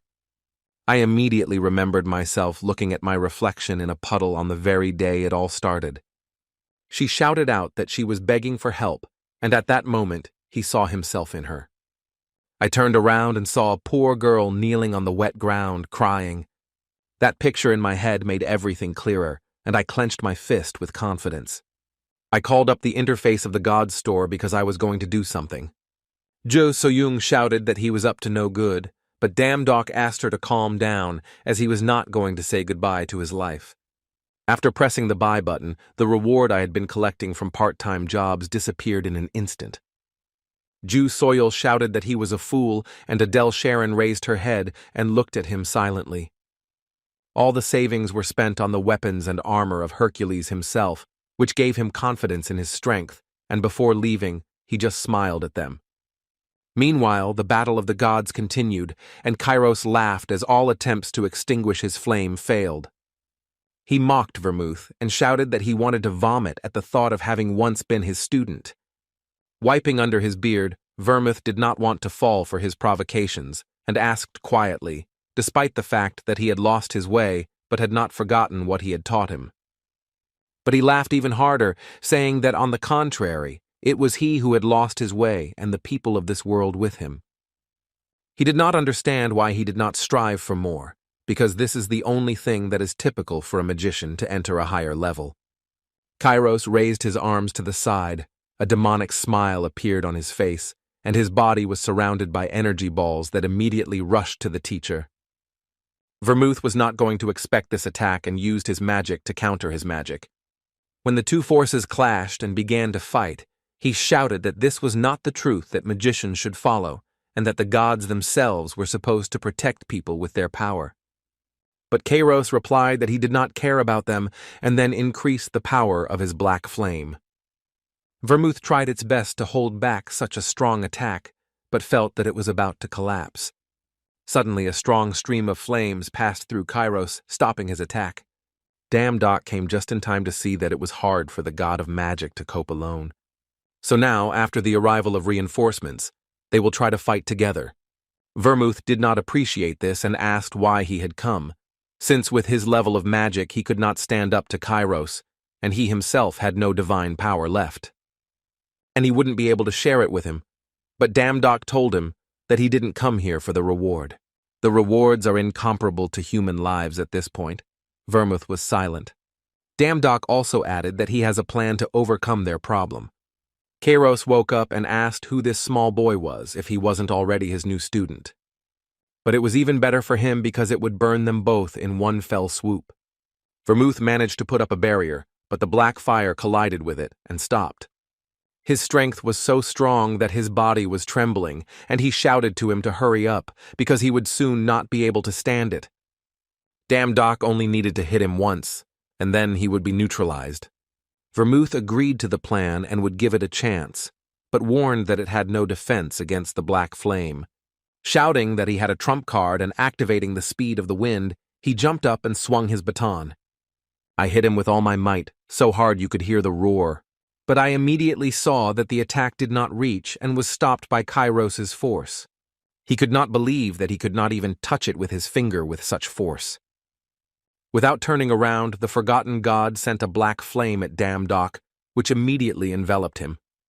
Kairos laughed and asked him what they should do now. His new student had become a pile of ashes. Vermouth didn't answer him, just lowered his head and whispered a spell quietly. The chains enveloped the arms and torso of the forgotten god Kairos, who said that this would not stop him. But Vermouth replied that thanks to this magic, he had only won a couple of seconds, and that would be enough for him. Being tied up, he just looked to the side and saw a baton strike coming at him. The flames did not help to stop him, as his trump card was the protection of Neptune. And the baton gave 100% chance of causing anyone to be silenced, and it came at Kairos with great force. All the flames he had created disappeared, and he sat unconscious on his knees with his head down. Damdok went down to the ground and stared at Kairos in silence, and then said that he would finish him off himself. The great god of magic recalled that when he first saw him, it was also raining. Kairos was not like this from the very beginning. He was a scraggly child who sat leaning against a tree, although he knew that he was cursed with a dark fate that no one wanted. But he was also a child with an incredible talent who was coveted by everyone around him. His thoughts were like this when he was passing the magic to Kairos, that he was the great god who would change the fate of this child, and recalled how he rejoiced at the first manifestations of magic. But back then I could not even imagine how arrogant it was. because he did not realize the terrible desire that was hiding inside him and helped him to master the black flame. He could not destroy him after he showed his true face, so he simply made him an outcast, knowing that he would return for him someday. If only I had set him on the right path, everything would have been different. Namely, I would not have had to teach him dark magic. But these eternal clinging to mistakes about the past had to be let go, so now is the time. In the end, Vermouth was never able to destroy Kairos, perhaps even far in the middle, but he saw in him that child. That's why Damn Doc destroyed Kairos himself, and for the first time I had such a disgusting feeling of gaining power. In his opinion, this power had to be used in the same way as Neptune used the power of Neptune to save himself. Pek Kurim, who had just come up, could not take his eyes off the flame from his hand and asked what it was. But Dumb Doc smiled at him and hid all the equipment, saying that he would tell him later. But he was hysterical about why everything was always postponed until later. Suddenly, a hand hit Pek Kurim on the head with a request to shut up. Adele Sharon shouted at him to stop whining because, after all, Dame Doc is the god he serves, and if he said he would tell later, he would tell later. Damn Doc himself, who saw this situation, was glad that she no longer believed that he was a cool god. She admitted that he was brave, and now she is sure that he is not a fraudster because he showed her the evidence. Her words suggested that she was not ready to accept him at last. And so Adele Sharon, despite the fact that the agreement is full of nonsense, was ready to become a priest of such a god. However, I still plan to stay in this world for a while, since he now knows for sure that if he can't use magic, he won't be able to help, so he will look for something to be useful. Vermouth, who suddenly came and listened to their conversation, intervened because he thought he could help her. Adele Sharon bowed as a sign of honor, and the god of magic smiled because he had to repay her for the kindness of the god she believed in. Damn Doc was frightened by his appearance and tried to hide the perpetrators of the destruction of the temple behind him. Ju So-young asked why, because she was sure he had forgotten and wanted to be safe. She also noticed that everything was going well because they didn't have a way to cure Adele Sharon's lack of mana anyway.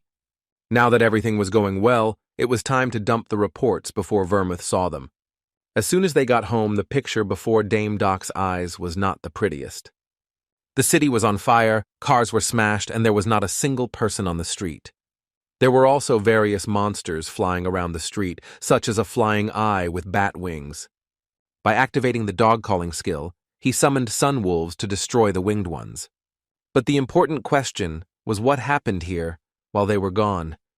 It was unclear whether it was a dungeon that had broken through somewhere nearby, and for some reason there were no military men with hunters visible. While thinking, he lost his caution and did not see that a snake was approaching him, waiting for the moment to attack. Ju So-young noticed it in time, quickly approached and neutralized the cold-blooded monster. Everything that was happening around her was happening too fast. Dumb Doc looked at her and asked what she was talking about. With a sad voice, she replied that it was not a dungeon breakthrough, but a gate breaking. Such words were not expected in this situation, at least at the level of a C-rank dungeon. Ju So-young confirmed his point and added that this only made the forgotten gods stronger. Damn Doc was upset that he could only find 2 priests. But she managed to calm him down because she did not feel the presence of the forgotten gods now. Suddenly, a helicopter appeared from the skyscrapers and hovered over them. The door opened and a man appeared, introduced himself as a member of the gate control office and asked to follow him. There were many prominent hunters at the gathering, and when they all gathered, the man addressed them. With 12 simultaneous gate breaches recently, civilian casualties have risen to record levels. However, there were no responses from hunters responsible for this region. Most of them were unavailable or late with their answers.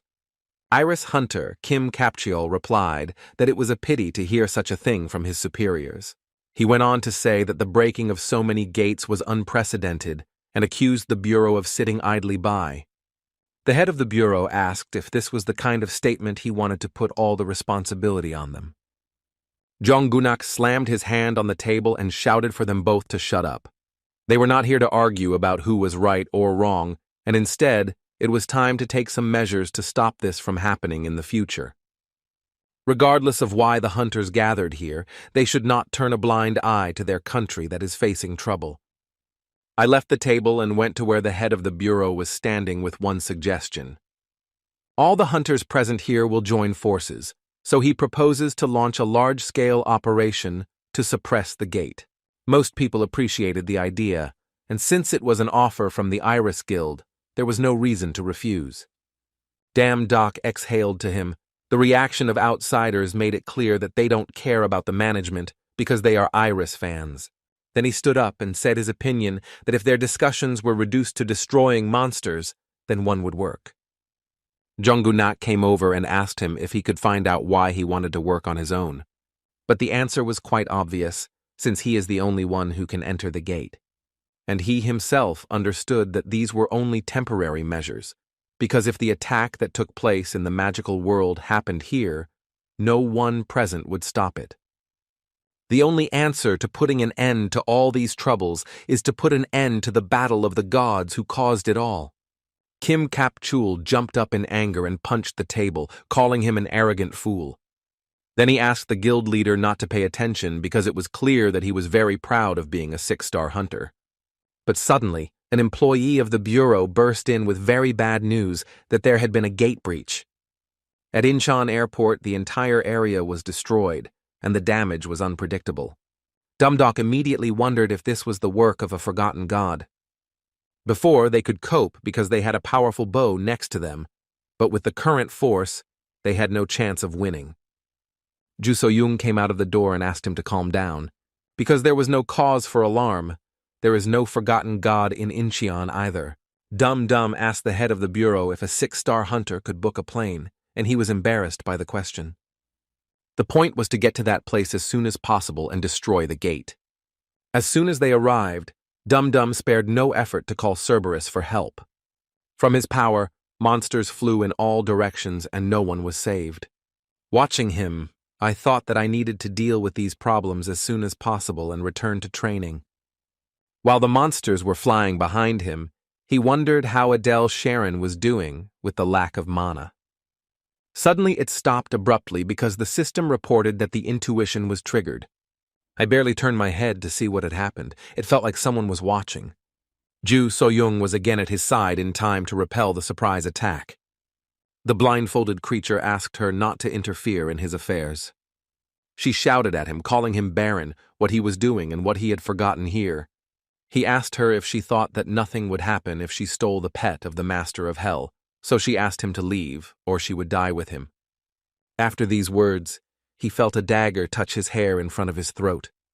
And then the question was asked whether he could do what he had just told her, and that is why it was time for him to leave, because he was being given one last chance. The Baron did not appreciate her choice because he could not even think that she would defend a fool who had summoned a spirit from the underworld. He appealed to Dam-Dok to enjoy his freedom because in the end, Hades would leave him with a ghostly life. And he will look forward to his punishment in hell, after which he will disappear, leaving dark traces behind him. After a while, they returned to training. One day, Dam-Dok was working Bek Karim so hard that he couldn't even move. He noticed that he had been slow lately. Pek Kurim shouted as usual that of course he had, because they had been training for 17 hours since 5 in the morning. After listening, he said that he had things to do, so he was leaving, but asked him to clean up after himself and to go on vacation, because he didn't like the idea of cleaning up again. In his defense, Dam-Dok said that he was going to destroy the gate and asked not to follow him, because he was tired of hearing that he was somehow connected to Iris. Pek Kurim was very curious about what happened at the airport, that the two of them were working like this all day. I was also annoyed that he ignored me all the time when I tried to ask him, so I decided to go home and play. But I remembered that he cleaned up the mess not because he was afraid of it, but because it was part of the training. Suddenly, someone came up behind him and asked what he was doing, and he reacted angrily and didn't notice that it wasn't Dam-Dok. Jongchun came to see for himself if the rumors that he was here were true. I also didn't understand how Iris didn't even poke her nose in before, let alone clean. I breathed a sigh of relief and thought that he wanted something serious, but he doesn't even pay attention to such trifles. And from that moment on, he asked me not to tell him what to do, as he would be on the side of Damdok. Jong Chun said that he asked to destroy him, not to follow him, and Baek Reem was tired of this conversation and said that he would continue to follow his brother. When he heard that he called him brother, he became angry because he had known him for 10 years and he had never called him that. He came up and took my hand and pulled me along because his father ordered him to take part in the destruction of the gate. So I shouted that they should stop resisting, as staying here would mean not fulfilling the order. But Baek Kurim pulled his hand out of his arm, looked at him and said that was enough. He was not going anywhere. As he managed to drag him to the common room, Yu Dam Dok appeared on the screen in front of them and said that he had managed to destroy another gate. He also gave an interview where he told us how he manages to destroy monsters, fencing, martial arts, and attacks from a distance. Baek Kurim asked him to take a good look at him because he had something to teach him that he needed to return. He told him that he was leaving and not to look for him anymore, and Jong Chun didn't say anything but just stood there shaking with anger. He wondered why Yu Dam Dok was always ahead of him, and why it was better if he didn't even exist. At the same time, Damdok scratched his ear with his finger, thinking that someone must have been talking about him. Ju So-young asked him if he had any thoughts inside because he seemed very serene. She also added that they did not know when Hades would appear, and that they could not destroy the gate so hastily. And if he wants to further increase the divine power, he could go for a part-time job, so it's not a bad option to avoid Hades. If you continue in this spirit, it will make him even angrier, so it is better to travel between dimensions and gain strength. Dame Doc didn't like her idea because he didn't want to spend the rest of his life on the run, and Ragnarok would overtake them. Besides, to hell with all the plans. If he wants to see him, he'll get ready and come to him himself. That made me laugh because I made a nervous person like her nervous, and she was not in the mood for jokes because she was getting really nervous. Dame Doc asked him to calm down because he realized that they needed to find a place where Hades couldn't finish him off, and then they would meet. Ju So-young folded her arms and asked what he meant by which place he was talking about. And he called it the banquet of the gods on Mount Olympus, and the employer was the supreme god Zeus himself. When they got there, the centaur ordered the workers to move as there were no more than 3 hours left before the banquet. Baek Kurimu and Adele Sharon were each given a basket of fruit that Demeter had sent and had to prepare it. And when they finished with this, they had to take on the second case and emphasized to speed up. Dam Doc came up behind them, asked if they heard, and wished them luck. They both attacked him because he said it was supposed to be an important case, not this. Dumdock shouted at them that it was all about stopping Ragnarok and saving the world. Then a Minotaur came up and announced the beginning of the banquet, and that those who served as attendants had to come out. He was happily walking out while the two of them were screaming in anger and saying that they had agreed to all this. At the banquet, the gods drank wine and told each other all sorts of interesting stories. They all saw a god serving drinks at a banquet in a lion's armor.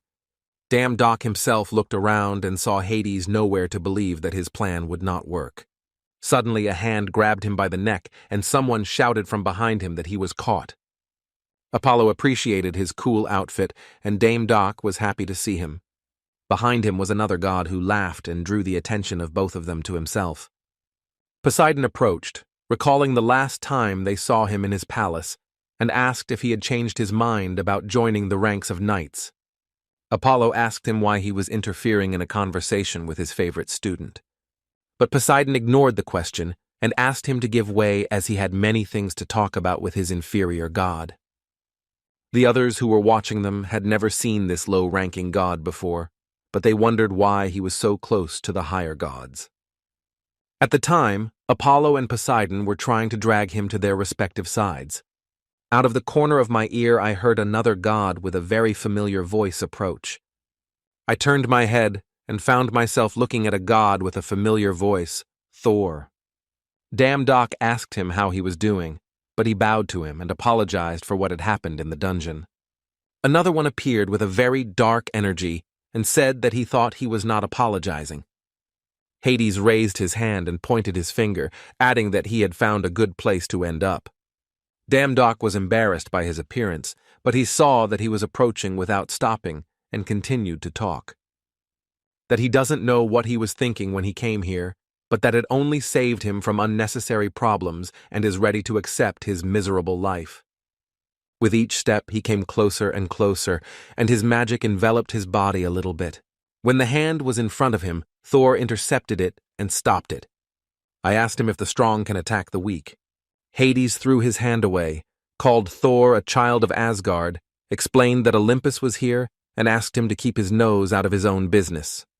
Thor laughed, and then clarified that the supreme host of this banquet, like Olympus, was not Zeus. Since he saw that Hades was releasing his power, he decided not to lag behind and show his own. Because of this, everything shook around them, and the lesser gods were afraid because the battle of the main gods was dangerous. The trident that flew between them and got stuck in the wall brought them to their senses a little. Poseidon shouted to them to stop because there was no need for bloodshed on such a day. Thor shouted that this was absurd. Hades tried to intimidate and destroy the weaker god, and his anger made the ground crack under his feet. And on top of that, he was insulted by the great warrior Asgard, and in the name of Odin, he will never back down. While Hades turned his head to the side, Apollo tried to calm Thor down, and Poseidon tried to calm Hades down and asked him if he would not calm down until he saw the blood. The god of the afterlife is tired of all this, so if they want to, he will finish with everyone at once. The room immediately went dark, and the dark energy of the god began to fly over Damdok. Poseidon tried to get rid of him but realized that he was too strong. After that, it became immediately clear that the plan for the banquet was a failure. Hades, having accumulated all his strength, opened his eyes and said that now everything was over.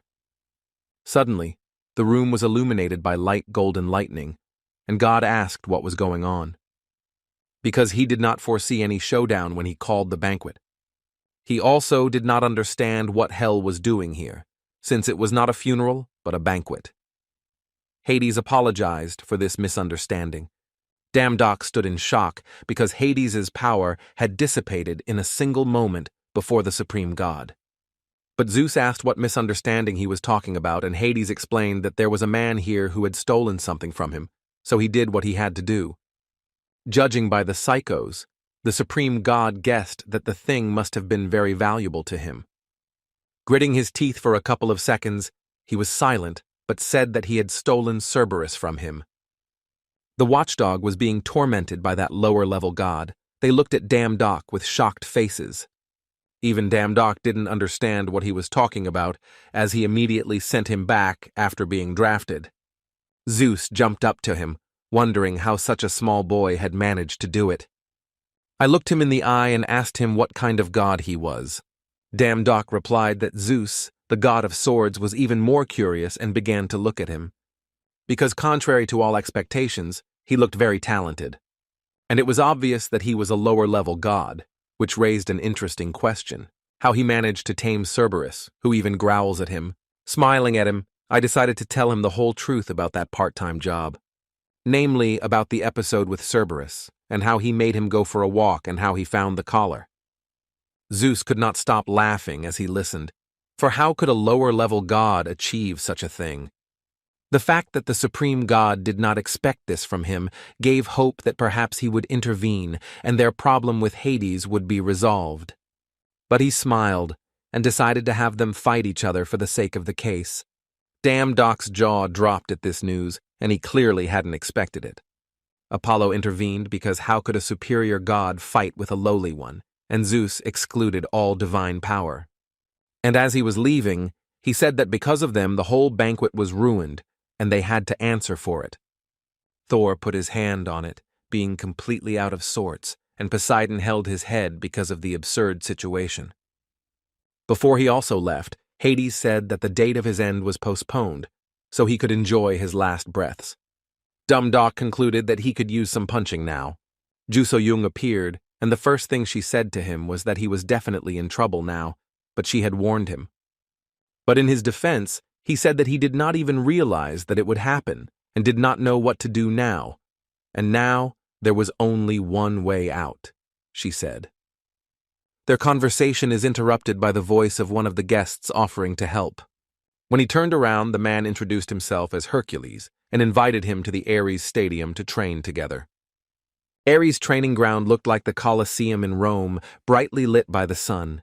Hercules took them inside, showed them around, and told them they could train here for the next month. Damdoc thanked him for it and didn't even think anyone would help him with it. With a thumbs up, he replied that it was all right, they were still brothers in armor. It was surprising to hear that Hercules himself felt sympathy because of the similarity of the armor.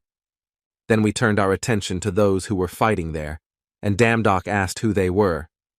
From the battle alone, it was clear that they fought well and had no shortage of skills. The man fell to the ground without admitting that he had lost, proving that he was simply distracted. The girl made fun of him for being so distracted, because if there was a real fight, he would have been finished. Damdoc watched them and knew that, judging by their skills, they were no ordinary gods. But there was still one interesting question why they were not at the banquet. Hercules laughed and said that it was not his brother Ares who lost to Athena again. Their names made me feel embarrassed that among the 12 gods of Olympus, these two had the title of being associated with fighting. Ares was the god of battles, and Athena was the goddess of wisdom, of military strategy and tactics. Jusoil said that it was very good. They were all excellent in the battles.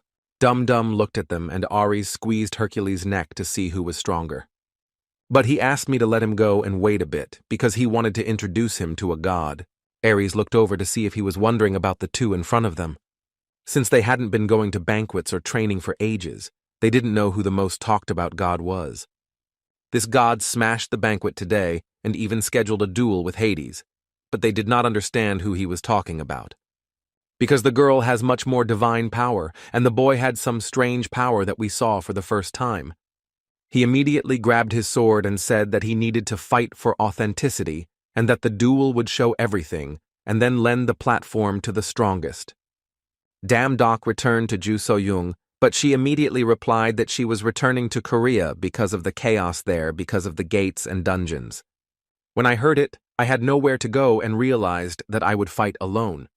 Ares came closer, appreciated that his aura was amazing, and asked if he was ready to begin. Athena asked him how he managed to get into a battle with Uncle Hades, but Ares interrupted that it didn't matter. If this situation happened, it means that God's character before them is not sweet. Before he rushed into the attack, he shouted that if he wanted to survive, he had to train with all his might. After that, he struck his sword in front of him, causing a powerful wave of stones and dust to rise into the air from the ground. Athena and Hercules were watching, and she didn't understand whether Ares was a fool or not. When the dust settled, it was clear that he had managed to withstand the first blow, though he did fall to the other side of the arena. Since Ares had tested him for endurance, he wanted to see how he wielded the sword and rushed back into battle. A lightning series of blows came from different directions, and I barely had time to defend myself. But when he picked the right moment, he waited and leaned forward to try to attack himself. Although they failed to hit Ares, the sword passed through the ground and stopped the attacks. Athena appreciated that he could fight back, which was not bad for a lower-level god. But it was still not just about speed and endurance, although this was taken into account, but a battle between a higher and lower god. Ares was smiling at the Damdoc, which was unusual and fun for him.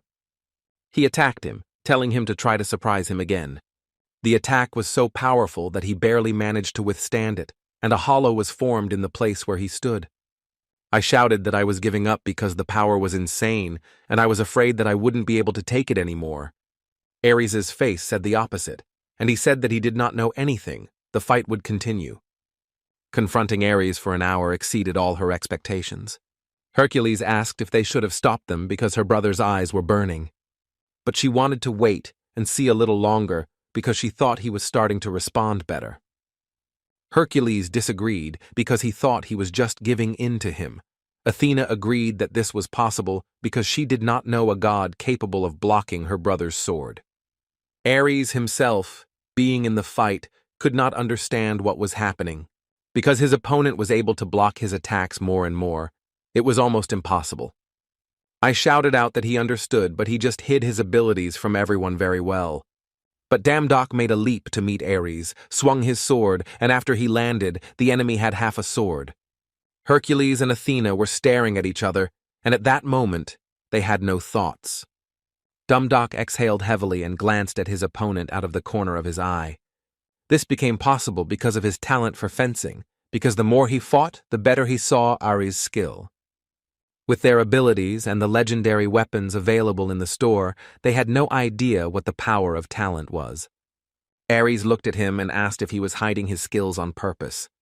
But he abruptly decided to stand to the end and win with his bare hands. Athena intervened and stopped his fist with her palm and asked him to finish. And also to cool down a bit, since it's just a sparring match. Although his teeth were clenched in anger, Ares decided to listen to his sister. Athena appreciated that the god of swords had a cool style of fencing. Damdok disagreed because Ares didn't even use his divine power and was still rejected. But this duel brought a lot of benefits because my sword skills rose to a new level. And if he had learned fencing from them, he would have torn Hades apart, so you need to become their student at all costs. Therefore, he asked Ares and Athena to look at him with one request. Then he asked if they could teach him fencing skills. He understood that the request was sudden, but if they agreed, he would do everything in his power for them. Athena was the first to answer that, despite the difference in strength, Ares was not disappointed. On the contrary, in battle, he helped to fuel his morale. His uncle would not have liked that. She was getting used to the same type of training, and looking at him, I could see that he would not run away. But I had to remember that when training with them, I had to be prepared for the possibility that he would not survive. A little over a year later, having created an army of stone golems, the training began, and every unit had to be destroyed. Ares shouted that he had 10 minutes left, and if he didn't kill everyone, they would be reborn again. Because of this, he began to worry because his divine power was almost exhausted. Therefore, there was still a chance to use the skills, and the only thing that came to mind was a breakwater. After activation, the golems scattered across the arena after swiping just once. At first, Ares, who was watching, did not realize what had just happened. He thought it was magic and asked who he really was. At first, Damdok did not understand why he had asked this question, but he answered that it was God. Ares came up and took him by the collar and asked what god uses such primitive power unless he is Typhon. Athena came up to him and asked him to react calmly and not to get hot. For can't God use magic power? For it has even been said that God gave people witchcraft. Ares did not believe it because no god would use magic rather than divine power except Typhon. Damdok turned the attention to himself, so if they need to prove that he is not Typhon, he will prove it. And he would hardly have done this if he had been pretending to be a god, and then he smiled, and his finger shone. A circular pattern formed in the arena, and Pek-Kurum and Adele Sharon appeared underneath it. Pointing to them, he asked whether such evidence would be enough for them. Athena grumbled that she had told him that she had to apologize, and Ares apologized. Adele Sharon shouted that he promised to cure her if he became a priest, but in reality, he only worked for him. Hercules was surprised because it was the first time he had seen priests who were friends with God. Athena also joined the conversation because it was necessary to speak for the priests, because their power and his were connected. If he trained with them, his efficiency would increase instantly. Ares liked it, but it also meant that he needed to increase the number of monsters. When they listened to the two of them, they already realized that their god had messed up somewhere. Dum-Dum tried to shout something to them, but it was useless. They were too involved in the process. After finishing the conversation, Athena snapped her fingers and the three of them were surrounded by large iron golems. At this pace, a month of his hellish training of Ares, Athena, and Hercules passed. Jo So-young came to see him and remind him that today is the fight with Hades. She looked up at the pile of stones on which Damdok was sitting and asked if he would make it. He told her with full confidence not to worry because he would never lose. When they arrived at the arena for the fight, they stood facing each other. Hades appreciated that he did not run away, otherwise he would have pursued him to the very end, but as a praise for his courage, he would not be too hard on him. The goddess of victory, Nika, flew up and announced that she would hold a battle between the two gods.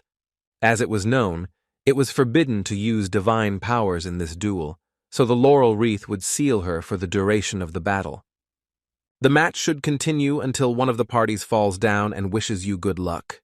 Dumdock decided to attack first, activating the wind race skill the moment he was near Hades. The swing of the sword passed through the enemy, and he broke out in front. I noticed that the training in the arena paid off, and my sword skills rose to the A level or even higher. But because of his overconfidence, he lost his vigilance, and Hades took advantage of it. I also didn't understand why he was called the god of swords, since he had no skills. So now, in order not to waste time, he will be sent to the underworld. However, Damdock didn't want to give up so quickly and tried to keep his defense up. Those who watched them appreciated the skills of the unknown god, but now they saw that he could not cope. Ares overheard their conversation and said that it only seemed that way at first glance, but he would never lose, and they were surprised that he came to watch. He hastened to reassure them, since he had come to see his disciple, and they could hardly believe that a man like him would take someone as a disciple. He said that it happened that way, and he was curious what this guy would show this time. Although it was harder for Damdock to resist him, he could not give up. He also felt like he was getting used to Hades' movements, but he still had a strange feeling.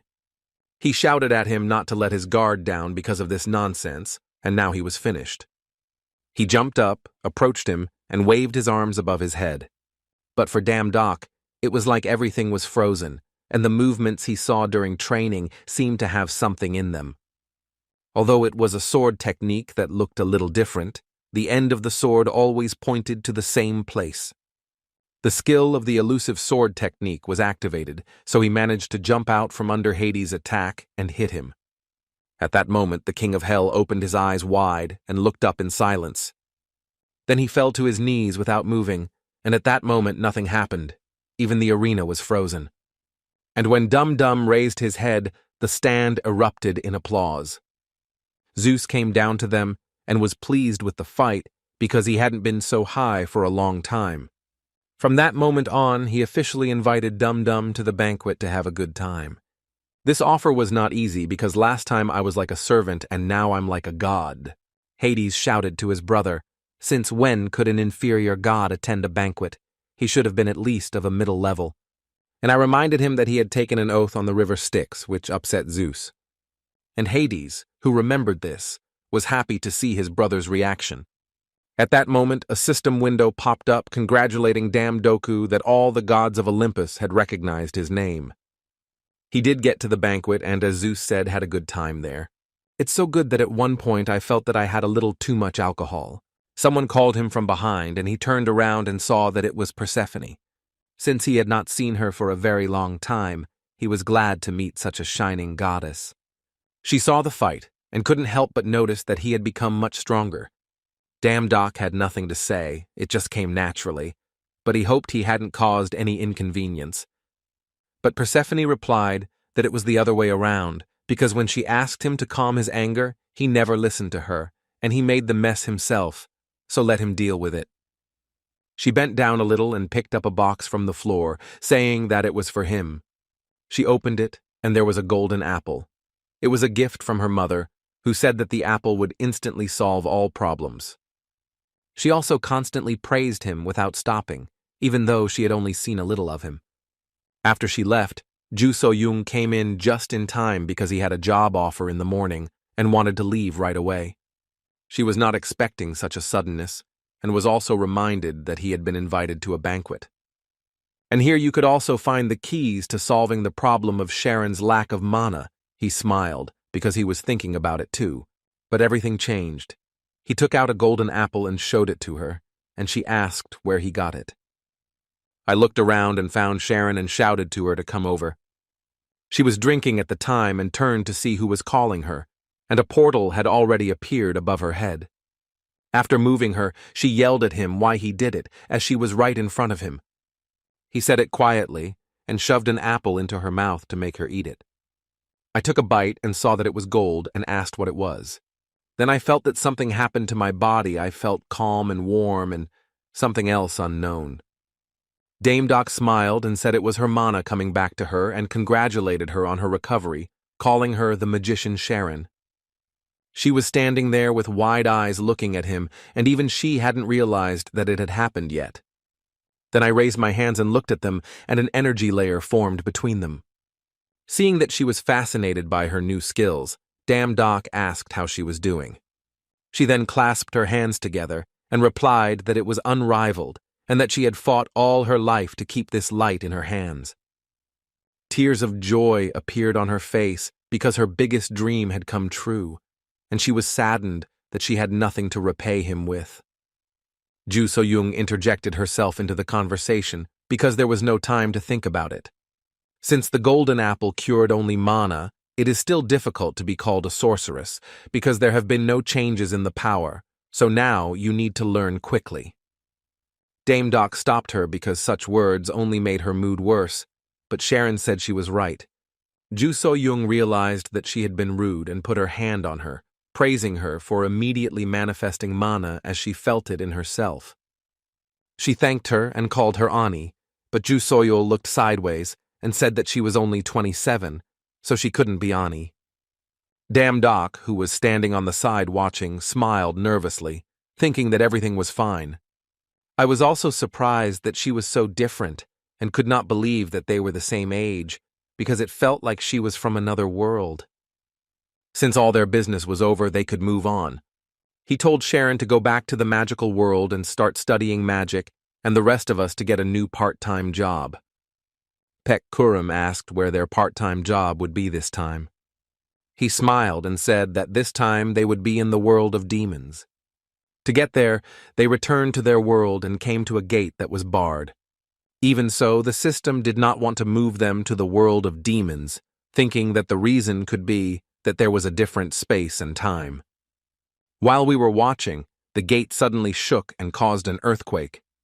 An employee of the hunting bureau immediately reported to the headquarters that the gate had grown from medium to large. After another concussion, the man looked up and saw a stone block flying at him. Dame Doc, who came down in time, saw this danger and cut the stone in two. Then he looked at the man, asked if he was okay, and if so, told him to go to a safe place. Then he went to the gate and said that if they wanted to enter the world of demons, they had to go in. In any case, it was necessary to restore order there so that there would be no more civilian casualties. As soon as they set foot, the system reported that they had entered and arrived at their destination. At that moment, Dame Doc doubted whether this was exactly the way to the demon world. But is the gate somehow connected with them, I wonder? It could mean that the gods are also in the world of demons and not in the gate. I was distracted from these thoughts by a monster that came up from behind me, opened its mouth and growled. In an instant, his growl stopped and a blade passed all over his body. Ju So-young didn't even bother to deal with him because she had to put things in order first. The roar of that monster brought out the others, and this time there were many of them. But Dame Doc was only too happy to warm up, and his smile confirmed it. When they managed to deal with the monsters, there was still one more thing to do, since the only thing left was a gate barrier that hid something behind it. I was surprised that no matter what kind of gate they always had this thing. At the beginning, I could not approach them, so it was time to lower the curtain. He pointed his hand and began to gather the magic of flame in it to strike the barrier. At one point, he shattered like glass, and the system reported that the eyes of the abyss were watching him. Dame Doc happily turned to Ju So-young and asked if they were on the right track. But she looked strange because of a bad feeling, so she suggested that we go back. He wondered why she was reacting because they had already gone so far, and it was a great opportunity to gain the power of demons. She explained that the demon world is a place filled with demons and monsters. But if you look around, you will notice that there is no one there, and this could mean only one thing. That there was a huge predator nearby that no one could even approach, and at that moment, everything shook. Ju So-young shouted to him that they were caught, and he needed to destroy the gate core immediately. And under Dame Doc's feet, an eye appeared, and a voice said, "Who was there?" Then an incomprehensible creature grew before his eyes and threatened to destroy them all. Ju So-young realized the danger and shouted at him to dodge, but the monster attacked instantly, causing a powerful explosion. Dum-Dum found himself in an unusual place where there was light and puzzle pieces were flying. I wondered where he was, since the last thing he remembers is being in the world of demons and being attacked by a monster. Then his attention was drawn to the children holding hands and running by his side. I wondered what they were doing here, but maybe they knew how to get out. He shouted to them to wait and followed them. Because he did not see it, he put his foot in the place where there was no piece of the puzzle. Because of this, he fell down and began to be enveloped by dark energy. That moved from one strange place to another, darker and gloomier one. Stepping aside, he did not realize that he had bumped into someone and instinctively apologized. But when I turned around to see what was there, my eyes became wide and my body shook. Because the body in front of him looked incredibly like him. I did not believe that this could happen until the last moment, and then Ju Soyul came up on my ass. When she said his name, he turned to her, but her gaze was directed downward. Then she knelt down and raised the head of the body and apologized for not being able to protect it. He tried to shout out that he was behind her, but when he put his hand up, she didn't. Then he was moved back to the place he was in from the beginning. Because of what I saw, my eyes were very frightened, and my mind was full of many thoughts, none of them at the same time.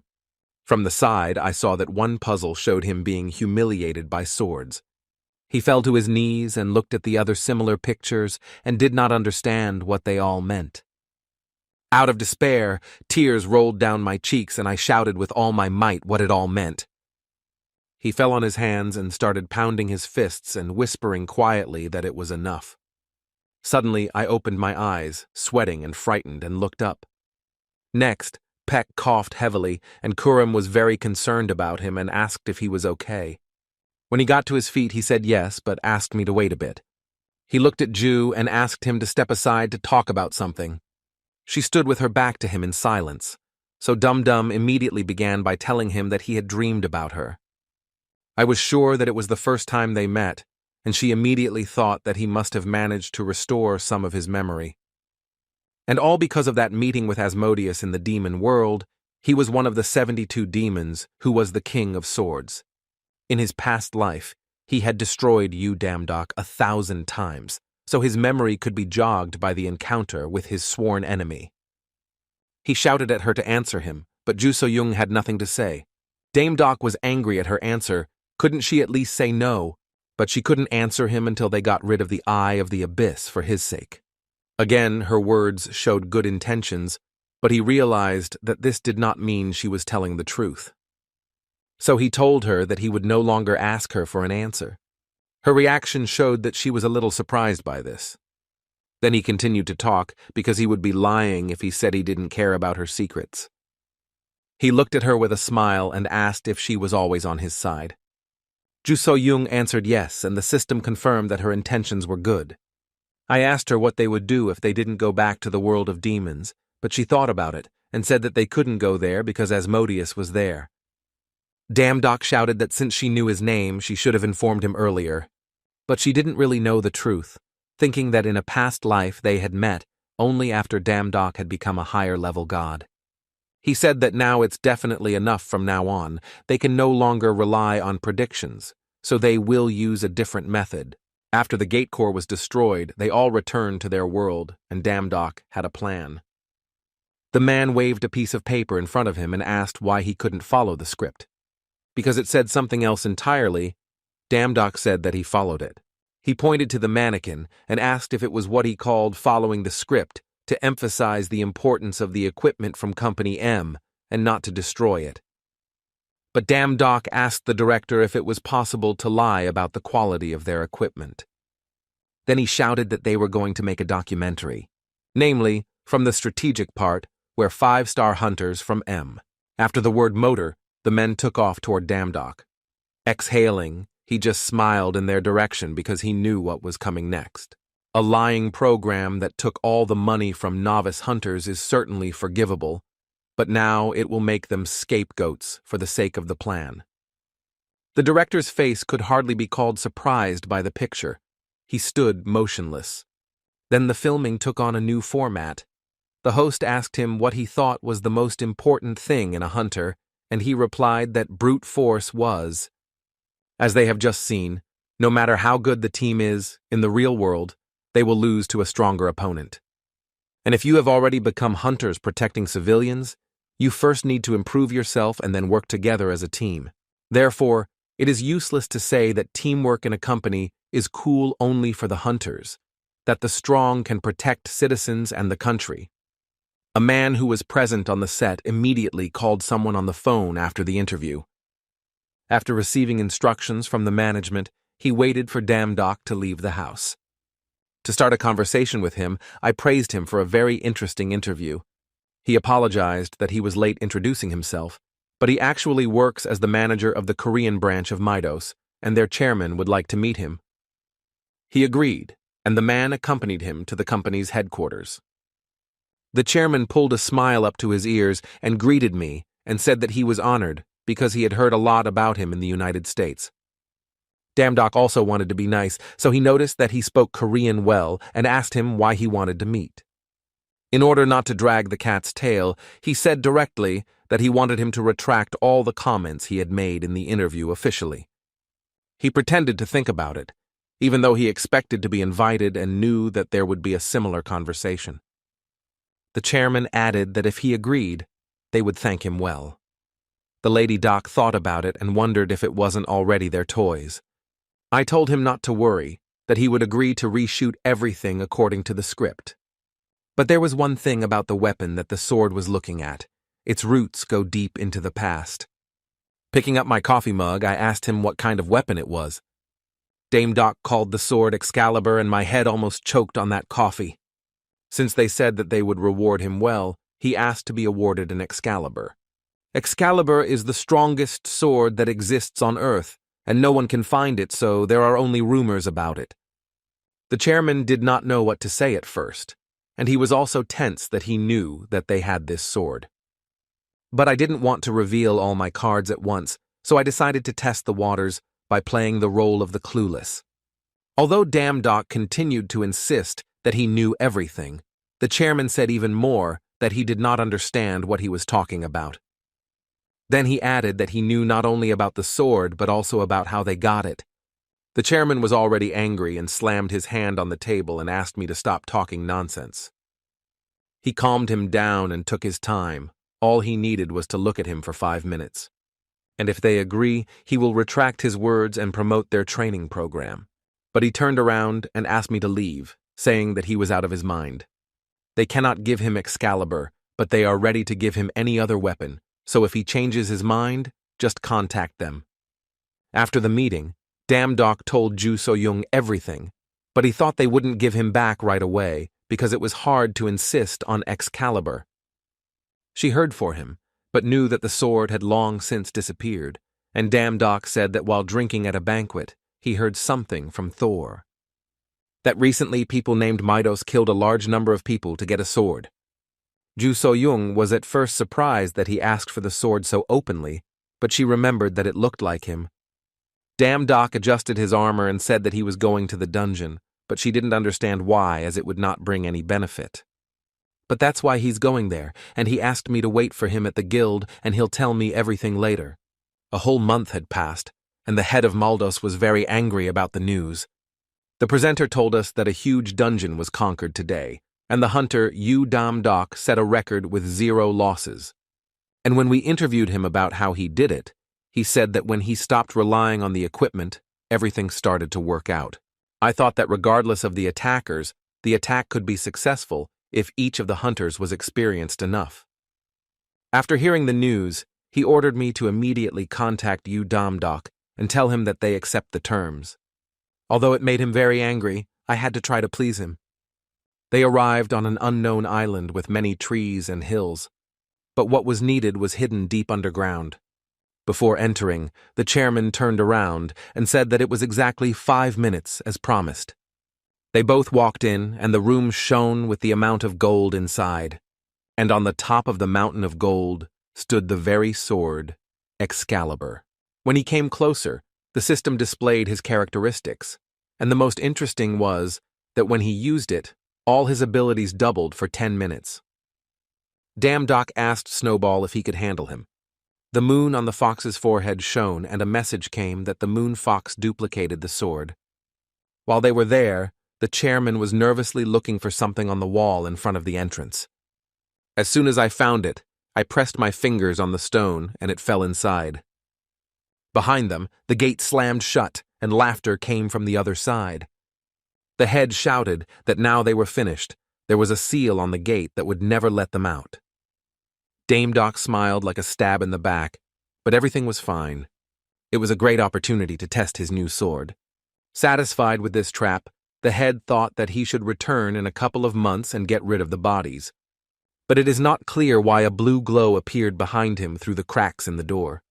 He turned around and looked in that direction, frightened, and then a powerful explosion erupted and reached the surface of the island. The news reported that the world has discovered the treasury of William Jones, the CEO of Midos, who is also suspected of many crimes. Damn Doc couldn't get enough of the new toy. The sword was really very nice. I also couldn't believe that such a cool thing even existed. Pek Kurim came into the room with a statement about where they had been disappearing all this time. He shouted to Damn Doc that he had seen them on TV all the time. But when I came closer, I saw a very interesting sword in his hands and asked where he had found it.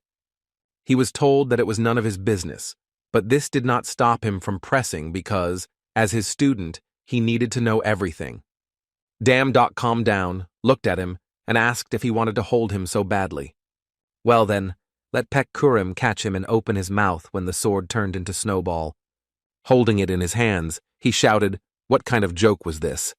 And Damn Doc replied that he wanted what he had, so now there was no need to offend Snowball. Putting on a winter jacket, Ju So-young asked us to stop joking and get ready to pick up the third priest. This time they moved to a world where everything was covered with ice and snow. Dum Doc shivered and asked her if she was sure she was in the right place. But she even knew that the third priest, Atun, was between the fourth and fifth hollows, and if they moved, they might even make it today. Adele Sharon and Pek Kurim were also not thrilled with such a cold place. She reminded all three of them that if they returned, the world would end. We came to a mountain, and she said that now we had to cross it to get to Etun. Pek Kurim raised his hands in the air, shouted the sooner the better, and ran straight ahead. But there was a roar from the mountain, and when they looked up, they saw an avalanche coming at them. To bring everyone back to their senses, Dum Dum shouted back to everyone. They barely managed to run away, but she continued to follow them. They found a gap in the cave, but it was too narrow to pass through. Damn Doc then pushed even harder forward to try to clear the way. They managed to slip through, though the cave was covered with snow that could melt in just a few days. Adele Sharon was excited because now it was her time to be useful. She raised her hands up, created a fire, and told everyone to look at the power of the flame's magic. Ju So-young hastened to warn her that the fire would not work only with the light of the sun or Niflheim's mana to melt the snow. Damn Doc reassured Pek Kurim not to waste his strength because he didn't know how long they would be here. But he was not happy with this situation because even now the forgotten gods will become more powerful, and they are stuck here. Suddenly, Snowball crouched down on the floor and began to sniff something very strongly. Leaning its nose against the wall, it froze in place, as if to indicate that there was something there. Damn Doc wanted to put his ear to the ground to hear what was going on. But the wall of ice that had been huddled against him collapsed, revealing a new place. And there were also strange little fairies who did not move when they saw him. Suddenly, they started shouting that Loki had come for them, and if not him, then his accomplice. When he approached, they screamed even louder that he was going to eat them all. Damn Doc smiled and tried to explain that he was not their enemy and would not do them any harm. Then the snowman jumped up on his shoulder to see what it was, and they shouted again, calling him the demon beast Cerebero. The fairies were making a lot of noise and shaking in fear, thinking that they were going to be killed. They also said that Loki came with his beast to steal Mjolnir. Damn Doc stopped for a moment because all these names were very familiar and suggested only one thing. And then Thor came and ordered them to sit down and recuperate with a rough voice. Thor was happy to see Damn Doc and immediately informed him that Loki had tricked him again, so he was stuck here. Pek Kurim did not believe that he was Thor and looked at him in awe. After listening to him, I asked him if the avalanche was the work of Loki to make him sit here. And that was how Thor reported that the god of deception dreams of creating an army in Niflheim. Ju So-young called it a catastrophe because it doesn't happen often and at such a bad time. Dumdock asked Thor why he hadn't left yet. And all because the snow of Niflheim is so special that I even tried to break through it with a hammer. But it didn't work. It was hard to believe that it was true, and it also meant that we would have to wait. Thor laughed at him and asked him not to be discouraged. Everything would be fine. Because these little fairies will take care of the food, so you can just wait it out. The fairies are angry that these people have invaded them and now want to rob them. Damdock leaned over and asked for a moment of their attention, asking if there was a way to get out of here. The fairy asked a counter-question why they should tell how they broke in without permission. Well, if so, he said that they would wait together, and in the back, Thor shouted to the fairies to prepare food. They gathered again for negotiations because they would consume all their supplies and they would be hungry, so they changed their minds and decided to help. A fairy flew over and said they would help, but they had to promise that they would never come back. Dumdock smiled and nodded his head in agreement, saying that he promised. She also smiled and folded her arms to her sides, ready to begin. Since it could be dangerous, she asked me to step aside and swung. Despite its size, it hit the wall so hard that you could hear the crack at the point of impact. Damdock opened his mouth because they couldn't do it, and such little ones could. The fairy was proud of herself and asked if everyone had seen what she could do. But he was just mocking her because when the snow settled, it was clear that there was a small hole in the ground that they would not be able to fit through. He asked to make it bigger, and Adele Sharon interjected that at this rate they would be fucking all night. The fairy grumbled that all their magic would go away, and since the gods did nothing for them, they were not going to. Exhaling, I reminded her of her own words that she had said they would get out of here. Then I shouted at him to try it himself and to learn the ice attribute attack. The priests also chimed in that they could try breakwater and magic. Thor asked them that, as far as he knew, only their race, the Niflheim, could handle the mana of the ice attribute. She pointed a finger at him, saying that it was because the gods think mana is stupid and are not going to teach it. Then she asked me to raise my hand if I had the mana of an ice attribute or water. But the three of them stood there with nothing to say because one of them was silent and the other two had not yet faced this. The fairy was a little shocked because the attribute of water is the basis of the basics. Thor intervened to make everyone calm down because the snow would melt anyway, so it was time to eat. Damdock turned the attention to himself because he thought he owned it and had forgotten about this attribute. The fairy was happy because it was pure mana and it would be more than enough. She began to teach, first asking to connect mana, then to use the water attribute as a bait to lure out Niflheim's mana. The system reported that the principle of the ice attribute is open. The priests looked with admiration and even envy that it was cool to have talent. Even the fairy herself did not believe that it was possible to learn so quickly and called him incredible. But she said that it was not over yet, as he needed to practice, and Damdock said that he did not think so. I looked up and smiled because I had a good feeling inside.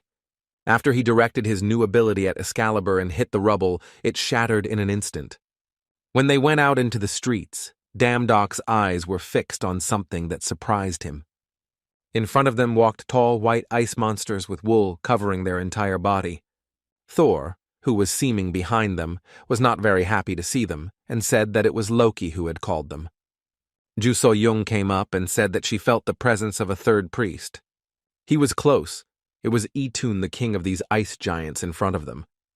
She looked at their number and was convinced that she was right. Because the ice giants have a very strong connection, Etun must be watching them from somewhere. Damdock asked her if she meant to say that the third priest was hostile to Thor. Ju So-young only knew that he was the one who would not take Loki's side, so he thinks he is being controlled, as it is very easy for the god of cunning and lies. While they were talking, Thor was already pounding the giants with his hammer, shouting that he would crush Loki and that he would show himself. Meanwhile, he was sitting on an icy cliff watching them from above.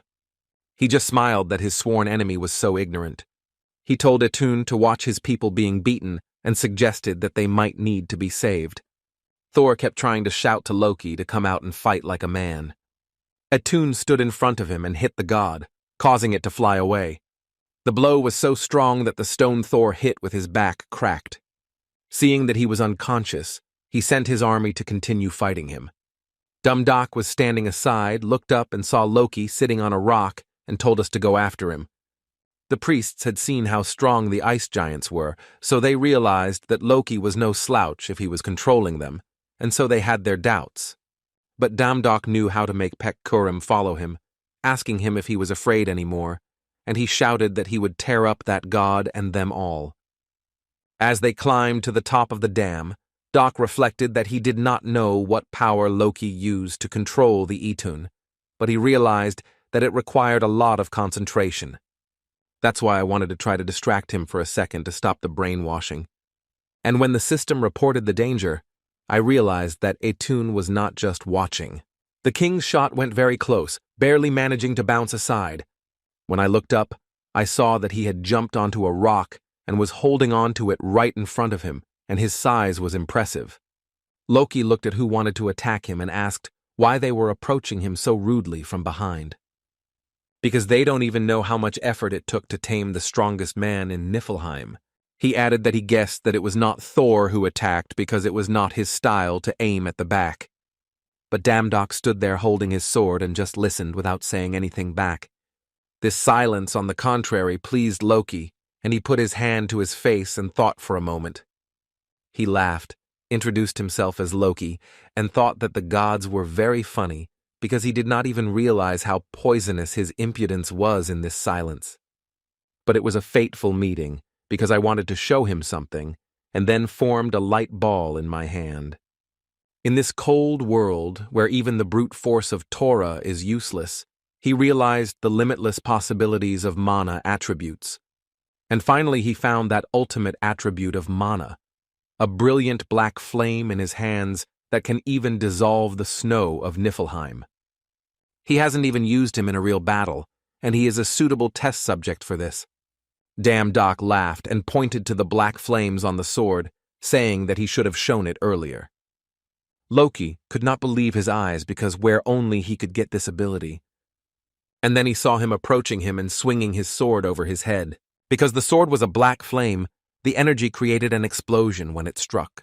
When the energy disappeared completely, Damdok saw that the king's paw had saved Loki from the blow. He muttered that he knew that luck was not on his side, and that it was good that it did not pass through his arm completely. Loki put his hand up in the air and said he surrendered, but Damdok said he had to let Etun go, then he would let him go. He brought the sword closer to his face, and he screamed to take it away, because it takes concentration to let go of the king. After listening, he took the sword away and ordered me to behave properly and not to fool around. Loki's eyes shone, a smile appeared, and then he told Etunu that his last order was to destroy the unknown god. As soon as these words were spoken, the king struck the ground so hard that the ice flew in all directions. Dum-Dum was falling rapidly downward, shouting at Loki to stop or he would get hurt. Because Etun broke the ice with his punch, they followed him down.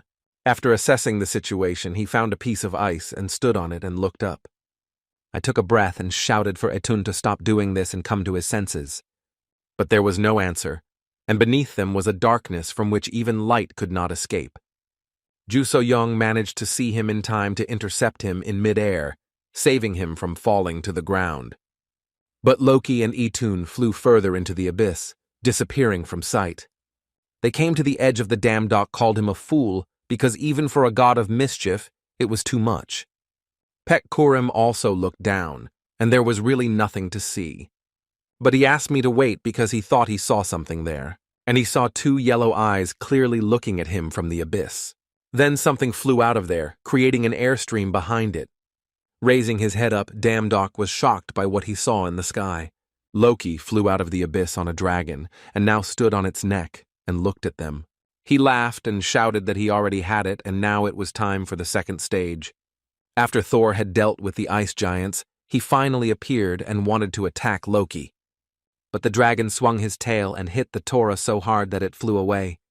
Loki came down to Earth to order the dragon to play with the god Thor. He snapped his fingers and told Bobby to come to him immediately. Something large immediately appeared in front of them, but they could not see what it was because of the snow. As soon as the snow settled, Loki told them that Bobby the Frosty Wolf was his favorite, along with the dragon. I laughed that I hadn't fallen into such a trap in 100 years, and I didn't even think that a god would appear who controls black flames. So he used Plan B and had to blame himself from now on, because he doesn't like changes to interfere with his plans. Damn Doc told Ju So-young to take everyone away immediately and leave, and he would deal with him. And Loki laughed and gave Bobby a facelift, and in an instant he flew past him. A huge paw with claws appeared in front of Dum-Dum, and he was staggered backward. And then a roar from the open mouth created a stream of air that flew into him along with saliva. After that, the mouth closed with Udam Doc in the middle. Loki applauded his pet for a good job. And now he ordered him to find his friends and eat them all, and then they would go to help the dragon. But he saw that the wolf was standing still and looking at him without moving. In the middle, Dum-Dum activated his ability, and waiting for it to work, ordered Bobby to crush Loki. The wolf's huge paw came flying at the god of mischief at breakneck speed, and when he lifted his paw, Loki was nailed to the ground, coughing only. Damn Doc, when he came out of the beast's mouth, spat and swore that he was covered in saliva and had hair in his mouth. The man turned his head slightly to look at him and asked how he had managed to pass his control. He smiled and said that it was because of his unique skills, and added that if he had a plan, he should act on it, because now he was fucked. Seeing Loki's leg, he realized that Thor had come for him and that he was really in trouble. He also tried to tell him something about mercy, but Thor was burning with anger, and you could see all the rage in his eyes. From the battle with the god, the dragon was lying on the ground, his eyes closed, but he was still alive. Before he left, Thor thanked Damdoku for his victory over Loki, and he will never forget it. And now it was time for them to go back to their world with this annoying god. At one point, a pillar of energy formed and they disappeared. Dame Doc liked the way he pulled him along, but thought that if he were Thor, Loki would have been barely alive. He was interrupted by Ju So-young because, having dealt with one problem, they still had another. Etun had fallen into the abyss, and now they had to figure out what to do and stared into the darkness, contemplating whether to go down. Pek Kurim shouted, "They're not crazy yet. The height is not small." Suddenly, a paw appeared in front of them, and a voice told them not to worry. Even though he was drenched, Etun managed to get out of that hole on his ass.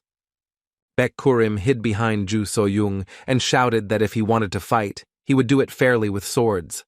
The ladies of the dock were worried about one thought. Even if he was not under Loki's power, they would still have to fight. But he was the first to speak, thanking him for saving him from Loki's control and for defeating the ice dragon, even though they didn't know each other. In permafrost, all living things were subjected to all possible persecution by the evil dragon.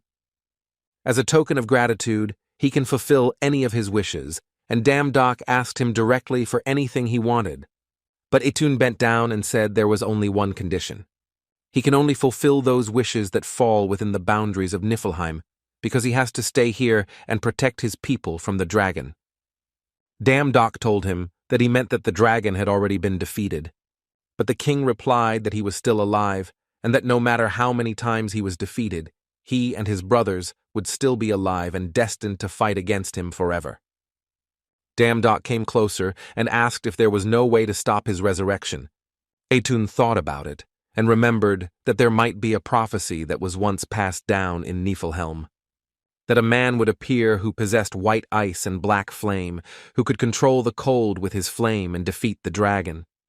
Looking at Etun, I thought that Loki also used black flames, and then he raised his hand and asked if he was talking about that, and that was it. But he said that he was someone else's god, and that it was not enough to reach the level of white ice and black flame. And all because he is not able to master the circle of aura, but he remembered that in the prophecy, the god hero has not yet reached that level. He asked them to follow him, and he would introduce them to someone who would help them. When the fairy arrived, she asked Etun what was going on and why he had come. And what's more, why did he bring them here with him? Damn Doc greeted her. She attacked and banged her small hands on his healthy head. Once she calmed down, he said that there were few creatures in Niflheim that could use mana as freely as the snow fairies, so he would soon learn from them. But she refused because she did not give consent and was busy looking for food to survive. Ju So-young approached her and called out to her to draw her attention. I showed her around candy and asked if she wanted to try it. She took it in her hand, smelled it, and then tasted it with her tongue. I was flying around in circles and couldn't get enough of the deliciousness. And then she took everything out of her pockets and offered that if she helped them, it would all be hers. The fairy immediately began to tell me that the aura circle is a technique in which mana is compressed to the limit. In her case, she can create an ice attribute. Etun added that it is difficult to have two auras at the same time, and with two opposite auras it is almost impossible without talent. This cannot be achieved overnight, and as they say, if you rush people, you will make them laugh. But the fairy asked him what he was talking about. In fact, she asked him why he was interfering with her studies. Because this guy is a monster, and I wouldn't even explain it to him if I knew he wasn't capable of it. Damn Doc gathered his strength in his hands, noticed that it was really difficult because the mana resistance was serious, but seemed to get the point. Etun's eyes widened in disbelief that this was possible, as he saw his mana becoming stable. She asked them to watch carefully because this guy in front of them was a monster who was about to destroy the dragon. When he picked up the sword, the system congratulated him on mastering the circle of aura, and thanks to the title of Sword God, a new skill was created. The black sword slash skill was activated and Damn Doc hit the dragon, which created a glow. Etun could not believe his eyes. His family's long-held wish had come true with just one blow. Through the last blow, Damn Doc gained his essence and powers, but he was more concerned about whether Etun was ready to fulfill his wish, which was the priest's contract. The priestly contract was successfully concluded, and Etun became a priest from today, and with it came a new ability, which made the priest's profile better displayed. In Etun, it was written that he was the lord of the ice giants, that he had been on the throne for 68 years, and that he was already 127 years old. Damn Doc was very pleased with the result, and asked if it was enough, and he said that it was. And when I turned my head to Pek Karim, he wrote that in the East he was called a fencing genius, but he was very narcissistic, and one of his advantages was his simplicity. He noticed that the man was looking at him with a sly laugh and asked what he wanted. Adele Sharon came over and told him to watch his language because he was their god, but he laughed. He didn't care and his goal was to outdo him, and now his words made her laugh. Dumb Doc looked at her profile, but it was simple, saying only that she was a human second priest with a talent for magic. Then he shouted at them to stop arguing, and it was time to go. Pek Kurim hoped it would be warmer there. Dame Doc replied that since they had finished their business here, they needed to visit the rest of the world.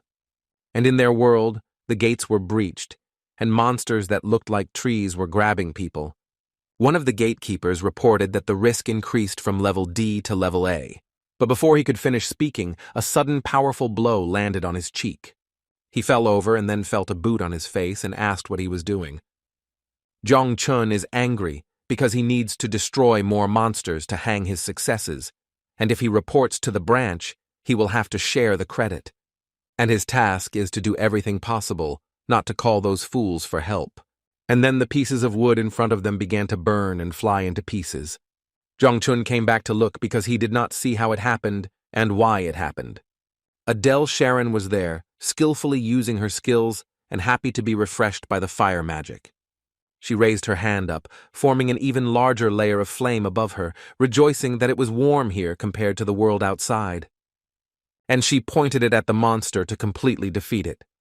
The hunters were delighted that she managed to defeat the A-class monster at the first time. Jong Chun came up to them and asked what the show was for them, but they offered to use her to save people. But the man got even more angry because he was not paying them for that, and ordered him to immediately call the gate control to take her away. But while the hunter was trying to find the number, his phone instantly split into two parts. Pek Kurum said that Adele is nasty, but it's better not to complain about her. He asked where he came from and if he was here, what he meant. He turned his head and saw Yu Damdok behind him and was not happy to see them. I shouted to him that I had said that I would not participate in the gate crushing because he had forgotten to come here. But Damdok harshly answered why he was dragging his feet, not waiting for more victims, asking him to admit that he was incapable of anything and just a weakling. But he smiled and said that this was not the kind of thing a person who was associated with a dirty force would say. He was also sure that he had raised a lot of money with his fake tricks, so he didn't even think that he didn't know how he became strong, and asked how long he would hide it. Damdok was surprised that a fool like him had learned that it was a divine power. And then I went to hit him with my shoulder and asked him to get out of the way because he was busy, but he was not going to let him go, because he was looking forward to this opportunity. The people around him said that he was suspected of monsterization, so he is considered the first threat, and from now on his affairs will be handled by the inspection. The man said that from now on they would start the emergency protection procedure and hoped for his cooperation. Zhang Chun was laughing at him because now he had finally gotten his way and everything went like clockwork. Before that, Zhang Chun told his father that they had to stop Damdok from getting in their way. My father told him to stop being jealous and to stop blaming him. But Yongchun told his father that he thought he was turning into a monster, just like their 5-star hunter last year, and did a lot of damage with 320 victims. My father remembered that they hadn't even recovered from that blow yet, but that didn't mean that they could blame anyone for it. But Zhongchun shouted that Damdok was always without talent and changed in just one moment because he had never experienced the awakening of an adult. The father replied that if he was turning into a monster, it would be better to get rid of him before the disaster. I called Director Li and asked him to schedule a meeting with the Hunter Correctional Bureau for today and wanted the Inspector General to be present. That's why all this was happening now, and I shouted to Damdok that he should keep quiet if he wanted to be alive. But it was important for him to send Sharon back. Maybe they wouldn't have found out that she was from the second world, but he had to be safe. A portal suddenly formed under her, and Damdok asked her not to worry. The inspector noticed that she was teleporting and ordered the soldiers to stop her immediately. But they stopped the moment a sword passed in front of their feet, forming a line. Pek Kurum warned that if they crossed this line, he would instantly kill everyone. The inspector was angry because he knew him, and also knew that he was with Iris. Another hunter who came by called Pek Kurum a really daring guy. He attacked him as he warned him not to step behind the line. The masked man looked on calmly and added that he had had enough of his audacity. They were facing each other. Pek Kurum had a second left to strike, but he felt a sharp, intense pain go through his body and stopped the attack. Back in that conversation, Yunggunak suggested that Damdok be placed in a correctional center if he turned into a monster. And he ordered his son to help the Hunting Management Bureau catch him as well. Zhang Chun shouted out how it should be done, but his father reassured him that there would be specialists with him, so he didn't have to worry. I immediately asked him who the specialist was, and he said that he was the world's #1 hunter, Leo Lux. Leo Lux was able to easily avoid and strike back at the wounded Pek Kurum, who was standing there looking at him. He raised his sword over him and said that it was pitiful to see a man who was hanging out with monsters. However, his shot failed to hit him, as Damdok managed to block the attack and shouted at him to take his hands off him. Then he shouted to Ju So-young, who understood everything without a word, and ran around to the side of him. To get Pek Kurum quickly and take him off the battlefield to be able to treat him, Leo Lux glanced back, but Damdok remarked that he was wasting his time spinning around during the fight. Taking advantage of his mistake, I managed to hit the enemy. Ju So-young started treatment and was glad that she was lucky because the wound was not very deep. But she needed to concentrate for her regeneration skill, so she asked them to protect them until she healed him. Damdok asked me to trust him and rushed to attack the hunter.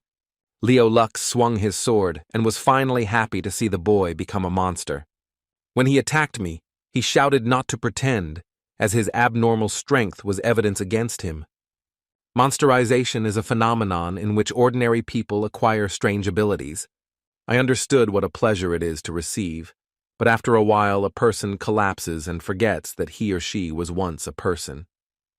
Damn Doc was surprised by his statement and denied that he was going through anything like that.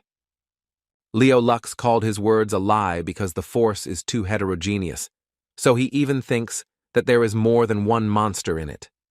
I also knew that people who turn into monsters do not recognize this until the very end, and that his transformation will end in a catastrophe for all of humanity.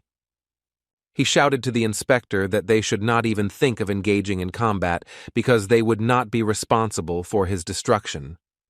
Without any discussion, he listened to the hunter and ordered his men to leave. As soon as they disappeared, Leo Lux released his power to fight for real. He attacked Damdok with great speed, and the swing of his sword and the force of his blow was too powerful. But when I saw that he was able to block, I realized that he had a lot of skills. And in order for him to show his true colors, I was ready to use all my strength. And he struck the asphalt with his sword, tearing off pieces of dirt and stone. Damdok shouted at him to listen to him because it had nothing to do with monsterization. And Leo Lux, the #1 hunter in the world, will not be ashamed to lose to him in this useless battle. But he looked up and shouted back that he didn't need fame. He was interested in protecting the world. Then he ducked into the air and launched an attack on Damdok. As soon as their swords clashed, he tried to explain once again that he was not a monster and did not want to fight. Leo Lux asked me to shut up because my ears were hurting from the excuses because everyone says that, and he destroys them again and again. By pushing hard forward, he managed to force the enemy to throw his sword back. Damdok didn't want to destroy it, so we had to endure it because such hunters are important for fighting future destruction. But the task was to survive as he pressed harder and harder, sparing no effort. After he managed to escape Leo's defense, Lux surrounded him with energy. Being sure that it was over, he asked me not to be offended because he would thank him someday. But suddenly his expression changed because he heard that someone had crossed him behind and asked to see him. Damdok summoned the armor of the Nime lion and rushed to attack. Using the black sword attack at full speed, he attacked the enemy. As the dust settled, it was clear that Leo Lux was standing wounded, holding his sword. Damdok explained that he regulated his power because he did not intend to destroy it, but he praised his endurance and strength because this ability killed the dragon and he was still standing, and it seemed that he managed to transfer the attack to the ground, which required incredible mana control. After some more thought, I remembered a conversation with the god of magic, Vermouth. When I told him that he was from Korea, and he replied that he knew a god from the United States, and Leo Lux was from the United States, the conclusion was that he could be a god too. To find out for sure, I asked him if he knew anything about the system, and if so, we had to talk. Leo Lux called him a psycho because if he talks about the hunter's status window, everyone knows about it. My eyes began to close slowly from the loss of strength, and I could barely hear him saying that I should have stopped him earlier. He tried to say something else, but fell face down, completely exhausted. Damdok didn't say anything to that. He was more interested in whether he was hiding the system of gods, so he decided to talk to him again when he woke up. And now he decided to get even with one person and struck the ground with his sword. The wave from the impact was directed to bypass Zhong Chun and scare him. Looking at him angrily, he said that he had crossed all the boundaries and that it was a pity to waste air on him. But he had nothing to say in response, so he just looked at him with a frightened look. A little over a year later, the doctor said that he had many fractures, bruises, and tears. His vital organs were not injured, but he was beaten so skillfully that he could only breathe. Chon Gunyak quietly asked the doctor if there was anything threatening his son's life. The doctor said no, and that most likely he would need at least 6 months of rehabilitation before he could resume his activities. After hearing this, I never thought that Damdok could be so cruel. Pet Kurim had his wounds rewound and shared his impressions that he thought he was finished. But Adele Sharon tapped me on the shoulder, smiled, and asked me not to fake it anymore. I was sure that he fought well and continued to giggle. Damdok approached Ju So-young and asked her if she had ever met people like them before. Not understanding the question, I turned and asked him what he meant. I repeated it and added people like the two of them who moonlight as gods because I just thought that Leo Lux might be one of them. Ju So-young looked at him with an even more curious look and asked where he got that from. He said that when he visited at Laum, Vermouth said that before he came here, there was a god. She replied that there was nothing here that any god with a system could do. And then he added to her that the god Vermouth was talking about came from the United States, because they usually say Asgard or Olympus, and I understood that any god would say that he came from the United States. And Leo Lux was unexpectedly from there, and a mana-manipulating god who came to the magical world from the United States. An American freely possessing mana in a human world where such a thing doesn't even exist is very strange for simple accidents. Ju So-young listened and sat down on the couch, saying that she understood him, but it was hard to conclude that he was like them. I asked why, because there are enough suspicions to think so. She asked to hear that they, humans, could not explain how to manage the system of gods, and one thing was obvious. In the whole world, only two people can control the system, he and she. I asked her to wait because how could she be so sure if it was so unquestionable? Ju So-young told him that he would know everything when the time came, so he should just trust her, and emphasized once again that they were the only ones who could use the system. Damn Doc exhaled, as he would have to believe it anyway because these were Ju So-young's words. She is always right, and from the very beginning she taught them ways to prevent a battle between the gods, at which point a part-time job from the goddess Grandma Samshin came in. And at that moment, I was distracted by a message on my phone that there was a huge gate near the village of Kanok. Pek Kurim remarked to Damdoku that this was not the place where he fought Leo Lux. He didn't close the gate then, and now he was worried about what happened there, so he had to hurry. When we arrived, we saw that it was already a dark forest with strange monsters. Damdoc was hurrying as fast as he could, and he had no idea that the gate would grow to such a size. At first, I wanted to kill the creatures that came out of the gate and were in their world. Suddenly, he heard a strange scream coming from behind him and turned his head to look. I saw a girl running out of the dark fog and screaming in fear.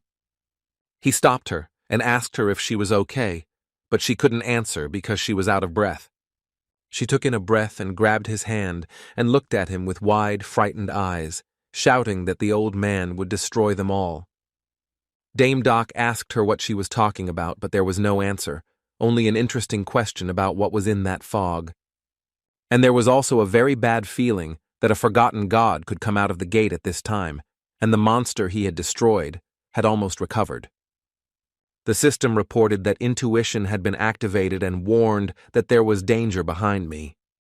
His body moved to the side, and the enemy's sudden attack passed him by.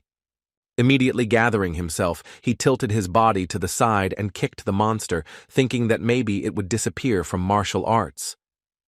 Then I saw that from the second half of the body, like tree roots, the monster began to revive. This made them seem even more problematic than they seemed at first glance, requiring the use of mana. Although I wanted to save it for the goal, I got ready to attack. Suddenly, a blast of blue energy shone before his eyes and destroyed the monsters. Dame Doc shouted to Leo Lux where he came from. He begged to listen to him. He still could not believe in his innocence. But now the priority is to stop the gate for the sake of all mankind. The hunters' units fought bravely against the enemy's superior forces with the task of preventing them from passing further. One hunter had a hard time dealing with one monster as it passed his defense. Leo Lux burned the monster in the blue fire of his ability. He shouted at them to line up and close the battlefield because they could not let civilians get hurt. And hunters who couldn't use mana to aim at critical spots and avoid direct contact to prevent the enemy from creating a maneuver. He recalled that before, even the most dangerous gates were insignificant compared to dungeons. I saw new monsters emerge from the fog and realized that the world was getting worse and worse. The monsters suddenly started attacking the hunters and dragging them away. One of the hunters was grabbed by the branches and pulled into the middle of the fog. Leo Lux noticed this and was ready to duck for it. But Ju So-young stopped him and asked him not to do anything stupid. Because he must understand and know that there is something very dangerous in that fog. He agreed that there was a feeling of discomfort, but even so, he could not stand aside. But suddenly, something passed him by. Dok rushed to the rescue, cutting branches to save the girl. Ju So-young shouted at him that he was a fool, and her face looked very scared. The Doku ladies managed to free the girl and abruptly threw her to a safe place. But I ended up in a place I don't know where. At first I thought it was a dimension associated with fog, and also felt that it had a very unpleasant energy. The sensations were such that it was as if life was leaking out of my body a little at a time. A person appeared behind him and watched him enough to say that he was funny. And then the monster smiled, opened his mouth and asked where he came from. Dum-Dok turned with fear in his eyes to see who the system was sounding the alarm. He also realized that it was the same old man the huntress had seen, although they hadn't fought yet. He could sense that the creature was incredibly strong. The monster laughed and then said that he could see that he had never even heard of etiquette. She pointed one branch at him, making it sharp. Noticing this, he sliced it with his sword and quickly jumped aside. The monster appreciated his skills and also saw that he was not like the other children she had eaten before because he looked fresh. Fighting back, Dok decided to spare no effort and used his divine power. Use it to increase your speed and to strengthen your sword control to kill the other branches. But the monster was cunning. Instead of attacking him head-on, it crawled under the ground with branches and grabbed him. She was curious to look at him because his eyes shouted that he simply would not lose. And having looked closer, she was convinced of the difference from the others, and now she couldn't wait to see his real face. She began to list her victims: a child looking for her mother, a widow who had lost her husband.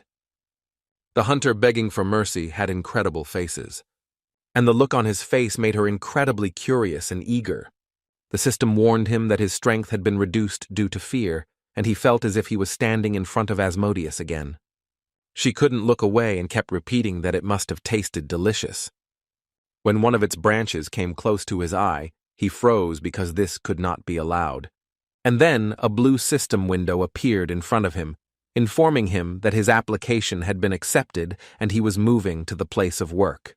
Smiling, he said how good it was that he had a reservation and that she really thought he had come here without a plan. The old woman appreciated that he was smart, but her hand was reaching for the system screen. Her fist clenched, and the system window shattered like glass from a window. Gagging him, she told him that from the moment she stepped on the ground, destruction became one with her, and she was an old woman of the afterlife. The old woman opened her mouth to devour him, but Dum-Dum shouted that she was in no hurry. He would not give up so easily. He tried to activate the hellfire, but it didn't work correctly. She asked if he was going to blow them up together, if he was going to blow up such a fool. Although this only made her feel worse, because his sweet face seemed to mock his powerlessness.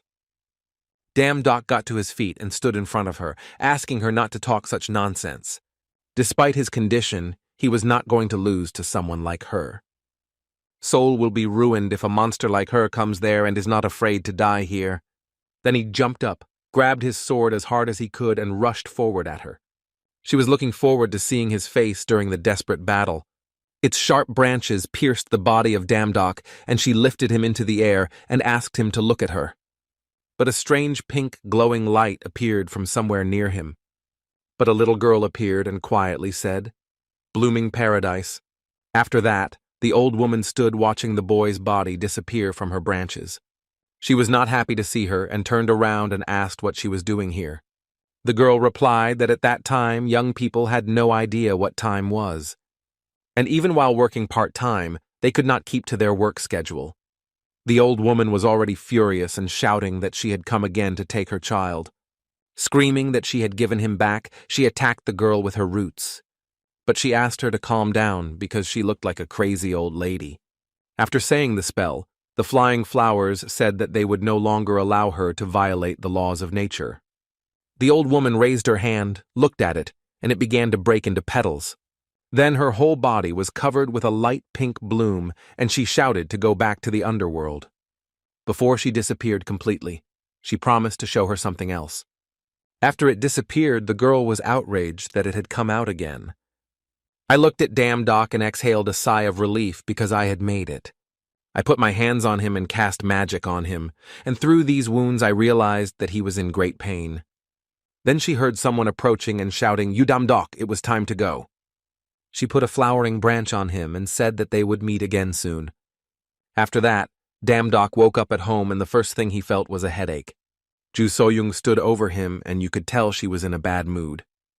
She said that he again did everything at his own discretion, but everything went well.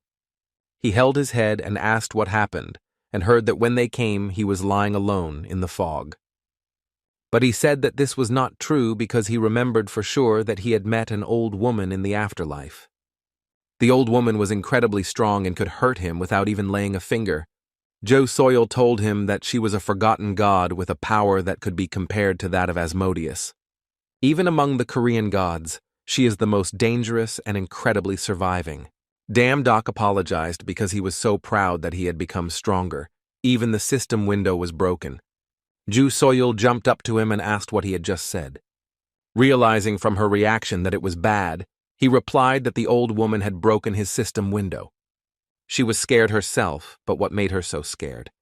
She explained that the system is a protocol that covers all dimensions and was created by the original mother for the sake of harmony of all living things. I was scared because I had never heard of the system breaking down. Rising to her feet, she walked around the room thinking about how to subdue her with magic. Even divine power would not work. Then I remembered Hephaestus because the blacksmith god who knew a lot about mysticism was definitely the right one. But we couldn't get in touch with him because he was away on an urgent business trip.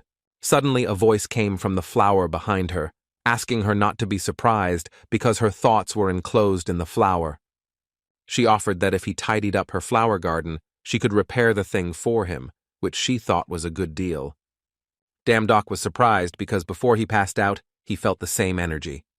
Golos offered to meet and discuss everything and warned that she might get dizzy.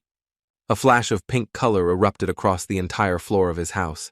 All four of them moved out of the room and into a very bright, sunny world. A girl came up behind them and asked them if it was really incredibly beautiful here. She smiled and politely said that she was welcome to her flower garden. Damdok felt this warm energy again, just like he had in the fog, and asked if it was her. The girl smiled and introduced herself as Samshin's grandmother and was glad to see them. Pek Kurim looked at her and asked who the schoolboy was in front of them. Damdok slowly turned his head to him and his face froze in a nervous smile. He patted her head and told her to play somewhere else.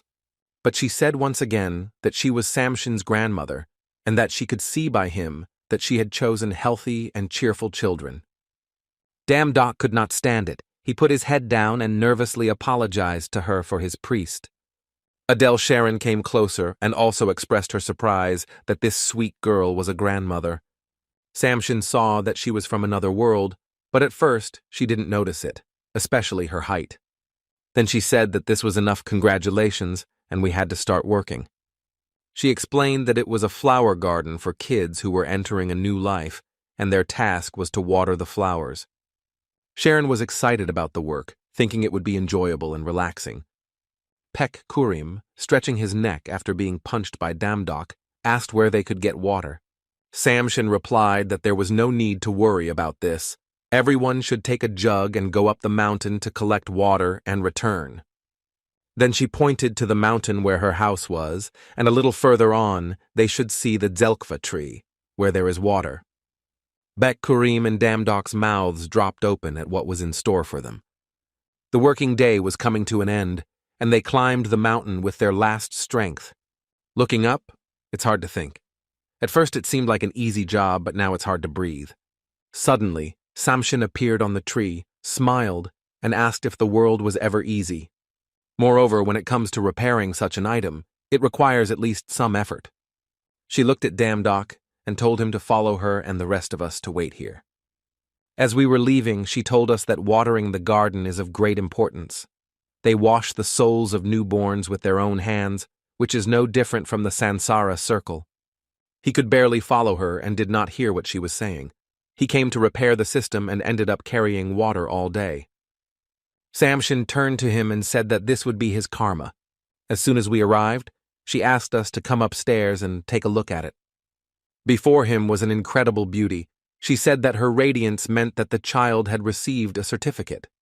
And now, Having seen enough, he was supposed to go inside, but he didn't understand her and asked her again. It wasn't exactly possible after all, the water was shining like that, so he doubts it. She slapped him on the shoulders, which sent him flying, and told him that she talks a lot. As soon as I opened my eyes, I saw the same place as during the battle with Asmodeus. I climbed up on it and became very curious as to why it was connected to this pond. I also saw a flower petal in front of my eyes, exactly like the petals of Grandma Samson's flowers. In place of that petal, a puzzle was formed that illuminated it with a bright glow. He turned into a little boy standing in front of Samson. She said that although she had blessed him in truth, everything in this world is his parents', and this is a flower that contains the essence of all 3,000 worlds. Samson gave him that flower, and his little hands held it, and his eyes couldn't get enough of it. Damdok asked if he could take such beautiful flowers with him. Patting him on the head, she smiled and said that of course he could have it. Then he heard the word you, and she began to dissolve a little in his eyes. Damdok woke up immediately afterwards, his eyes looking wide at the sky. Samson's grandmother leaned over and said that he had finally woken up. She smiled and asked him to get up and stop being so confused. Damdok leaned on his elbow and turned to her and asked what he had just seen. But she played the I don't understand card and said it was time for him to stop talking nonsense and check the system. He was happy that the system was working again and even had new features. Because he faced the memories of the beginning, from now on he will be able to watch memories of his past life. I became curious about his life, so I clicked on the launch of past life records, and 1,868 past lives were confirmed. But I could only choose one memory to start with, so I decided to look at it later. Damdok approached his grandmother, and Samson bowed his head and thanked her for saving him and repairing the system. She smiled because he really grew up to be good, and she only did what she had to do. And now it was time for them to go back, because she had something for them.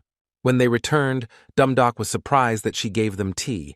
Samson said that it was made from a herb that blooms only in the underworld, and it will give you the will to overcome fear. The old woman of the afterlife is too inhuman to let go of her prey, and he will have to show his courage to face this evil again.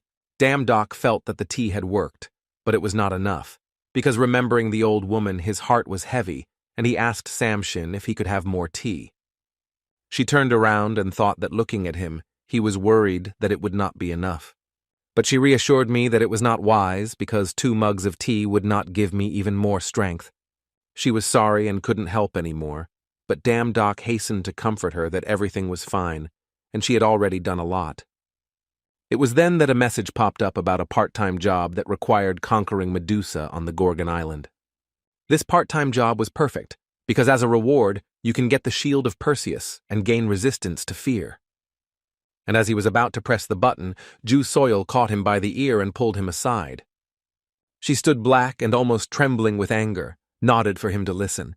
She called him a fool who decided to act on his own without thinking about the consequences, and asked him how he wanted to get hurt this time. Does he really think that he will grow new limbs if they are torn off? Or does he think that he cannot take responsibility for his actions at all? He doesn't even think about those who are worried about him, and he doesn't care whether he will be alive or not. Did he really have a tendency to self-destruct after seeing the expression on his face when she screamed, or did he listen to her at all?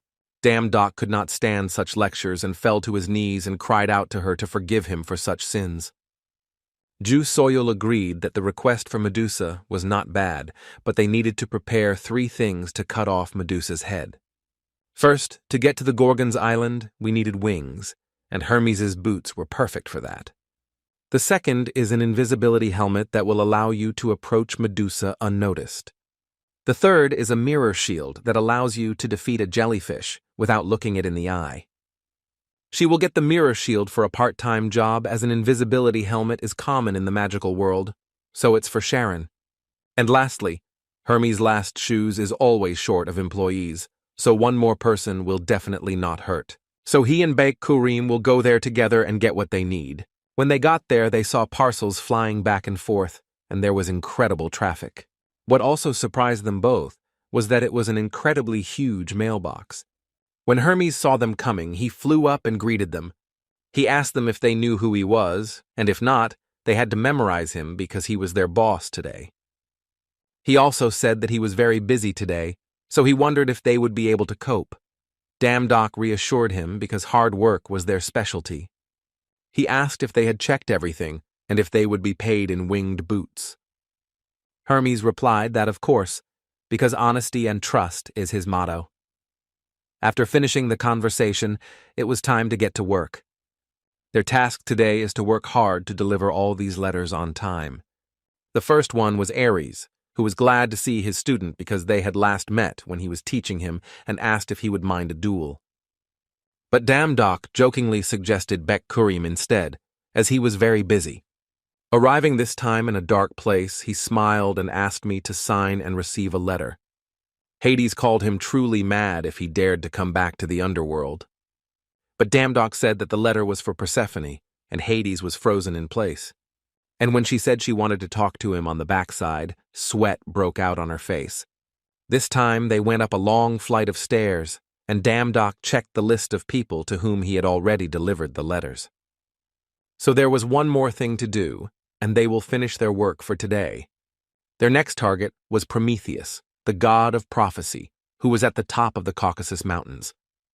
When we went up and saw Prometheus, Damdock had a new fragment of memory. It was episode 2002, called The Prophecy of Prometheus. Asmodeus was defeated by acquiring numerous skills and was able to defeat enemies that he thought could not be defeated. He fought desperately for his life and achieved great success, but he still failed, even in this life, unable to overcome only one. However, he managed to get an important clue from the god of prophecy. Despite the fact that the body was crumbling, he had to memorize one name in the prophecy of Pandora. When the story was over, Damdock bent down and coughed. I also got a headache and realized that in my past life, I had managed to defeat Asmodeus. But who could not be defeated in his 1000th life? And first, he had to find out who Pandora was. He approached the chained deity and held out his hand, saying that this letter was for Prometheus. Opening his lips slightly, he told me in a quiet voice to read him what was written there. Damdock listened to the letter and opened it to read that he had created the sin and was therefore chained, and that he still did not want to accept his guilt. Prometheus said, "Enough is enough," and Damdock stopped and looked up at him. He didn't want to listen to it anymore because he knew that it was some nonsense calling for reflection on the past and apology. When he opened his eyes a little bit, he asked me to leave if he was done because he looked like a laughingstock. But Damdock lowered his head and stood there in silence. Without saying a word, he activated the self-healing and put his hand to it. Prometheus asked him in surprise what he was doing with him. So that the god would not be nervous, he answered that he would cure him of his wounds and illnesses. But he shouted that he was a sinner and that he did not realize what he was doing, and Damdock calmly replied not to worry because he understood everything. While I was treating him, I thought that Prometheus was a god who acted for the sake of humanity, and the price for this is eternal pain, so if no one recognizes this sacrifice, it will be them. When he finished treatment, he added that this is his minimum respect as support, because he has a god in front of him who deserves it. Prometheus listened and said he was crazy, but Damdock laughed because he liked people too. Then he felt a little better and called him a weirdo and asked him his name. Seeing that he was really better, he smiled and said that his name was Damdock, the god of swords. Bek-Kurim interjected, already angry because they had been talking for so long. Prometheus noticed that the man did not have divine power, that he was not a human being, and that he was his priest. When I finished listening, I immediately warned them to be careful, because despite the fact that this is a world where there were gods, it can be dangerous for the weak. Of course, Bek-Kurim could not miss being called a weakling, he shouted. But Damdock hit him on the head to shut him up and show him respect. Because he does not understand who he is facing and did not deserve to be scolded at all. Prometheus could not believe his eyes that these days, young gods can get along with human priests. I also wished she had been born in that era, because maybe she would have had the same experience. Damdock turned immediately to him as he spoke and listened intently. Then I asked him if he was referring to Pandora by the word she. The fact that he mentioned her name made me wonder once again how he knew that she existed at the beginning of time. Damdok replied that there was probably no one in the world who did not know her name. Even Pekkurim added that he had heard of a Pandora's box. After hearing about Pandora's box, he did not understand what had happened during the time he was tied up, so he asked me to tell him everything he knew. Damdok kindly said that he would try to remember and tell us everything he knows. And I knew that Pandora, although a human, looked like a deity, the first woman born in the blessing of Epimetheus's wife, the younger brother of Prometheus. Later, because of her curiosity, she caused a terrible disaster, and at the same time, she was the woman Prometheus was in love with. After listening to him, he said why Pandora did not listen to his prophecy. Damdok asked him if he was asking him to tell us about the Pandora's prophecy, if he knew anything. Prometheus was upset and lowered his head because it turned out that he was here because of the prophecy. He answered honestly that he would be lying if he said he was not interested, but his help was sincere. God praised me for such good words and agreed to tell me about it. By now he was imprisoned for millennia and his body was being eaten alive, but there was something even more painful, the miserable future he had to watch in silence. But now he is tired of it, and it might be glorious to share this pain with him, so let him listen carefully to Pandora's prophecy. After that, they returned to Hermes and reported the successful completion of the work. Pekkurim said that he was very tired, and why they didn't use the teleporter. Damdok explained that it was because of the robbers who were hiding in the teleporter. Holding the package in my hands, I was pleased with the result, as the part-time job was hard, but I managed to get Hermes boots. In addition, he found memories of his past life, and heard the prophecy of Prometheus, although it is not clear what it means. Since Pandora is not the woman from the myths and Pandora's box that will cause a real catastrophe has not yet been opened. He was sure of only one thing: to destroy what he had seen in his past life, he needed Pandora, then turned to Pekkurim and said that he would be right there. As usual, he was not happy because he was taking care of him like his own father, but a loud conversation from the side caught his ear. Two people were yelling at the girl to hand over the parcel because she was not allowed to take it, otherwise she would get a fine. She wasn't going to give it away because it was her thing, she asked him, and they attacked her. One of them reached out with his hand, threatening that he had warned her, and now she should answer for herself. Pekkurim laughed because this world was no different from the human world. The green man shouted at him to watch his language. The second asked them to leave the worthless person alone, and they had to leave. Of course, Pekkurim couldn't let it go that he was called insignificant and even attacked. But he remembered that Damdok had asked him to stay out of trouble, so he let go of the sword. He turned around and said that he could take what he could from them, so let them go happily, and the goblin smiled and said that he was scared. At one point, Pekkurim lost his mind and found himself facing a fool with a sword in his hand. He smiled and told them to thank him for not drawing his sword. The goblin took out a whistle, whispered that he had started it first, and blew it. In 1 second, there were many different creatures looking at Pekkurim. The goblin giggled because he didn't have to do whatever he wanted in the kingdom of the gods. Pekkurim was covered in sweat and realized that he was definitely in trouble now. My thoughts were in my head, worrying about what would happen when Damdok found out, but I didn't see him behind me. He looked at his priest with a nervous look as he told him not to get into trouble. But he shouted that he was innocent, pointed his finger at the girl and asked her to explain everything because they had taken the parcel from this girl, and he had noticed it. Therefore, the not guilty Damdok vaguely believed that it was all in his words. But the goblin got tired of their showdown and attacked them. Damdok easily blocked his right hand. And then he told him that there were too many eyes here, and that he would raise his own priest to make sure everything went well. The goblin smiled and said no, because no one here cared about anything but fast mail delivery. After these words, everyone who came to the whistle rushed to attack him.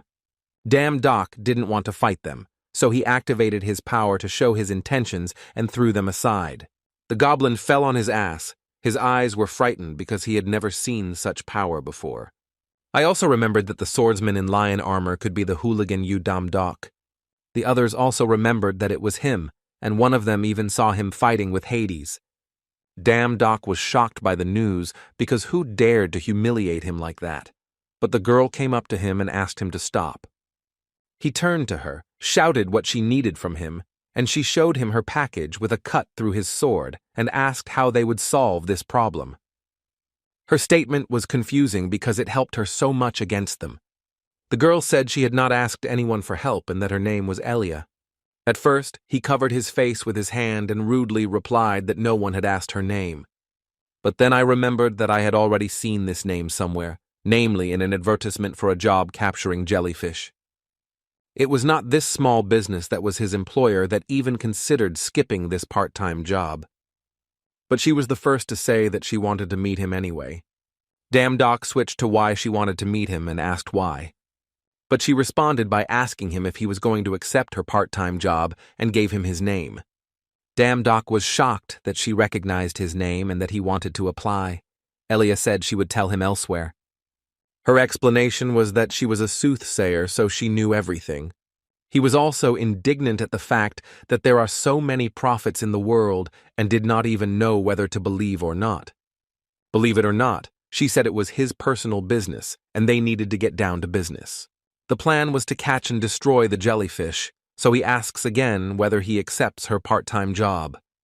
Judging by her mannerisms, I realized that she was really a prophet, accepted the application, and asked what to do. The first thing I had to do was to be able to fly steadily in the sky. It's not some kind of power or magic, it requires skill. Even chicks learn to fly from birth. Without natural talent, it took at least a year. But if a person is clumsy, he can easily become food for the sirens before even reaching the island. He needed Icarus wings for flight stability and asked her how much they cost. When we looked at them, we saw that if we converted them into the divine power of Hermes, they were worth 2,000 Hermes, which is a big price. But after thinking about it for a while, Damn Doc said that he seemed to have an idea. It was necessary to pay in her name because he found a way to fly without Icarus's wings. Elijah replied that she was not a very famous god, so her name was not very valuable, and for the 100 units he needed, he could not even buy the lowest power. Transferring the 100 to him, Elijah emphasized that if he tried to screw up, she would cut off his head, not Medusa's. It didn't take long for Damn Doc to fly in the air, all thanks to his newfound talent for flying. I just didn't understand why the gods insisted on their power when the talents were so beautiful. Now that I knew how to fly up and down, I could try to fly further. Elia watched him and was incredibly impressed as he managed to do it in just a few minutes. He was also able to fly incredibly fast and skillfully. She said he was an incredibly cool god and asked Ju So-young if it was true. She introduced herself as Elia and was also happy to meet the regressor. Ju So-young remembered everything about her past life and 1,869 lives. Thanks to this, she has not forgotten most of the gods she has met. Although there are still many people in the world whose names she does not know, these are only those who had no connection to Damn Doc. An old woman from the afterlife hacked the system, so she ended up in Grandma Samshine's flower garden, which was a novelty for her. While she was thinking, she tried to reach the unknown god with a dagger. But Elia was quite agile and managed to dodge all her attacks. When she retreated, she thought the order of events changed and eventually met them anyway. But she is different from them, despite the fact that she has the strength to repel their attacks. Until that moment, she had never heard her name or even heard a rumor about her. In addition to all this, she knew her name and that she was a regressor. Suddenly, someone shouted at them to stop, and a column of dust passed between them. Damn Doc yelled at them to calm down, first of all, and secondly, they needed to talk. Damn Doc and Ju So-young stood aside and stood silently at first, not knowing where to begin. Since it was the first time I had seen her so excited, I was curious about what had happened between them. Elia also told him when to destroy the jellyfish, and then disappeared. Coming closer, I asked her if Elijah was already an evil god. Ju So-young said she didn't know her, so Damn Doc asked. Why she beat her like that was completely unlike her, but she knew it herself. It made me realize that this was not her style at all, and it was the first time I had seen such an expression on her face because she always looks calm. He wondered if he was interfering in vain, but he knew that he had to do everything in his power first. Asmodeus, an old woman from the afterlife and a creature from the future, needs to overcome her fear, otherwise it will hold her back again. He told her that he knew that Elia looked suspicious, but if he didn't resist the fear, it would be harder in the future, so he would have to work for her. Jusoil realizes that he is right and that Elia is suspicious, but he should not have refused the job for that reason.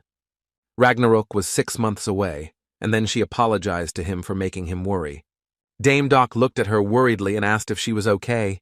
She said yes, and that he shouldn't worry about her and go about his business and press the gear. After that, Dame Doku received a message about receiving an invisibility helmet and a mirror shield. Before she left, she turned to him and told him that she was waiting for him from a part-time job. When she was at home, she wrote to Persephone to ask if she knew a god named Elijah, but she had never heard of him.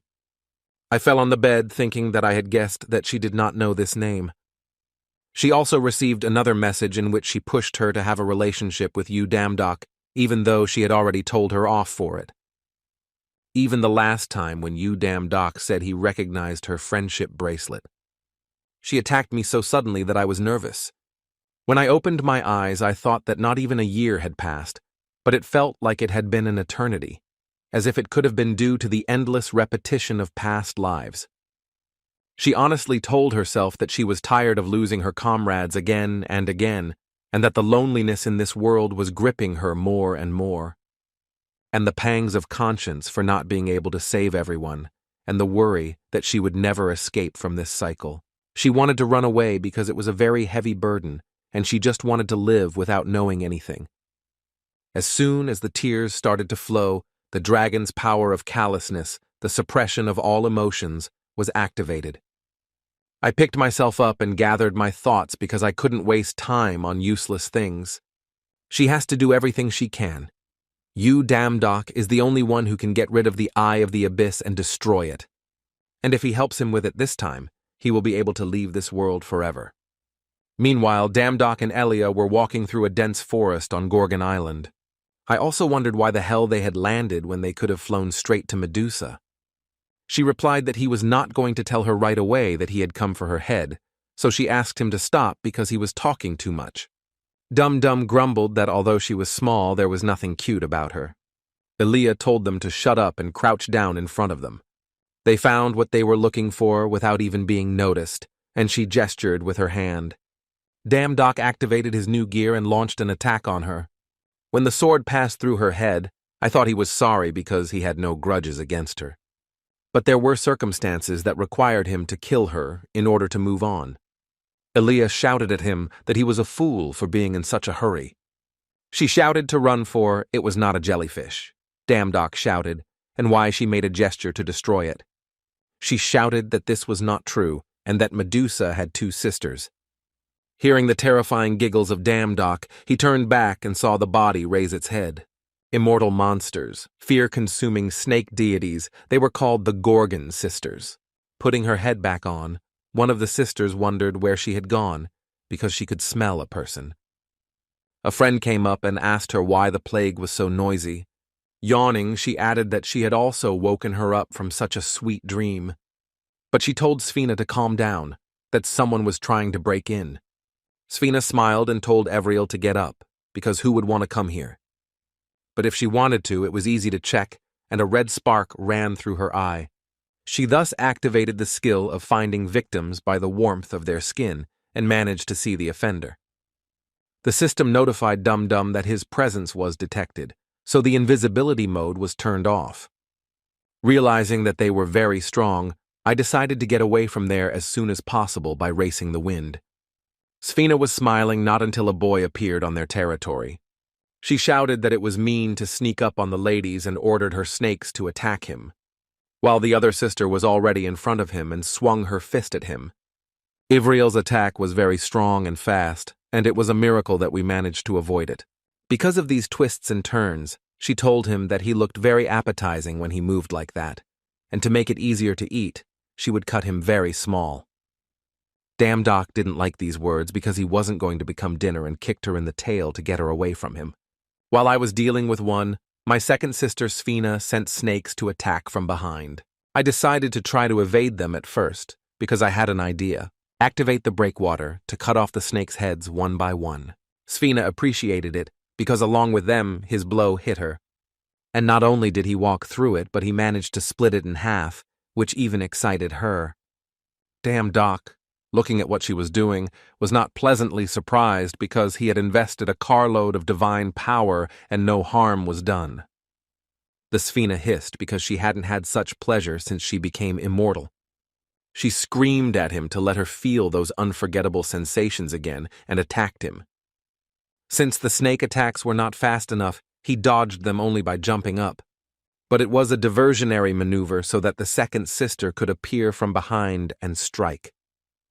The confrontation against the two of them became more difficult because Elijah was carrying as soon as he mentioned it, a huge piece of land appeared above them. Elia apologized for being late, but brought them a gift. She was holding not just any soil, but real black soil fertilized with manure to the brim. I smiled, eager to see if the immortals would suffocate in the shit. The huge piece she was holding fell to the bottom. It was the size of a mountain. Damn Doc, wiping himself down, said that he could have warned him. But she said she didn't see the point because if you wanted to deceive an enemy, you had to deceive an ally first. He also had to hurry because what she did would only help for a while. Then they would get out unharmed. It was hard to believe what she was saying, and to convince him, she said that if he survived, they were even more so because they were immortal. But there's an end to everything. Enough talking. It's time to go get Medusa's head. She's much weaker, so there won't be any problems. In the meantime, she would hold them back as long as he had to do his job and she had to do hers. At that time, their target was sitting on a rock a little further in the forest, admiring a bird. Dum-Dum crept up and hid in the tall grass, delighted to find her. Looking at her reflection on the shield, I could not believe that that girl could be Medusa. Because it had no snake hair, and if you look below, instead of a tail, it had legs. My senses and intuition were silent, and this made me doubt her even more. But it didn't matter. The discomfort was only because she looked like a human, and somehow she was a monster.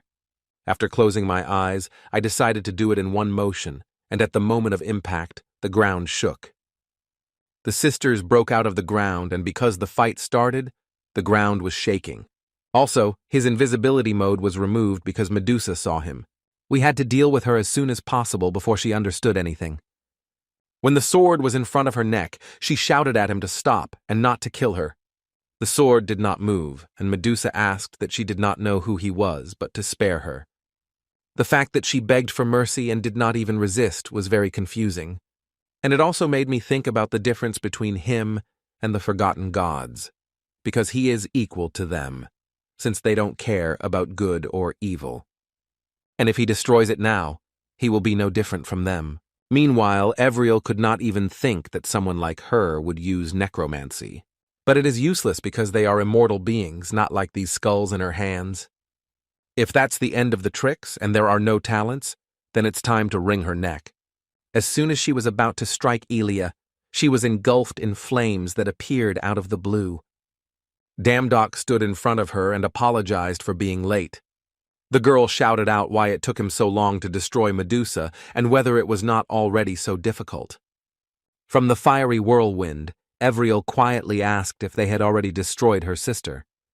I did not understand why no one would leave her alone, her innocent younger sister, who could not even crush a bug. To avoid Uriel's attack, Elia jumped forward and activated her power. This stopped the attack because a huge pile of stones appeared in front of it. She shouted that this was childish play and that she would easily destroy the wall and hit it. When the wall fell down, she looked up and saw a baton flying a few centimeters in front of her eyes.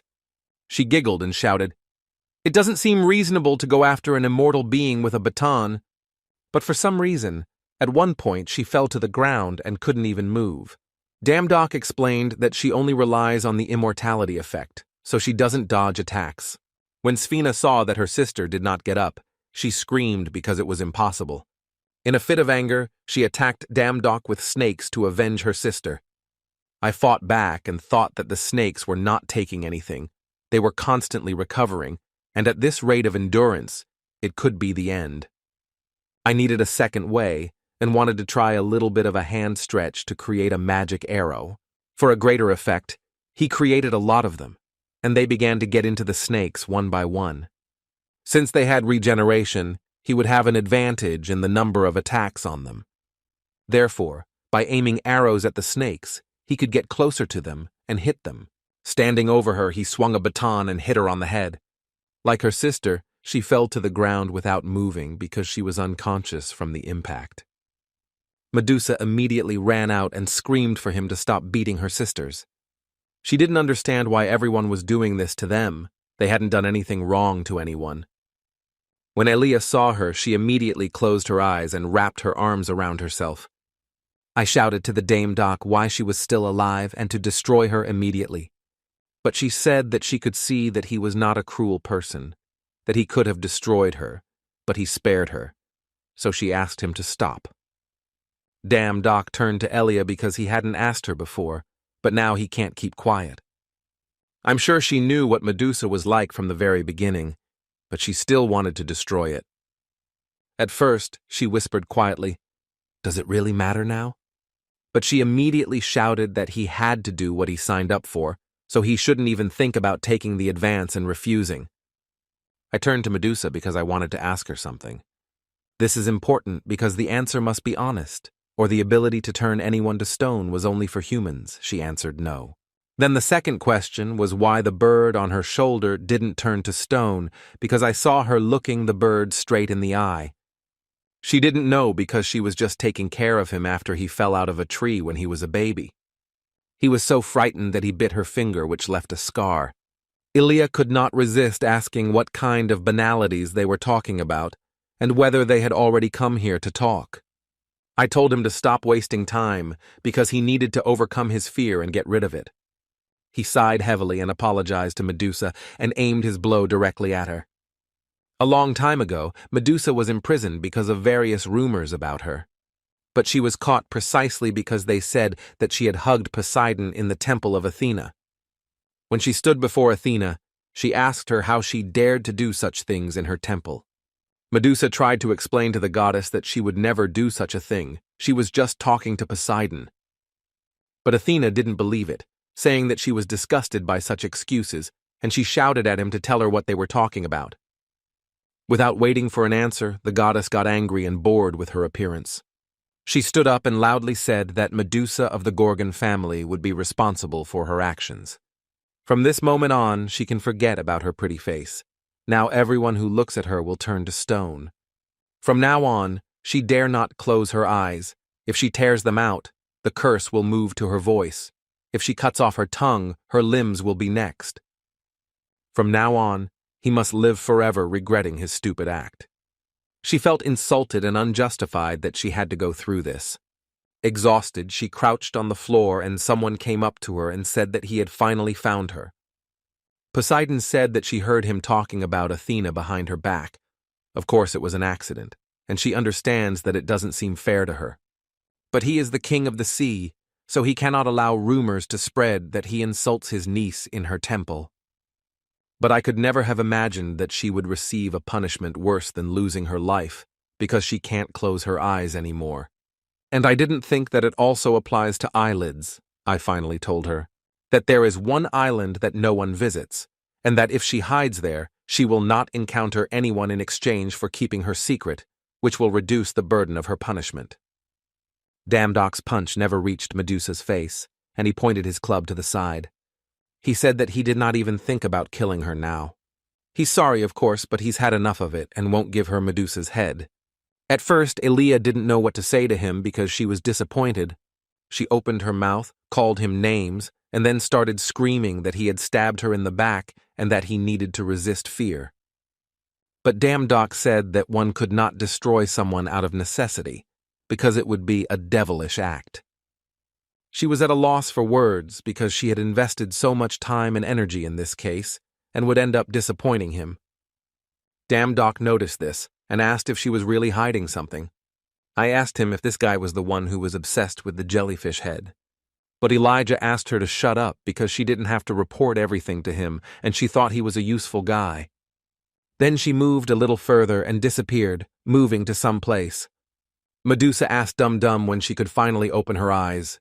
While I was treating him, I thought that even the gods could not avoid turning to stone, so why didn't the sisters and the bird turn into stone? Then the thought came to me that perhaps the effect was hidden in the blood of Medusa herself. Nothing changed from just touching her blood, but when the blood got on his finger, the system said that if he drank her blood, he would gain new skills. Looking at my finger, I thought it looked like some kind of madness. Medusa was still anxious to open her eyes as soon as possible and kept asking for it. Although he did not know the consequences of trying to taste her blood for good luck, he put his finger in his mouth. And he was lucky that his resistance to fear increased, and he could now be face to face with Medusa, so he told her to open her eyes. She opened them. Damdock smiled and said she had blue eyes. He thought the eyes would be bright red or scary, but they were just beautiful. He also learned how to avoid the curse, but he felt sorry for causing her trouble, so now he will try to teach her how to do it. He apologized for beating her sisters and for making excuses, but he had to survive. But Medusa burst into tears because she was unfairly and terribly sad, and he tried to console her that they might try to lift her curse. Returning back to the human world, Ju Soyul asked to meet in an unusual place. He sat waiting on a bench until he was told to go to spa room number 32. The room was created specifically for high-class hunters, and it was said that they could restore mana and heal wounds here. It was very interesting to go inside and see how the door was opened by pushing the handle down, and there his pupils immediately narrowed and a question appeared. What is Leo Lux doing here and why is he still in Korea and hasn't flown home? He also thought about why he needed a mask in the sauna and was sure that he would be annoyed now. Leo Lux was the first to say that 3 days ago there was a gate breach and many people were injured, and he, a 7-star hunter, didn't even turn an ear as he sat in the sauna. Damdock threw his head back and asked me to stay out of it, as there was a lot going on in the world. The transmitter told Aaliyah to go to room number 32. She calmly entered their sauna with her hands in her pockets and her eyes closed. Damdock stood up and stared at her, wondering where she was coming from. But Leo Lux had the same reaction, and called her name and asked what she was doing here. He didn't believe it. He asked many times if it was his sister Elia who wanted him to, but it wasn't as important as the fact that she was alive. Dame Doc was already dizzy because after he called her sister, there were more questions than answers. But that's more why Leo Luke called Elia his sister. Ju So Young came in and said it was too gloomy for a brother and sister reunion. Dame Doc asked her what was going on, and she explained that Elia seemed suspicious, so she conducted her own investigation. As it turned out, none of the gods had ever heard of it, or even had records of it. Then she began to have doubts that since there was nothing about her, she was a forgotten god, and no familiar energy emanated from her. Damdock also passed on her words that she said her name was not even worth anything. Ju So Young continued that she had the idea to search for it in other worlds and gathered information, and as it turned out, the answer was right under her nose. The number 1 hunter, Leo Lux, lost his sister with the same name, and a few days ago, after the mobilization order, she found out something. She doesn't stoop to the level of a forgotten god, even though her name is unknown to the gods, and she doesn't even have a part-time job. Ju So Young could not even imagine that there would be another person who could control the system of gods. Then I approached her and asked who she really was. Leo Lux jumped out of his seat and shouted that he didn't understand what she was talking about. He is also very grateful that she found his sister and does not even know how to thank her, but he did not understand what she was talking about. Aaliyah raised her finger in the air, and a strange green glow appeared around her brother. She told him to go back and not to try to find her again. When her brother disappeared, she said that it was okay, and she recognizes what Ju Soyul said. She also did a good job of conducting a secret investigation, which meant that she appreciated her. But seeing her anxious look, she was not wrong in thinking that no one else could manage the system but her. Poor and self-confident Ju Soyuzol did not really think that the world revolved around her. So let her continue to act like a good soothsayer because now she is interested in someone else. Aaliyah walked up to Damdok and looked him straight in the eye. She said they needed to talk and that he would have to pay for not living up to his name.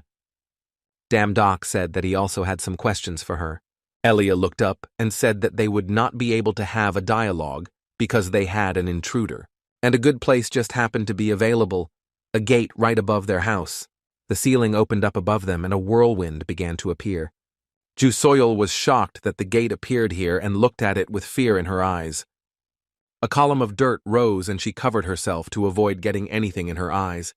Damdok looked back and saw that they were in the middle of the gate. But how did she manage to walk carefully, as if she knew that there would be a gate here? Elijah started the conversation, and at first she thought he was a god pretending to be a man.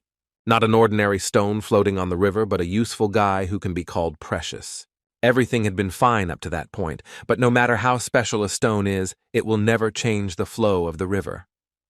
What could never happen did happen, as he managed to deviate from the prophecy.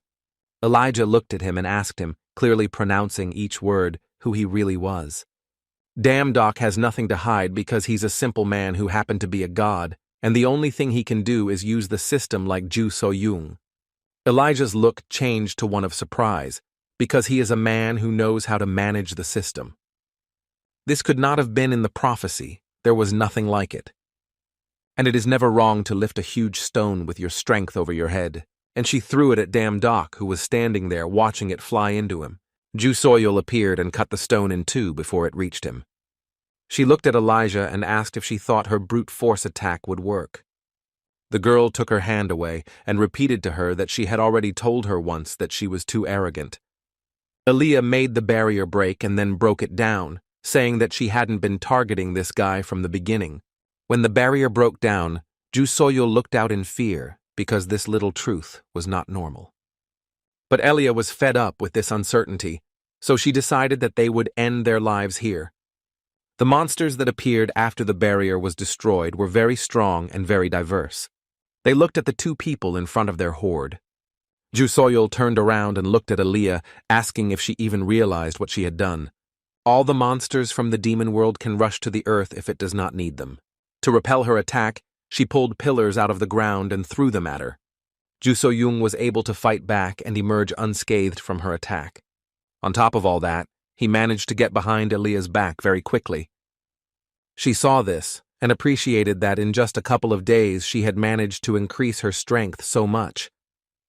But Ju So-yung shouted at her to shut up and answer only her questions or she would kill her. Aaliyah threw up her hands because in this situation, even the life of a normal bet, the world would not be safe if she destroyed it. I smiled and asked her what she thought, that she was familiar with this situation of unlocked gates and broken barriers, a large army of demons. Apparently, Ju So-yung had had enough of what was going to happen. A message popped up that the dragon heartlessness power was in doubt. She shouted at Aaliyah why she was doing this because she was also a person with a family. But she looked at me with a strange look and said that she had already risked everything for the world he represented. It's all over because she can't change anything, no matter how hard she tries. Ju So-yung saw the city destroyed and wondered if it would happen again. Not this time. She will lose again and see her friends and the world fall apart in her eyes. She accepted that perhaps it was her destiny to go through this for all eternity. But suddenly the stone pillar shattered into small pieces. Damdok told the girl that she was wrong because she was the only one here. He told her to look around because what they had built was not fragile enough to be destroyed by her single attempts. Adele Sharon took on creatures in the air by throwing fireballs. The summoned Cerberus roared furiously and tore apart the ground monsters that moved. Etun took on the bigger ones because his fighting skills were excellent, and Pekkurim killed in packs all the creatures that caught his eye. Damdok extended his hand to Ju So-yung to help her to her feet. He needed her help because she was the only one who could handle her while he was looking for the core. She took him by the hand, stood up, then looked at him and told him to trust her. Aaliyah couldn't believe her eyes and shouted to Yu Damdok where they came from. But he didn't hear her because he was about to go look for the cannonball and Ju So-yung was already coming. The kid shouted at them not to ignore her and threw stones at them. But Ju So-young easily repelled them by asking her if this was all she could do. Her dagger hit her clearly. She fell to her knees and blood dripped from her body. Ju So-young pointed a dagger at her and said she would give her one last chance to live, but she had to reveal her identity. But she smiled because, as she used to say, life is just a bet. She also won't be able to destroy it because it's under his supervision. Her eyes lit up, and she was warned that the eyes of the abyss were watching her. Fear of the abyss stopped all movements, and Ju So-young realized that it was the power of chaos. Elias smiled and was ready to show her who she really was. She is the 100th child of the beginning, chosen by the earth goddess and also a prophet chosen by chaos. The one who will destroy the world and bring salvation to the chaos of the evil she so wanted to destroy before her. Ju So-young nervously asked her that she knew who the god of chaos was and still served him, the same god who destroys entire dimensions. But she didn't care because he was the only one who accepted her. Today she will leave here because the brighter the light, the blacker the shadow, and the darkness of the abyss will lead to the happy land of Tartarus. She turned around and warned her that starting today it would not be easy, because she recognized the cunning in Udam Dok's face that she had been hiding well.